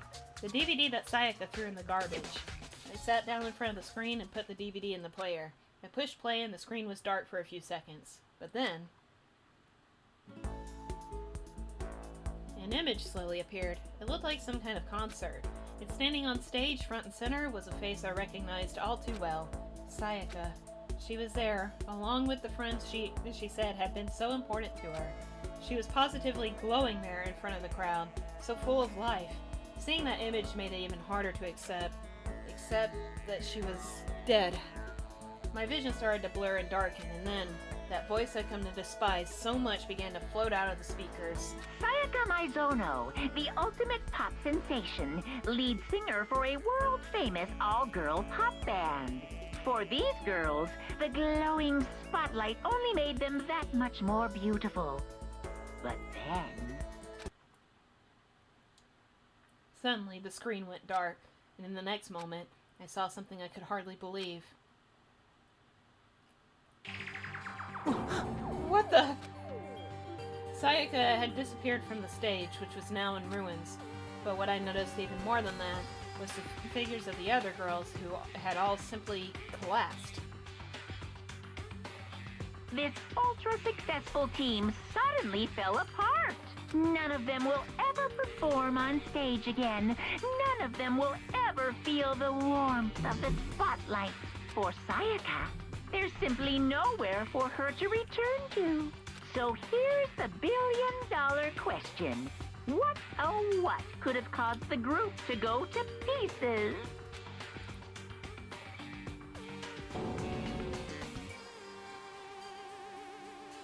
Without warning, the video cut off. What the hell? That wasn't real, right? They're a super famous pop group. Everyone knows who they are. Is he trying to say he was even able to get to them? If that really did happen, everyone in the outside world must be going crazy. What kind of person would take things this far? Excuse me.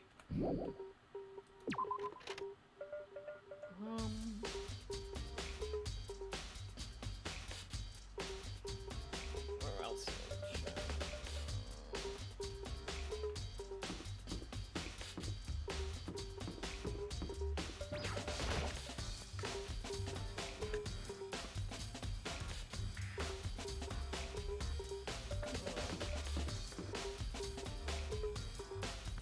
Why are they not checked?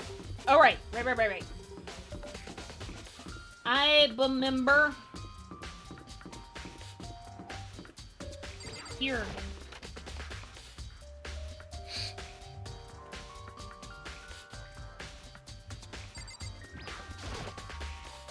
There's a sturdy gate here. No way to get past. Monokuma appears! It's the end of the line. The trash room. This is where all the trash in the school eventually winds up. How do you get this gate open? No, you can't go any further! No entry beyond this point. Only the person on cleaning duty is allowed in. Cleaning duty? No, you can't go any I'm not reading that again. Who's on cleaning duty? No, you can't go any... Shut up. This is stupid. It'd be faster to just go around and ask the others. No, you can't go... Shut up!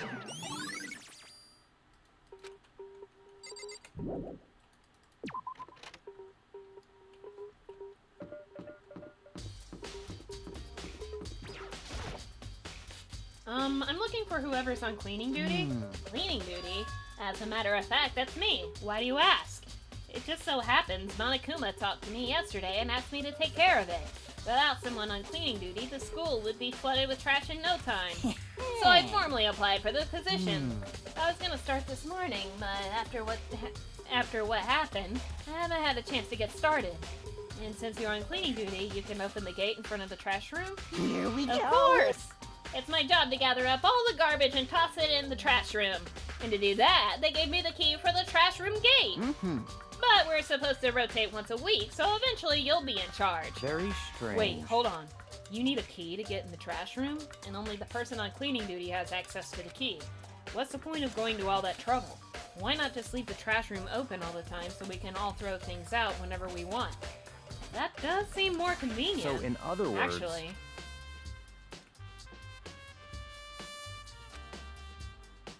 So that's it. That must be why.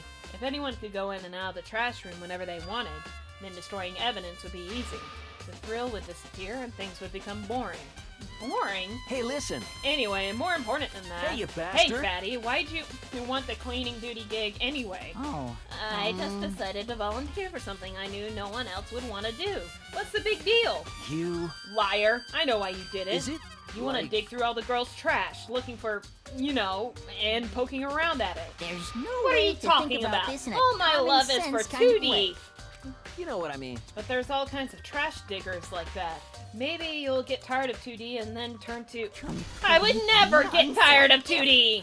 After spending a significant amount of time comparing 2D and 3D, I voluntarily chose 2D. The only thing 3D is good for is to shower love and affection on 2D. Oh, and PVC figures. Give me a break. How are you not totally embarrassed to say stuff like that? If you're so worried about Hifumi's questionable morality, there's a very easy solution. Whenever a guy has cleaning duties, Sakura can accompany them from picking up the trash to disposing of it. What? What? If you're as innocent as you claim, where's the harm in it? That's not how it's supposed to... Anyway, on another topic, Hifumi, since you were on cleaning duty, I have a favor to ask you. What, so now you suddenly want to join my party? Sorry, but you haven't triggered that flag yet. I mean, you haven't helped me recover from a past trauma, or save a village, or beat a boss. No, nothing like that. I was just hoping to get into the trash room and look around. Oh, okay. So easy. So Hifumi and I headed down to the trash room.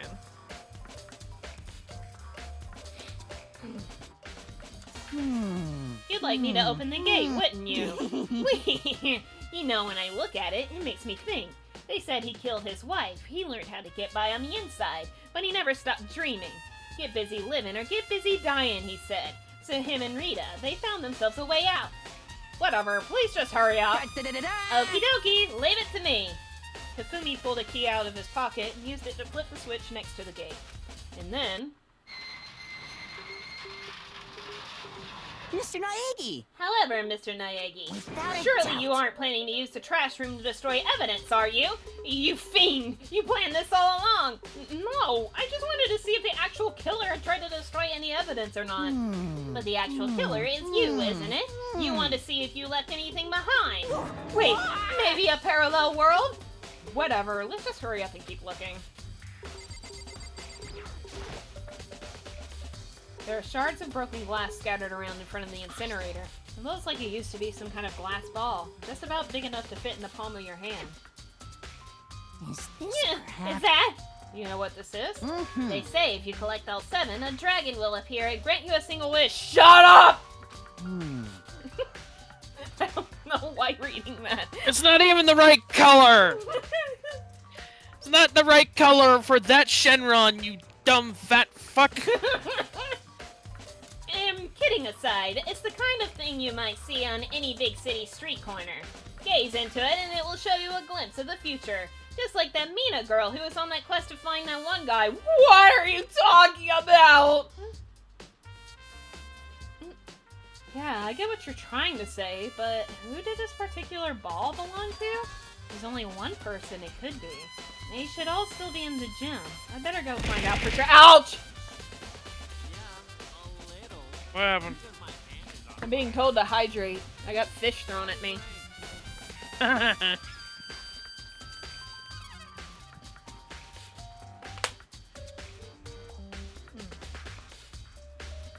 forgot it throws things at you. Yeah, it throws fish. You're throwing fish at me every time you tell me to hydrate. That's funny.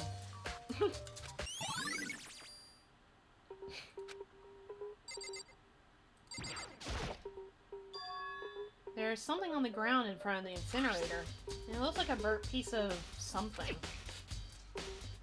A burnt piece? Like a hunk? Like a hunk of burning love? A hunk of burning love. I'm gonna explode.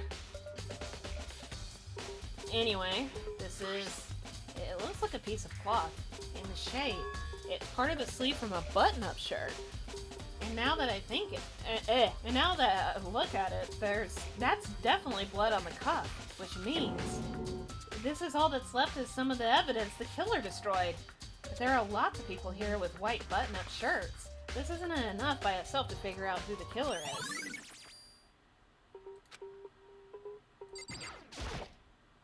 A green button and a yellow button. There's no doubt they're related to the big mechanism. This is the incinerator. It's way in the back part of the trash room. It's a good 30 feet from here to the gate. Ah! And it's on right now!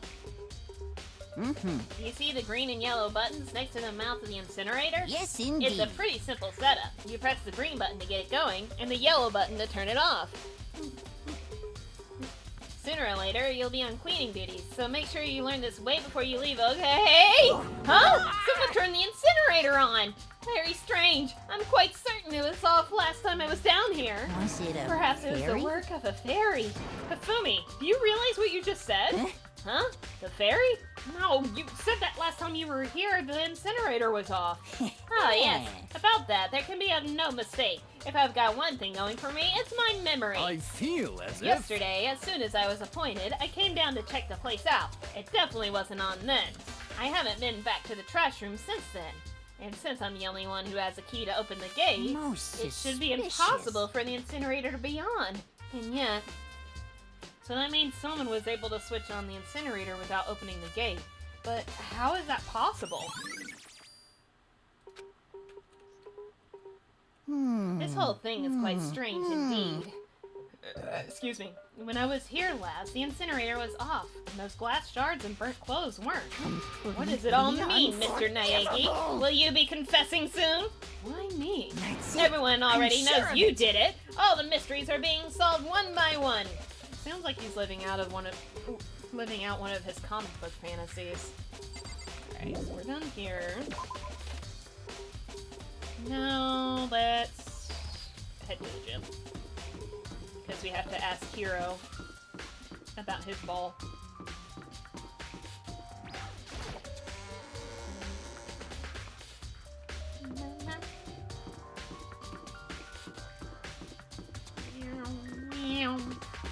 I'm zooming. Zooming.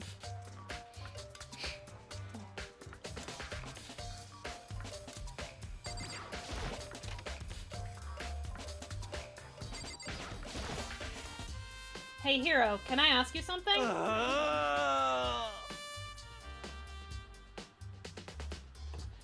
Hey, Hiro, can I ask you something? Hold on, I was taking a drink. You gotta give me, man. I don't want to just go.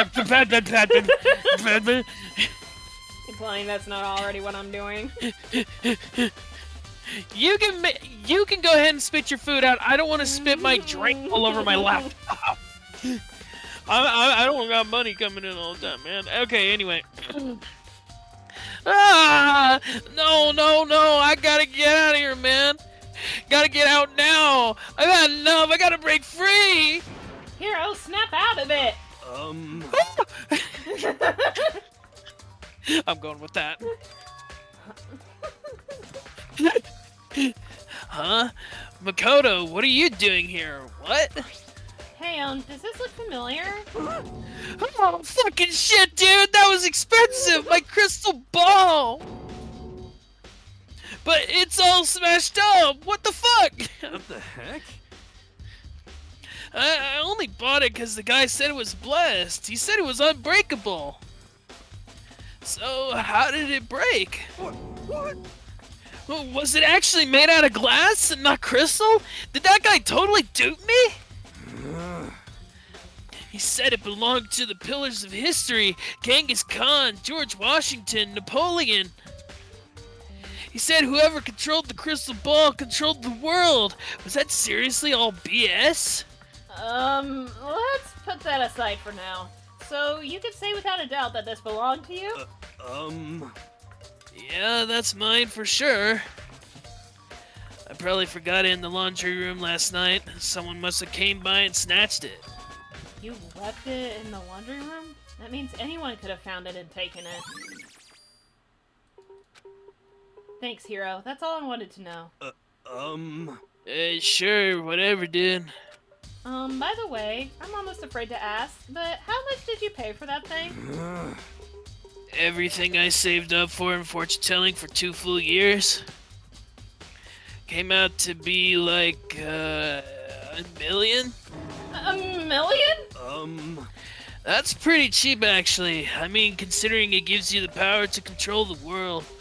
That's just too stupid. I can't even feel bad for him. Uh-oh.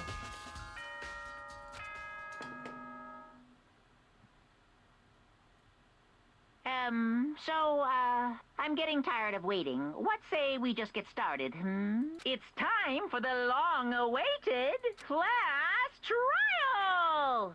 Now then, Yay. allow me to appoint a proper location for the proceedings. Please go through the red door on the first floor of the school. See you soon! The red door on the first floor. That's where I should go. No, where I have to go.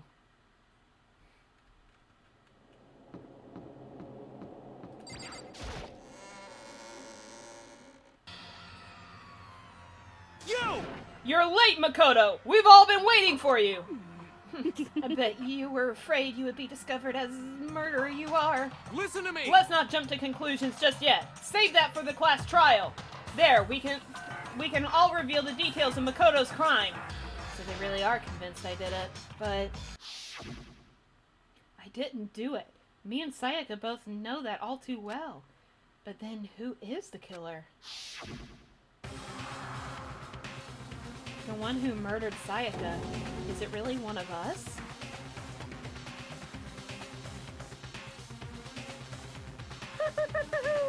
Is everyone here?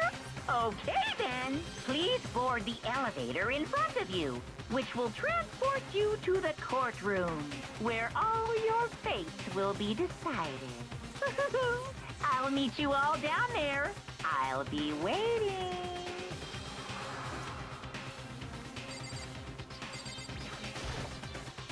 I guess I have no choice but to get on this elevator. Well then. Let us begin. Yes, Good indeed. idea. Hey, Are you scared? No, scared isn't quite right. Makoto. I said it before, but it's up to you to uncover the mystery surrounding this case yourself.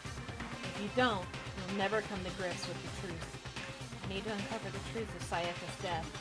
I didn't need someone else to tell me to do that. In Sayaka's honor, I swear I'll find out who the real killer is. As I raised my voice to try and give myself courage, I turned, trembling with anticipation, toward the elevator. With each step forward, I could feel my heart starting to race faster and faster. Everyone else was already on the elevator. When I finally stepped on, the doors closed and the elevator started to move. The steel box descended with heavy clunking sounds toward the school's basement.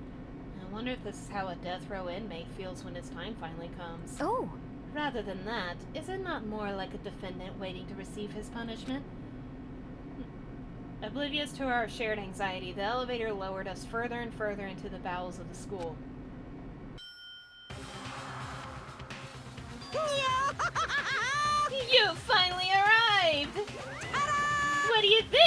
Doesn't it feel just like a real courtroom? It's like a Hollywood movie set, right? Not even close. It's total shit. Well now. Okay, okay. Everyone find your assigned seats and sit down. Hurry up now, hurry up!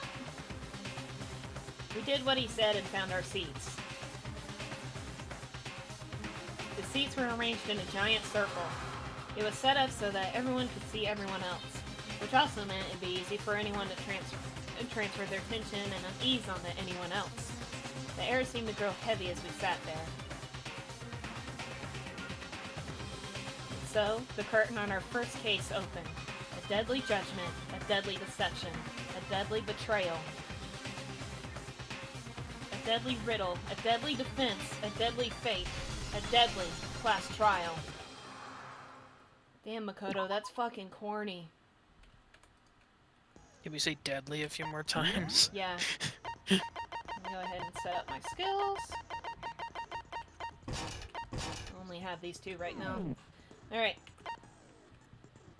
We're just gonna take a 5-minute break so I can stretch out my back, respond to DMs that I see that I have, and we will be back shortly. Be sure to play the fishing game. I'm already on it. Just, once again, exclamation point, fish, and you will catch a fish, and I will be back shortly. I'm just gonna leave the game audio as it is, because that's only gonna be a few minutes. Just needed to stretch out my back, take my dishes, all that. So everyone behave! Bye-bye!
Alright.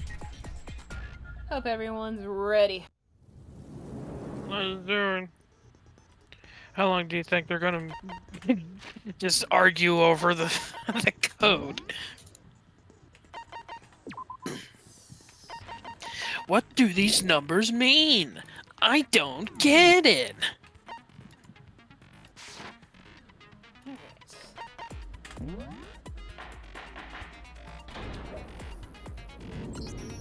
Let's begin with a basic explanation of the class trial. So, your votes will determine the results.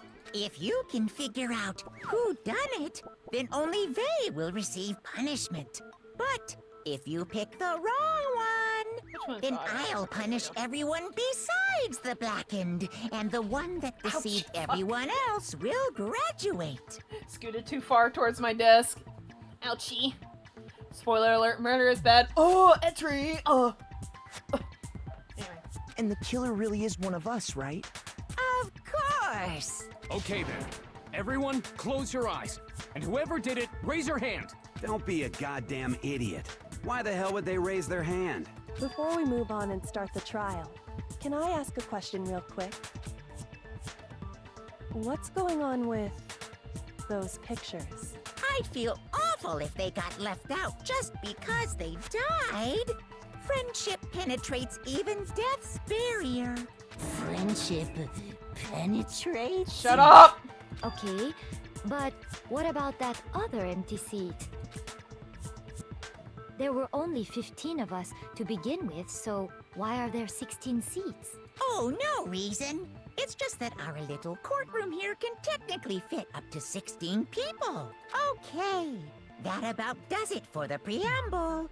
Get ready to get started. First up is the case summary. Now, let the class trial begin.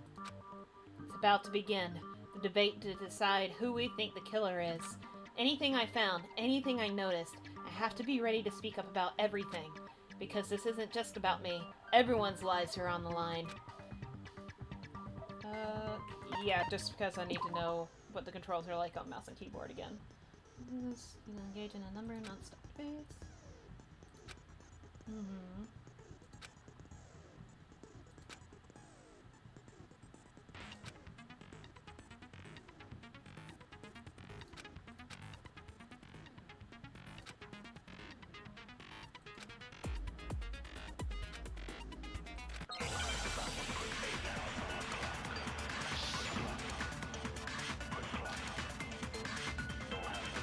Okay, let's see. Influence gauge, concentration.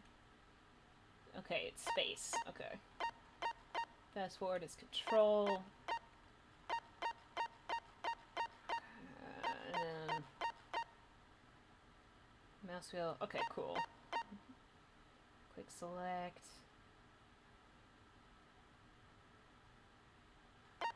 That one doesn't really make any sense. That's fine.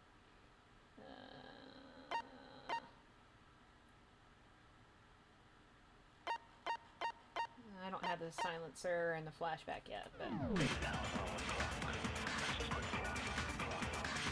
Yeah, we know that part already.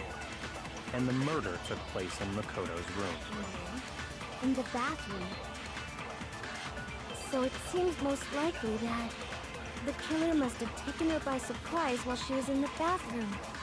She didn't even have a chance to resist. No, that's wrong!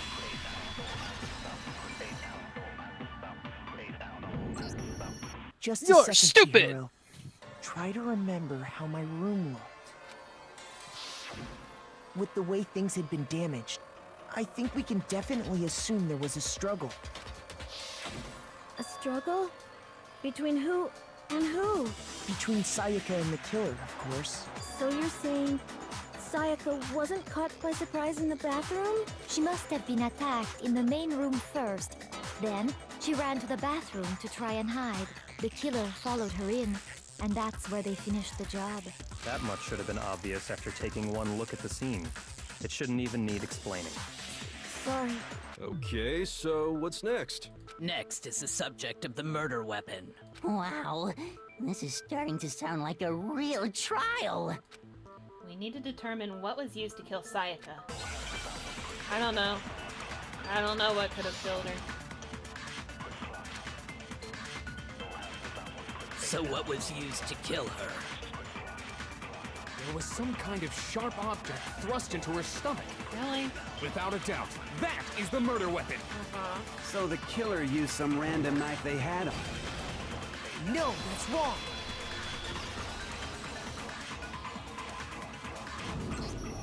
No. I do think it was a knife, but not just any knife. I'm almost positive it was a kitchen knife. Huh? A kitchen knife? After the murder, we discovered that one of the knives from the kitchen was missing.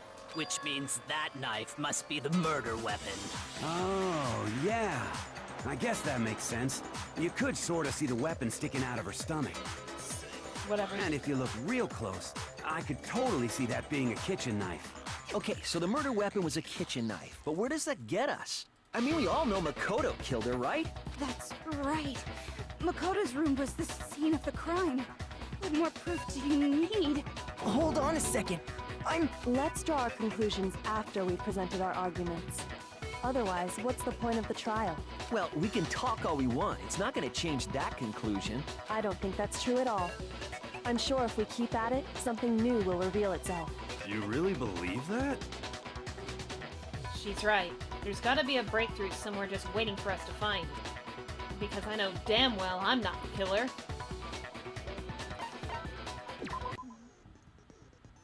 Got that.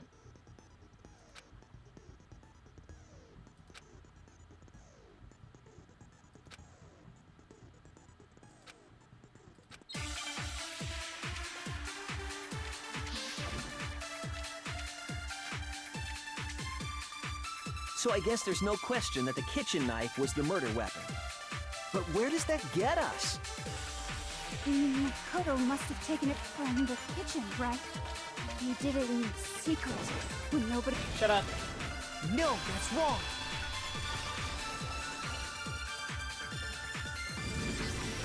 Okay, wait. Hold on. I didn't take the knife from the kitchen. Turn that down a smidge. Next you're gonna say you're not the killer, right? Go ahead and say it all you want. Okay, Well, I will. What if I have a witness? What do you think, Hina? Huh? Remember what you were telling me earlier? Oh yeah, that she was in the dining hall with tea, and that the knife was there and then it wasn't. Just to be perfectly clear, the knife disappeared while you were in the dining hall, correct? Yeah, that's right. And at any point while you were there, did you ever see me come into the dining hall? No, I don't think so. You don't think so? No, he definitely wasn't there. The knife disappeared while Hina was in the dining hall. But I wasn't there the entire time. In other words, there's no way I could have taken the knife. Okay, then what about this? What if the idiot swimmer girl and Makoto are in on it together and lying to protect each other? Oh shit! Swimmer girl? I just remembered. Y'all play the fishing game for. I'm not even gonna put it on BRB. I forgot to take the trash. I'll be right back. Okay.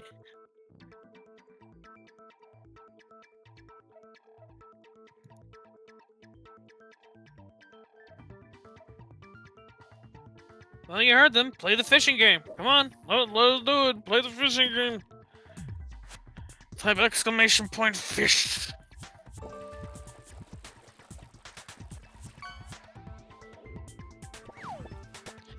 Hold on, Monokuma. We need to play the fishing game.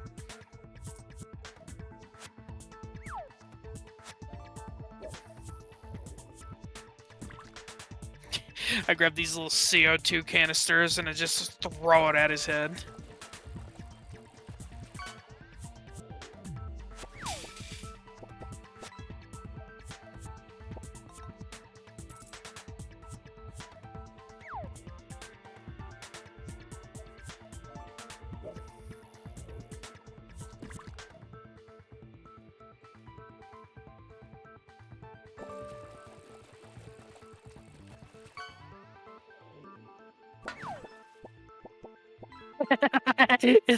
Work like that, Etchy.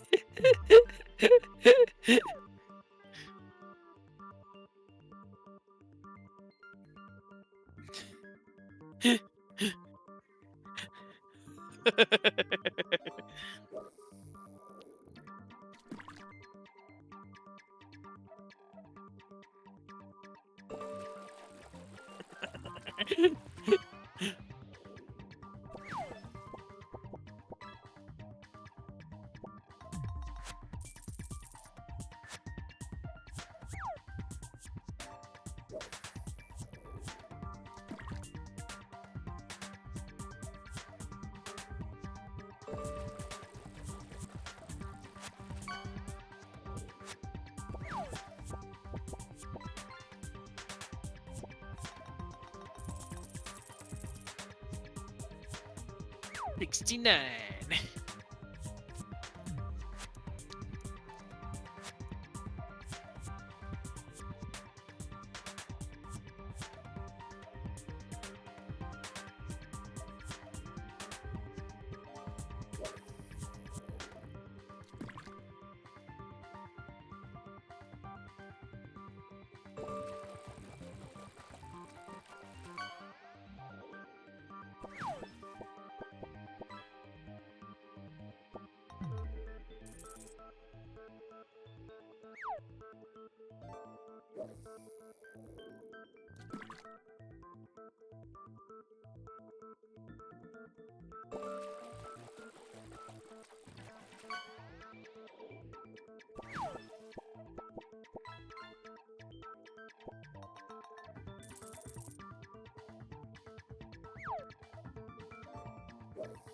There you go. That should be the one that works. Yeah, there you go.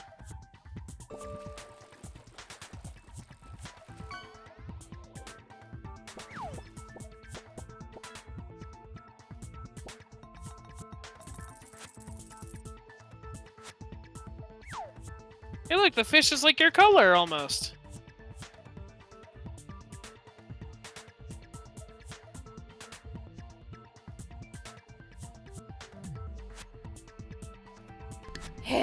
Sorry, that was very important. I literally came back into my room after taking my dishes, and I was like, I'm forgetting to do something. Oh well. And then it suddenly hit me. I'm like, fuck, it's trash day. I gotta go roll out the trash can. Oh, and more importantly, why would I get involved in something like that? Speaking of which, I'd like to ask the bear, if there is an accomplice, do they also become blackened? So you ask, and so I shall answer. Each murder is allowed to have an accomplice, but only the one who does the killing will get to graduate. So in other words, two people can work together, but one of them has no chance of profiting from it. Then there's no way anyone would work together, right? But what if they did work together, and they just didn't know about the rule? Ugh, good grief! Enough already! No, okay? There are no accomplices in this case! Oops! Did I say that out loud? Anyway, I didn't go to the dining hall, and I didn't take the knife, so I'm not the killer. Okay, so Monokuma who did would be take the sponsored by McDonald's. Hina seems the obvious candidate. After all, she just said she was in the dining hall. No, no way! He would try to replace McDonald's with himself. Can you or anyone Yeah. else prove that? Make Monokumas. I can. That's right. McKumas. Sakura was with me the entire time I was drinking my tea. I hate to have to ask, but just to be sure, Sakura's... Me. Right. But then, couldn't either one of them have grabbed the knife? Actually, no. Because, well, Just spit it out already. I stayed in Hina's room last night. I got so scared thanks to those creepy videos. I wasn't really thinking, I just asked her to stay over. Which means we have airtight alibis. You stayed over?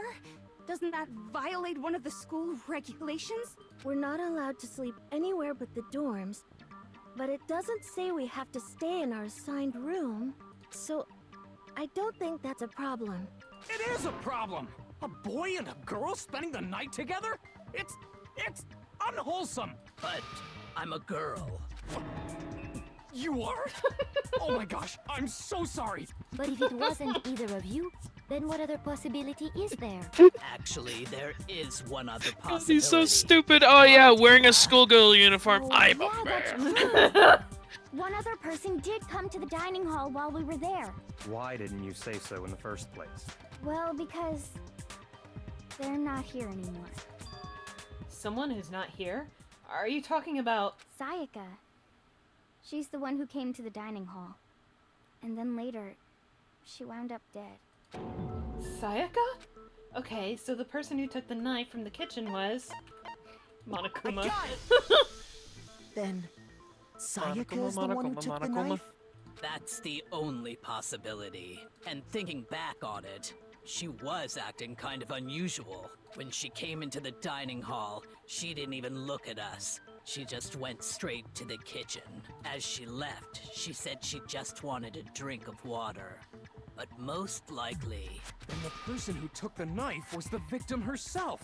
I'm sure she just took it for self-defense. So you're saying the knife she took was then taken from her, and she was killed with Sayaka it? In that gets case, Mordor'd you me, may not have and taken nothing the of knife, value was but lost. you still could have killed her. JJ. That's so mean, Void. What? See? He did do it after all. No, you're wrong. So, that's how you would twist the argument and send us all off in the wrong direction? You possess a most terrifying talent. Damn, if I don't do something, they're gonna blame me for the murder. Don't they understand? If they convict me, everyone's gonna die. Hold on.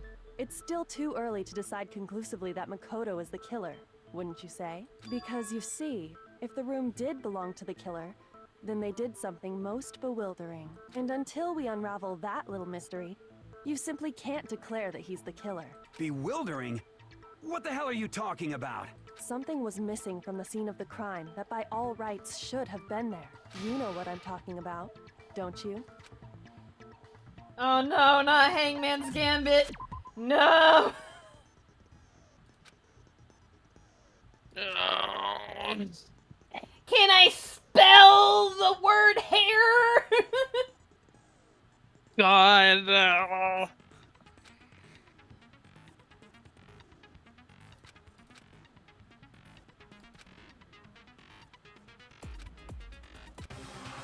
Something that should have been at the scene but wasn't. That must be the crucial point. If we can just figure out what that something is. Spoiler alert, Vixie can't fucking spell explode.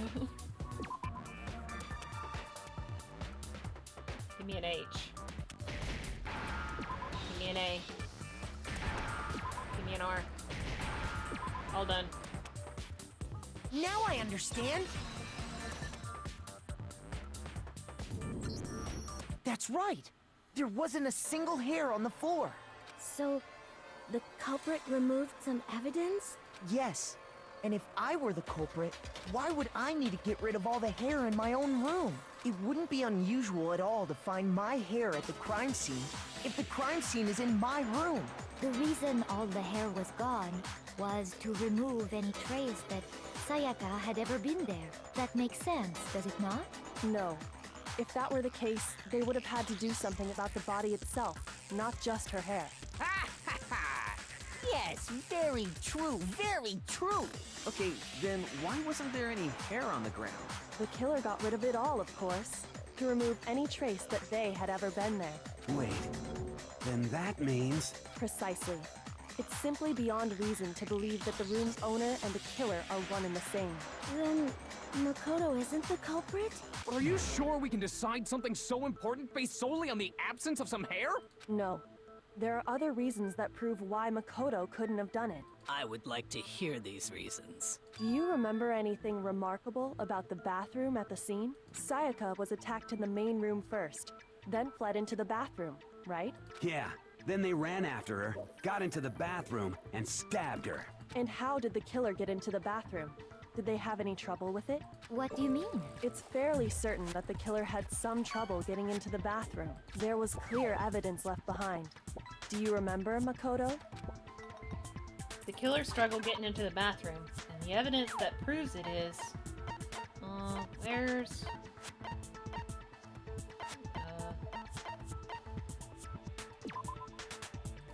Oh. I got it! Wrong mouse button. Evidence that the killer had trouble getting into the bathroom. You're talking about the doorknob, right? Huh? The doorknob? What doorknob? The doorknob for my bathroom. It was completely broken. See how the top part was unscrewed? And the doorknob's about ready to fall off? Oh yeah, true. But what does it mean? In trying to bypass the lock, they ended up nearly removing the entire doorknob. This is another most bewildering act for the room's owner.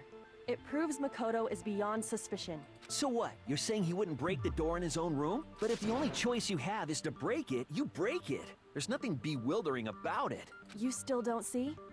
Okay then, let's take another look at how the incident unfolded. Hopefully that will help you understand. Kyoko said it was a bewildering act. I almost didn't notice it at first, but is that the key point here?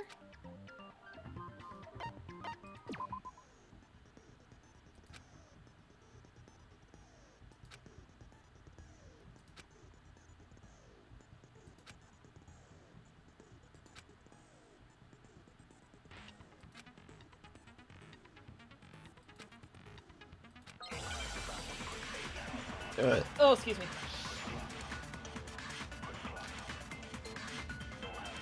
The incident took place in Makoto's room.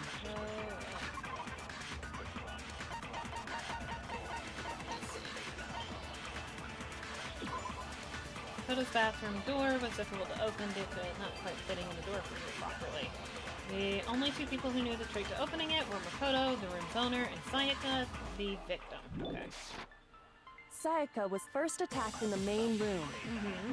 She then fled into the bathroom. Then the killer ran after her. And they got into the bathroom.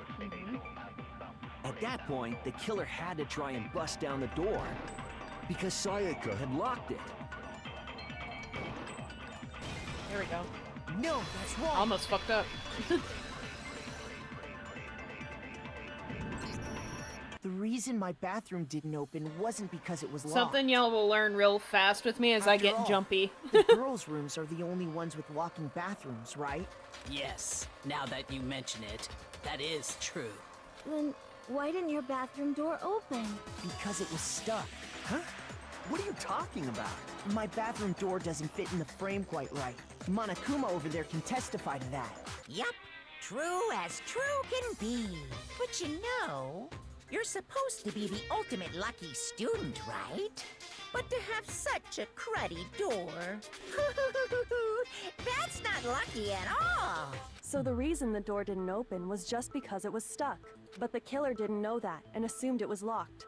So they tore apart the doorknob to get in. Okay, but then why would the killer even think the door was locked in the first place? Everyone should have known you can't lock any of the boys' bathrooms. The killer could easily make that mistake, thanks to one important detail about the scene of the crime. One important detail. Something the killer didn't know. For some reason, they were convinced the door was locked, which means the important detail the killer didn't know was the crime took place in my room. I got it! The killer must not have realized that it was my room. What? Are you saying the culprit didn't even know where he was? That's inconceivable! And yet, he's absolutely right. Say what? Well, to be more specific, what the killer didn't know was that Makoto and Sayaka had switched rooms, which is what led to the misunderstanding about the bathroom. If Sayaka had been in her own room, then there would have been a lock on the door, and they would have had to break through! So they had no idea how unnecessary their actions were. Ultimately, we can't know if it came open by force or simply by accident. But the killer must have been considerably confused, with no idea how they actually got the door opened. Regardless, it was a pointless act. Wasting time trying to break down a door that wasn't locked is... Definitely something I wouldn't do, since I would have known exactly why it wasn't opening, right? That is a definite possibility. So the killer would have to be someone who didn't know they'd switched rooms? Then Makoto couldn't have done it. That's what I've been trying to tell you. Okay, then who did do it? I'm sorry, but I give up! Quit without saving! But what happens if we can't decide on who we think did it? Well then, Why don't we just vote right now? Majority rules! Majority rules? Do you really think that's a good idea? Yeah, our necks are on the line here. Someone seriously needs to do something. For serious. Does no one have any other thoughts or questions? It does not matter how trivial they may seem. Oh, as a matter of fact, I do have one question. Oh, you... You don't gotta sound so disappointed. It's fine, it's fine. Just ask your question. Oh yeah. Okay, so, well, I was just wondering, how did the culprit get into Makoto's room in the first place? Yes. How did the killer get inside? Maybe Sayaka just dropped the key somewhere and the culprit picked it up. That's possible, right? I don't think so. That seems way too convenient. Then, maybe someone picked the lock? Negative! If you remember, Monokuma made it quite clear that the locks are all unpickable. Fine. How about this? The killer got in the easy way. They could have knocked and said they wanted to talk or something, and Miss Maizono just let him in. No, that can't be it either. Oh, trying to argue against me? Sounds like someone doesn't know his place. Hello? Why exactly can't that be it? The reason there's no way Sayaka invited her killer into the room, I already have the answer.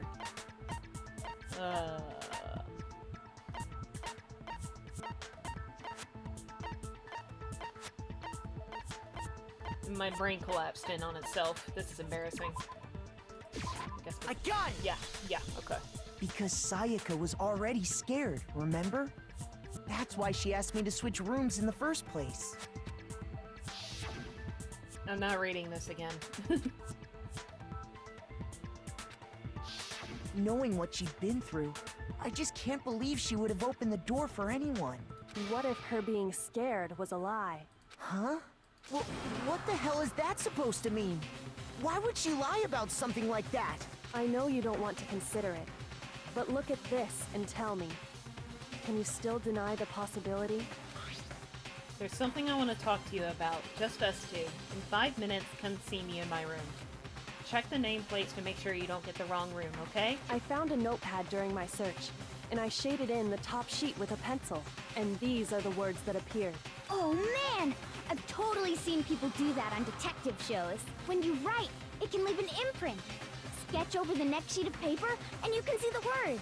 When I saw that, I was like, holy crap! I better make sure I rip the paper out before I use it from now on. It's a pretty old-fashioned technique, but even the classics can be surprisingly useful sometimes. Oh, and I should also mention, I found the notepad on the desk in Makoto's room. Huh? Which means only someone who had been in Makoto's room before the incident could have written it. Then either it was Makoto who lived there, or Sayaka who switched rooms for a single night. So, Makoto, did you write this? No, I didn't. But of course you didn't, because the note also bears a perfectly legible signature. Sayaka's signature. Then that note, Sayaka wrote it? But why? Why would she write that? The note was likely her way of getting in touch with a certain someone. She must have slid it under their door to let them know she wanted to meet with them in secret. If you got an invitation like that from the ultimate pop sensation, what young man could resist? Of course, I'm only into 2D, so it wouldn't have any effect on me. But can we be sure anyone even got this note? And honestly, even if they did, I do not think they are at all involved in what happened. Huh? What makes you say that? Would you like to hear what I have to say? Very well then. Pay attention.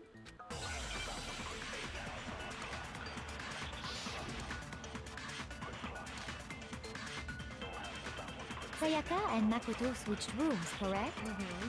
But in the note, the place they were asked to come to... Let me see exactly what it says.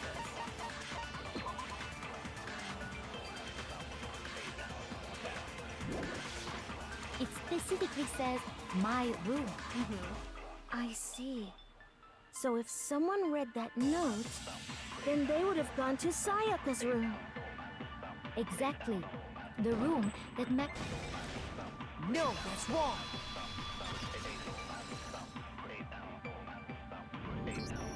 The nameplates on Mai and Sayaka's rooms got switched. They got switched? That's right. The nameplates got switched, just like the rooms themselves. As a result, the nameplate on Sayaka's room actually had Makoto's name. And the nameplate on Makoto's room had Sayaka's. So what you're saying is, the room Sayaka was staying in was actually marked as her room. Then, if someone did do what the note said, they would end up at Makoto's room where Sayaka was. Plus, their rooms are right next to each other, so switching the nameplates would be no problem. And the one who switched the names was... well, of course it wasn't you, right, Makoto? Right? Okay, then who did it? There's only one person who could have switched the nameplates. I got it! Me and Sayaka were the only ones who ever knew about us switching rooms. So the only other person besides me who would even know to switch the nameplates was Sayaka. You can also infer as much from her note. There's something I want to talk to you about. Just hold on. She specifically tells the reader to check the nameplate. She would only have written that if she knew the nameplates had been switched. But why would she switch them in the first place? She wanted someone to come to the room she was in, and also hide the fact that it was Makoto's room. What? Inviting someone to your room, but not telling them you'd switched rooms. Why would anyone do that? To understand that, we first need to understand what happened after she invited the person into the room. That's where the answer lies. What happened then was probably whoever she invited over came in and attacked her. We figured it out. We know who did it. Whoever she invited over is the culprit. But we still don't know who it is, you goddamn idiot. Sayaka fought with her killer there in the room, yes? Perhaps the answer to our previous question lies in that initial struggle. Yes, I think you're right. Then... we just have to figure out what happened during the fight, right? That reminds me. There was a replica sword at the murder scene. Was that perhaps used during the fight? Oh yeah. What's the deal with that sword? Sayaka suggested I should hold on to it. I thought it might come in handy if I had to defend myself. It seems pretty likely that the killer used it to break Sayaka's right wrist. How the hell could you possibly know that's what broke her wrist? The reason I know Sayaka's wrist was broken with the fake sword is because... where's the wrist? I got it!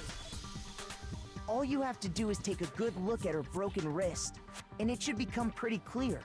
Right there where her wrist is all swollen. There's something glittery there. See? Is that gold? It sure is.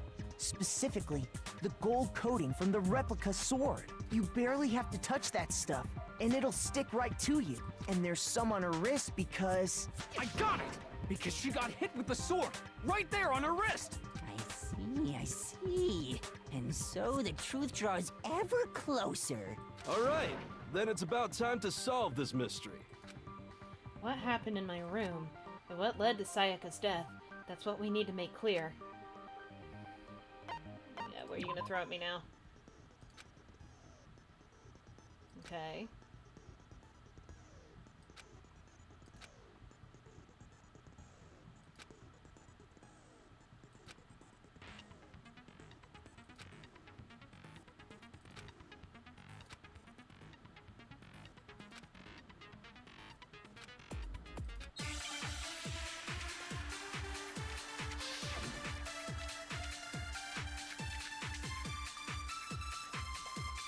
When the fighting broke out, the culprit grabbed the sword, and that's when the first blow was dealt.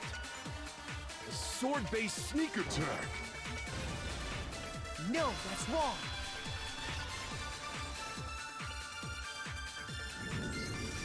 Actually, no. I don't think the fight started with the sword. Huh? Why not? Because the sword's sheath had been scratched. See? There's a gash in it. Like someone cut into it with something sharp. Something sharp? You mean like the kitchen knife? That was the only sharp thing found at the scene. Stop jumping ahead.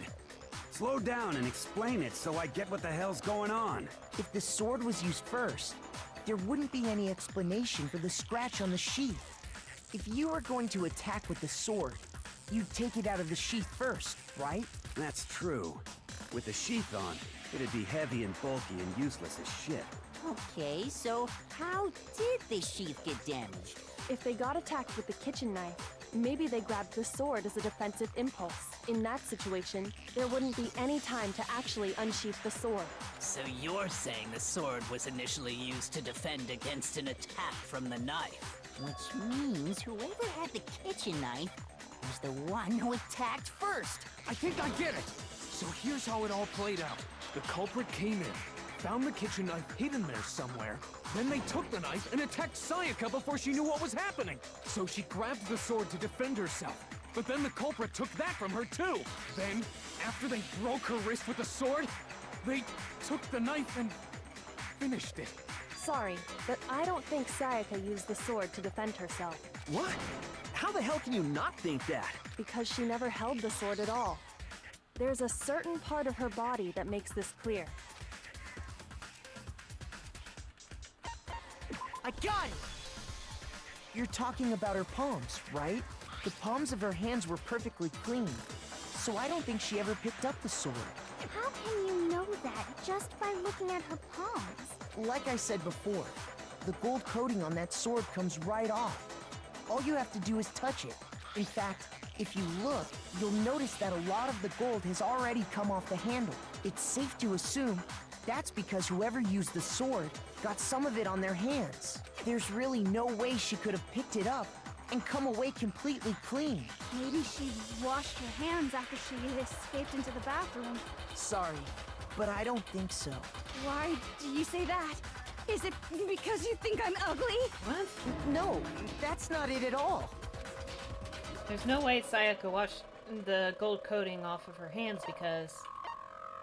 I got it! According to the Monokuma file, Sayaka's time of death was around 1:30 a.m. In other words, at nighttime.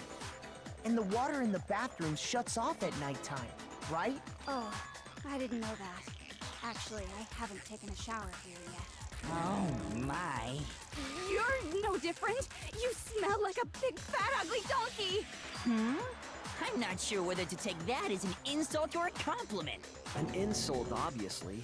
So anyway, if Sayaka never touched the sword, then that means the killer is the only one who used the sword. But hold on. If that's right, then the one who damaged the sheath with the kitchen knife was... The one who damaged the sheath would have to have been the one without the sword. I can't talk. I got it! I had a stroke. It's fine. Sayaka? She had the kitchen knife? But we already said that the attack started with... The person with the knife attacked first, and the sword was used as an impromptu defense. Then the one who attacked first was... Sayaka? Now do you understand? She wasn't a blameless victim in this. No, far from it. It's almost as if she'd been planning to commit a murder of her own. What? She took the knife from the kitchen, then invited the culprit to the room she was staying in. And if it's true that she had the kitchen knife and attacked without provocation... Indeed. These are all the actions of an assailant. Which brings up another point. Makoto, Sayaka was the one who suggested you two switch rooms, correct? Maybe the reason she wanted to switch rooms was so that she could pin the crime on you. That is a possibility, is it not? Sayaka wanted to... on me? That would also explain why she would switch the nameplates. She wanted to get whoever she had targeted to come to Makoto's room, where she was staying. And by committing the murder there, instead of her room, that would implicate Makoto. But for that to work, the target had to be lured out, while still keeping the room swap a secret. If the target knew she had switched rooms, they would have become suspicious right away.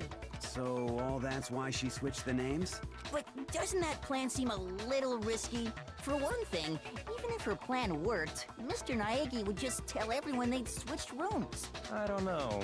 I'm not sure our soft-hearted Makoto is capable of that kind of cutthroat behavior. I'm sure Sayaka realized the same thing, which is why out of all of us, she asked him to switch rooms.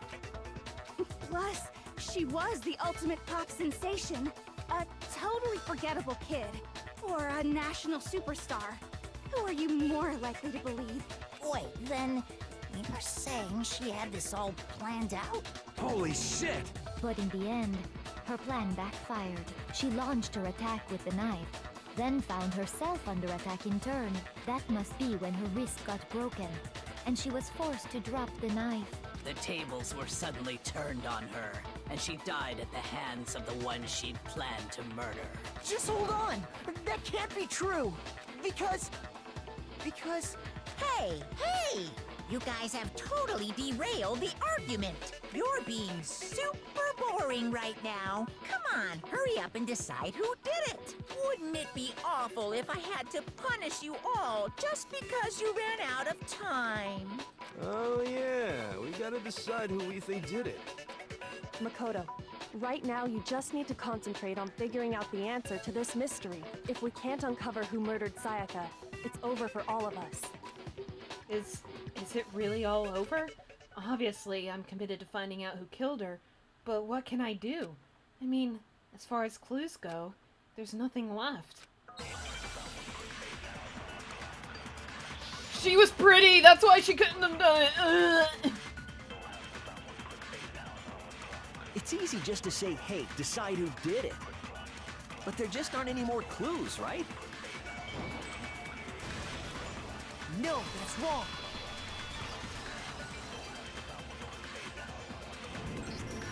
There still might be one clue left. Sayaka's dying message. Dining? Wait, what did you say? The dying message. She wrote something on the wall behind her, remember? 11037. Written in her own blood. There must be a clue about the killer hidden in there. Well, before we get too far into that, I need to ask, can we really be sure that Sayaka is the one who wrote it? There's no question that Sayaka wrote that message, and I can prove it. I got it! Her left index finger had blood on it. That could only be because she used that finger to write the message. I see. She broke her right wrist during the fight, so she'd have to use her left hand to write. Sure. I think we can all agree Sayaka wrote it. But still, what the heck do those numbers mean? 11037? Okay. Hey, Chihiro. You're a computer nerd or whatever, right? You should know all about numbers and shit. No, that's not... Yes, I'm a programmer, but I don't see any kind of meaning in these numbers. Of course. It's because they're not numbers. Oh, yeah, it looks like... Huh? What? What? No, it's just... look at the numbers, assuming they're not numbers. Don't these first two, 1-1, look less like two numbers and more like one letter? Ah, you're right. The connecting line is barely there, so I assumed it was 1-1, but looking at it now, you could also read it as an N. Whoa, you might have finally just said something worth a shit. Our little gray cells are really getting excited now. But even if that really is an N, 037 doesn't make any more sense than before. Damn it. It's no use. I just don't know. I'm fucking stupid. Rotate the image 180 degrees. Huh? Rotate it? I think maybe I see something. Oh my god. You know, you could Now just I say turn see. it upside She down. wrote down the killer's name. Huh? You just shot past the clue part and right onto who did it. So, whose name did she write? Sayaka's dying message reveals the real killer's name. Where is he? Where's the fuck? Or the baseball having Here's motherfucker. my answer. The key to solving this mystery was simply to rotate the writing 180 degrees. If you turn the message around, it becomes the letters L-E-O-N. L-E-O-N. Or more accurately, Leon. What? What the hell are you talking about? It's just a coincidence. It's just a bunch of random squiggles that happen to look like my name. No, it's not random at all. She wrote that message on the wall behind her as she was leaning up against it. In that position, she couldn't move to write normally, and had to write upside down, as it were. And as a result, when you look at it standing in front of her, it ends up getting flipped. Try it for yourself if you want. Write something sitting like her, and the letters will be inverted. That sounds like one hell of a stretch to me. I'm the killer? You can't just go and say shit like that. If you're not the killer, then why did you try to destroy the evidence? Huh? You know what I'm talking about, right, Makoto? The evidence Leon tried to get rid of? The evidence that Leon tried to get rid of. I know what it was. Where is it? I got it! Shirt. You mean the burnt shirt piece I found laying on the ground by the incinerator, right? As the killer stabbed Sayaka, they must have gotten some of her blood on them. And to dispose of the shirt covered in the victim's blood, they threw it into the incinerator. But one piece burned off and got left behind. And the killer didn't notice. If they had, they most certainly would have panicked. Isn't that right, Leon? But is one scrap of fabric enough to conclude that Leon is guilty? Yeah, I mean, Leon's not the only one wearing a white button-up. That's right. There are plenty of other people here with shirts like mine. With just that one little charred piece, there's no way you can say for sure who it belongs to. You're right. That alone isn't enough. But there are some other points that may reveal the truth. Are you finally starting to understand? The answers to all the riddles are right here. Yeah, I think so. The burnt remains of the button-up shirt, which the killer wasn't able to get rid of.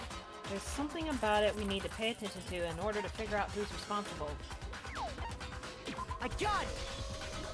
If we look closely at how the shirt was disposed of, we should be able to figure out who the killer is. Oh yeah, that's a good point.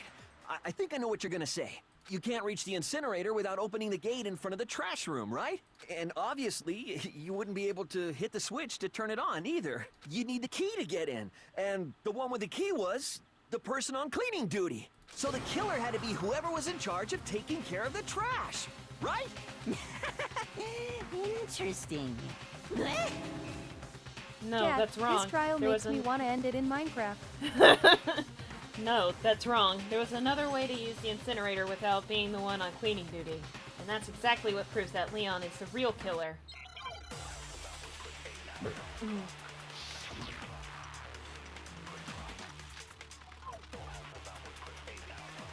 The key to the trash room.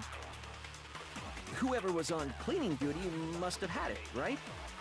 So the only one who could get to the incinerator was the person in charge of the trash? And you'd have to get close to the incinerator in order to... No, that's wrong!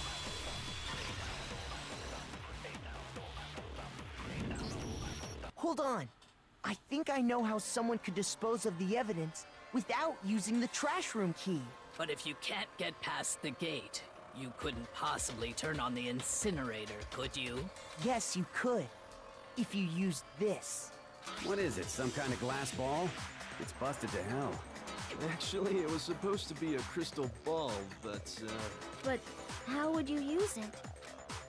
The killer had to use the glass ball in a certain way, which was...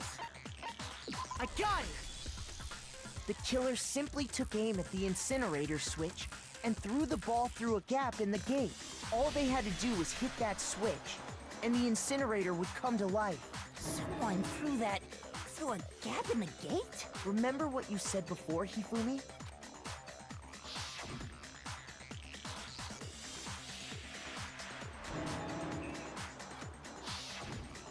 Hifumi had the key, so the only way the incinerator could have been turned on without his knowledge was because the killer was able to hit the switch without opening the gate. Once they got the incinerator going, all they had to do was ball up the shirt and toss it in. Hey, come on!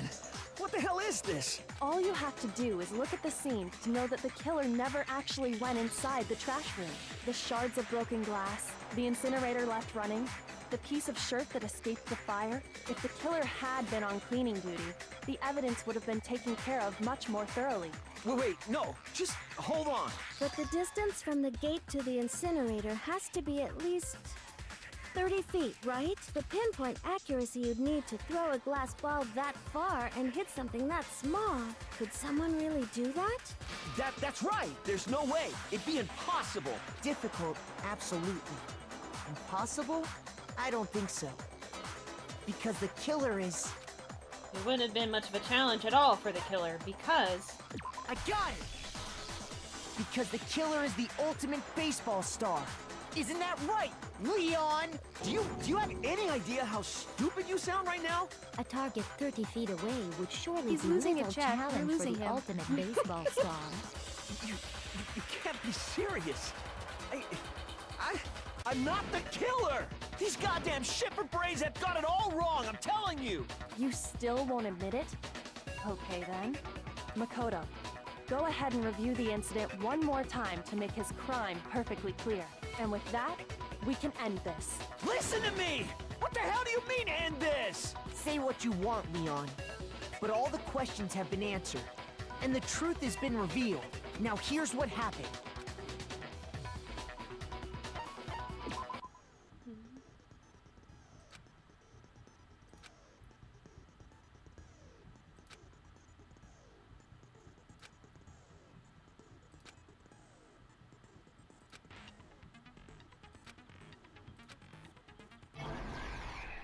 We're making a comic book!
What the fuck is that? Oh, it's the buttons. Okay. I was like...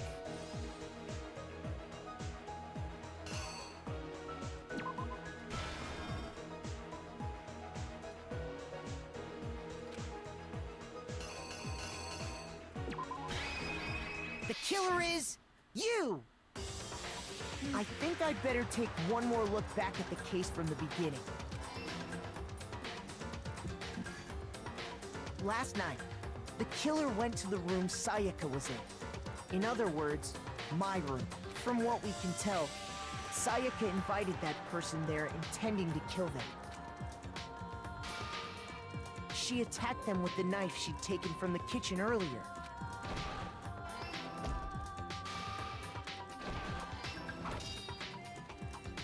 But then something happened that she wasn't prepared for. They grabbed the fake sword I put in my room and fought back. During the struggle, a strike from the sword broke Sayaka's right wrist. And that's when she lost her grip on the kitchen knife. Finding herself cornered, Sayaka panicked and ran into the bathroom.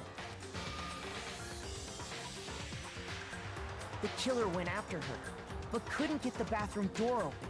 What they didn't know was that my bathroom door got stuck easily, and there was a trick to opening it. Sayaka knew about that because I told her, but of course the killer had no way of knowing. So instead, the killer forced the door open, took the kitchen knife,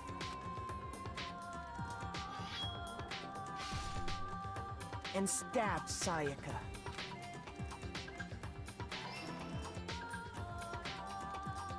But with what strength she had remaining, Sayaka left a dying message. To keep the killer from noticing, she wrote it on the wall behind her. And with that, all her strength was gone. With Sayaka dead, the killer quickly began destroying the evidence. First, they took off their shirt, which was covered in their victim's blood.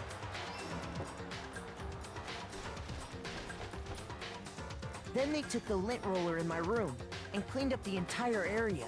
They wanted to make sure they got rid of any trace they'd ever been there.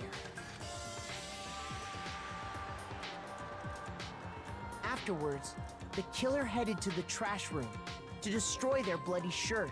They tried to burn the shirt using the incinerator there, but the trash room was blocked off by an especially sturdy gate, preventing access to the incinerator. So they came up with a plan to use Hiro's crystal ball, which he'd left in the laundry room. The killer managed to throw the ball through the gap in the gate and hit the incinerator switch.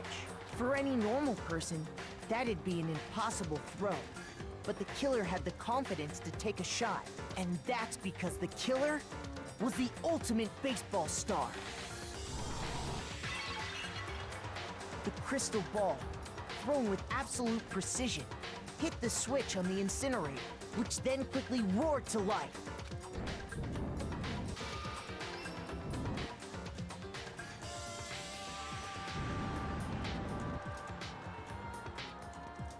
Having destroyed the final piece of evidence, they left the area with, I imagine, a sigh of relief. But there was one thing they missed.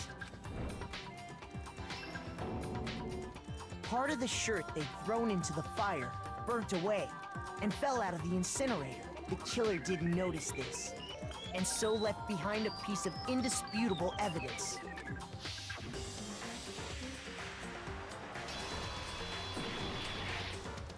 Isn't that right, Leon? It would appear that Hiro simply forgot his crystal ball in the laundry room. You went there to try and wash the blood out of your shirt, and that's where you saw it, right? Seeing the ball, you thought of a way to take care of everything. So, Leon, do you object to anything that's been said? Do I object? Hell yes, I object! Of course I do! I object! I object! I object! I mean, all of this is just a bunch of stupid theories! You need evidence! Where's the evidence? Without evidence, it's all bullshit! It's bullshit and I refuse to acknowledge it! Well then, I guess this is as good a time as any to present the evidence that proves you did it. Makoto, I believe you're in possession of that evidence? I had the evidence?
When the killer broke the bathroom doorknob, they didn't use anything from your room to do it.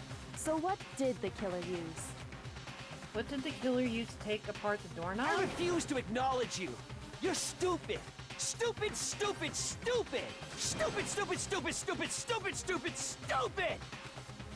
Like a freaking toddler, dude. For fucking real. You're stupid! You're stupid and I hate you and you stink and Where's your proof? You kidding me? Not a chance. It wasn't me. Stupid. You lie. Shut up. Where's your proof? You kidding me? Not a chance. You lie. Where's your proof? You kidding me? Not a chance. It wasn't me. Stupid. You lie. Baka baka bakaba kaba kaba kaba kaba kaba kaba kaba kabaka baka baka baka baka baka baka. You lie. Where's your proof?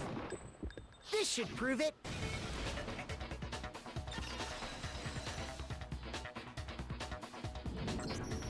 The screws on the bathroom doorknob were removed.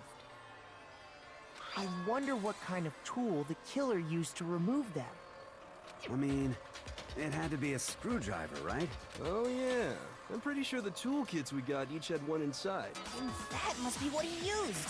There aren't any other tools anywhere. But the toolkit in my room had clearly never been used. That's because the culprit didn't know it was your room.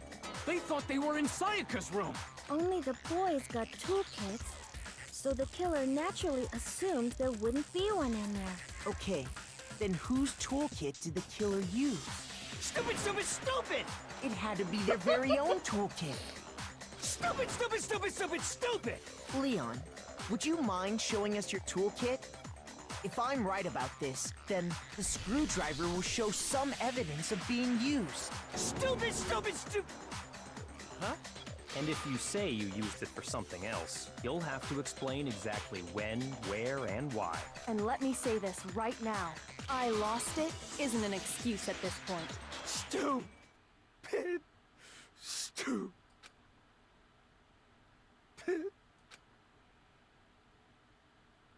So, you have no rebuttal? Then it would seem we are finished here.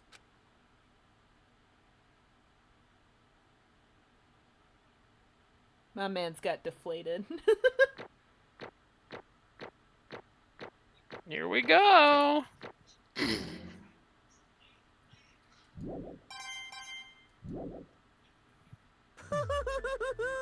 Looks like you've reached your verdict. Then are we ready to cast our votes? You all have a lever in front of you. Use it to make your selection. Oh, just to remind you all, make triple sure you vote for someone. You wouldn't want to be punished for something so minor, right? Okay, then let's get excited! Who will be chosen as the Blackened? Will you make the right choice? Or the dreadfully wrong one? What's it gonna be? What's it gonna be?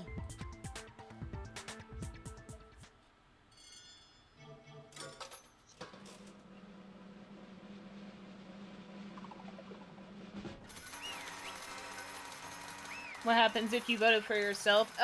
Essentially, if you vote, it's majority rules. Uh-oh, looks like you got it right on the money. The Blackened in this case, the one that killed Sayaka, was none other than Leon Kuwata! Huh? Hey, hold on. Hold on a second. Leon, did you really kill Sayaka? But I don't believe it. You son of a bitch. Son of a bitch. What the hell is wrong with you? I didn't have a choice. It was kill or be killed. So that's why I killed her first. none of you are any different. One wrong step and you'd be the one standing here. It was complete chance that I wound up like this. I was just unlucky. That's all. Sure, that's what we'll call it. Hey, come on! You expect me to just accept my death?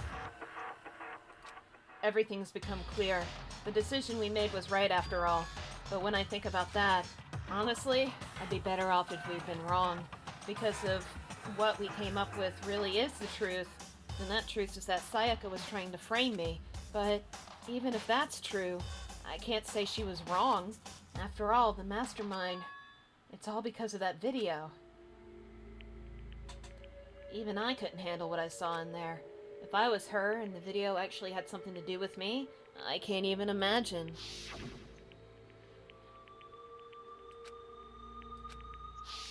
Why? The one thing that was more important to her than anything else, her dreams, her friends, to have to see something like that happen to them. And Sayaka...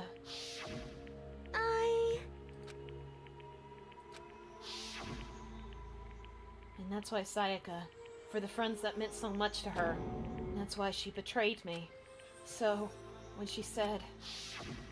No matter what happens, please always be there for me. I need you on my side. She was lying to me from the very beginning. She was using me. Is that why she talked to me in the first place? I guess I'll never know.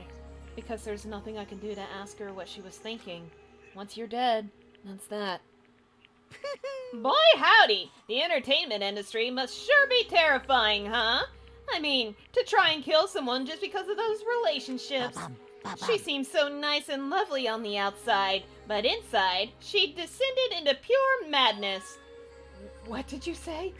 I understand. Really, I do. Yup. You're in utter despair thanks to Sayaka's betrayal, right? Compassion, intimacy, love. The stronger those feelings, the stronger the despair when they collapse. Stop screwing with us! This is all your fault! Sayaka being forced to do something like that. All of it. Everything. It's all your fault! Suddenly, in a frenzy, I lunged at Monokuma, but... That's enough. As angry as I was, Kyoko latched onto my arm without hesitation. Her grip was like iron, strong enough I was sure it would leave a bruise. Calm down. If you really want to make her enemies pay for what they've done, you need to let it go for now. Damn it! That was a close one. I thought for sure you were gonna give me a good walloping. Just barely avoided punishment, you did. Yes, indeed. Now then, since you so magnificently revealed the identity of the killer during the class trial, the blackened Leon Kawada will receive his punishment. Punishment? You mean execution? Wait a second! I didn't have a choice! I had to kill her! Yeah, that's it. I was just protecting myself in the heat of the moment. It was self-defense. Ouch! Is that okay? Throwing shit at me while I'm reading. How exactly was it self-defense? When you forced your way into the bathroom, did you or did you not use your very own toolkit? After she'd shut herself in the bathroom, you went out of your way to head back to your own room. Then you came all the way back, broke into the bathroom, and killed her. Am I wrong? Do you understand? You had any number of chances to stop what you were doing, but you chose not to. Is it not because you had an unclouded intent to commit murder? So, No, why... that's not... Stop it. I've had enough of this. Oh. Are you sure? You were closer to her than anyone, were you not? He killed your precious Sayaka. Do you understand? I can't say Leon is solely to blame. Of course, I don't plan on blaming Sayaka either. Because the one to blame is him! Huh? If it weren't for you, this never would have happened to Sayaka or Leon. We shouldn't be fighting each other. We should be fighting against the one who put us in this situation. The mastermind. Uh-oh, did you awaken to your sense of justice? Hey, Well, it just so happens that there's nothing more unethical than an unwavering sense of justice. After all, it's people with that sort of mentality that perpetuate war all over the world. Is that the kind of justice that's awakened within you? Just shut up! Okay, well, anyway, more importantly, let's hurry up and get to what everyone's been waiting for, the punishment! I'm begging you, please, don't do this! Hey. No more begging, no more excuses. You must pay the penalty for breaking the rules. Society demands it. Stop, please! Now then, I've prepared a very special punishment. For Leon Kawada, the ultimate baseball star! No! Let's give it everything we've got! It's punishment time! No!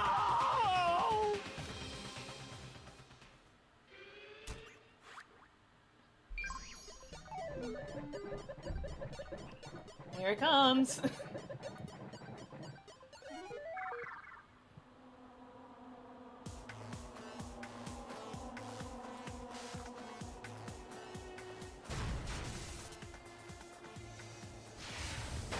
I don't know why the pre-rendered scenes are quieter than just the game itself.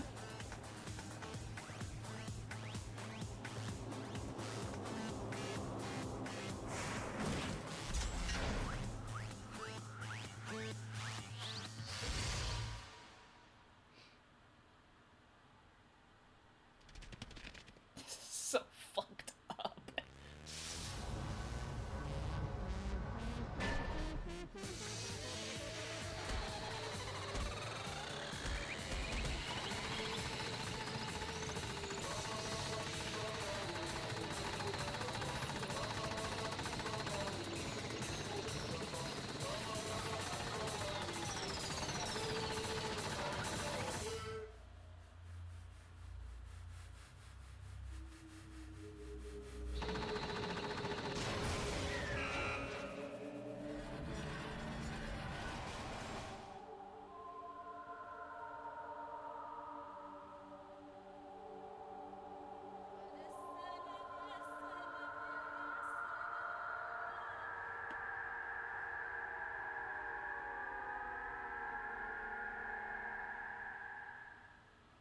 You know, to be honest, he has one of the probably the least, gruesome ways to die Yeah, that most of the others will face. yeah.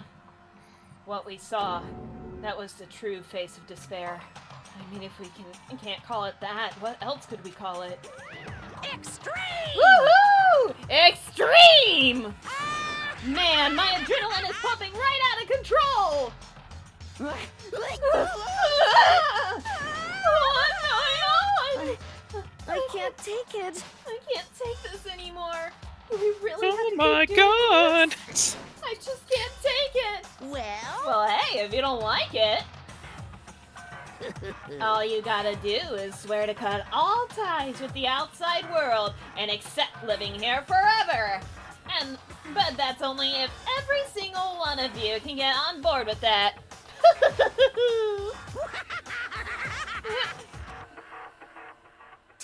Damn you! Fuck you. Why the fuck are you doing all this evil shit to us? What the heck? Evil? You make it sound like I'm some dark, awful secret society type of guy. Say what? Or in this case, a dark, awful secret society type of bear. Well... So why are you putting an upstanding young citizen like me through such a grueling ordeal? Hey, Seems like you're trying to use common sense to make sense of something that doesn't make sense. That's like trying to put a mile on a scale. I just don't think it's possible. Hey, I don't think what you're saying and what I'm saying quite fit together. You piece of shit. I don't know who you are, but I'm gonna pound your ass into the ground. You must really hate me to get so angry, huh? But if you do that, you're barking way up the wrong tree.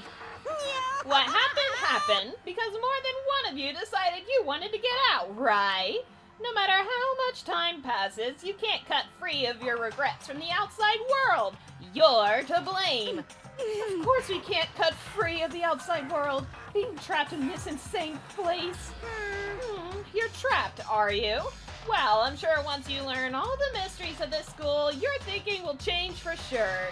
You'll think, boy, isn't it so wonderful how we all get to live here forever? What does this mean? What are you trying to say? Hey, I feel like there's some deeper meaning hidden in there, just like before. Thrills! Chills! Kill! hey, When you say everyone, who exactly are you referring to? Sorry, I said everything I've got to say. I need to save some of the fun for later. And just like that, he was gone. He left us there, overwhelmed by a nightmare turned reality. Even after he was gone, we stood there forever, unable to move. Actually, no, it wasn't that long, I think. Fun facts for peeps out there. Leon was the first to go, plus one of the pretty rough executions visually. Because the devs used Leon as a base for most of the characters and they got sick of him. Yep, that is correct. Everyone just lost their sense of time. We were all too scared. Scared of being alone.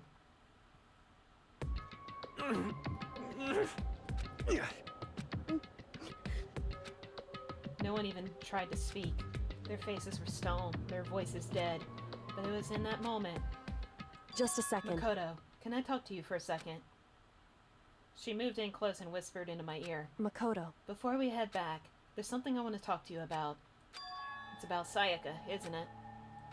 I'm surprised you figured it out. Listen. I told you before the class trial started, you had to figure out the mystery of this case yourself. You wanted me to realize how Sayaka betrayed me by myself, didn't you? The thought never even crossed my mind. I feel like such a fool, becoming such an easy target like that. It's true. Sayaka meant to double-cross you. That's a fact that you can never change. But even till the very end, she wasn't sure of her decision. That's why, as she lay dying, she was thinking of you. She was thinking of me? You can't just say something like that. I mean, there's no way you can know that. Only Sayaka would know for sure, and we can't ask her now. However... Even if you can't ask her, you can infer it, don't you think? Her final thought was how she could protect you. What? So... The fact that she used her last ounce of energy to leave her dying message proves it. If she didn't care what happened to you, she never would have left that message. Well, maybe she just wanted to get back at the person who had killed her. Certainly. That's certainly one possibility. But I don't think that's what it was. Anyway... She was uncertain. She wasn't sure she could kill someone, or deceive you. Which is why her plan failed. Her hesitation attracted failure. Right. It's almost ironic when you think about it. Why are you telling me all this? Because you're the kind of person who can overcome this. Because you can move past the deaths of your friends, Sayaka and Leon, and keep moving forward. Correct. Without someone like that, the others would never be able to break free of such a desperate situation. Move past their deaths? I could never do that. No, I'm gonna carry them with me for the rest of my life. How could I possibly move past something like that? Leon, Sayaka, I'll carry them with me forever. I'll carry their memories with me wherever I go. So instead of forgetting them, you're choosing the hard road. Well, I have high expectations for you. As she said that, she revealed the smallest smile. Hey. By the way, I have to admit, I'm curious. How did you know I wanted to talk to you about Sayaka? Oh, well, I'm psychic. What? Huh? Kidding. I just have pretty good intuition.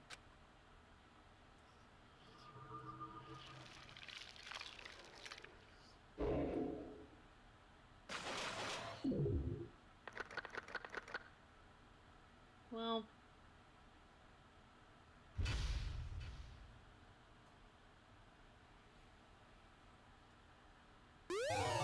I don't want this.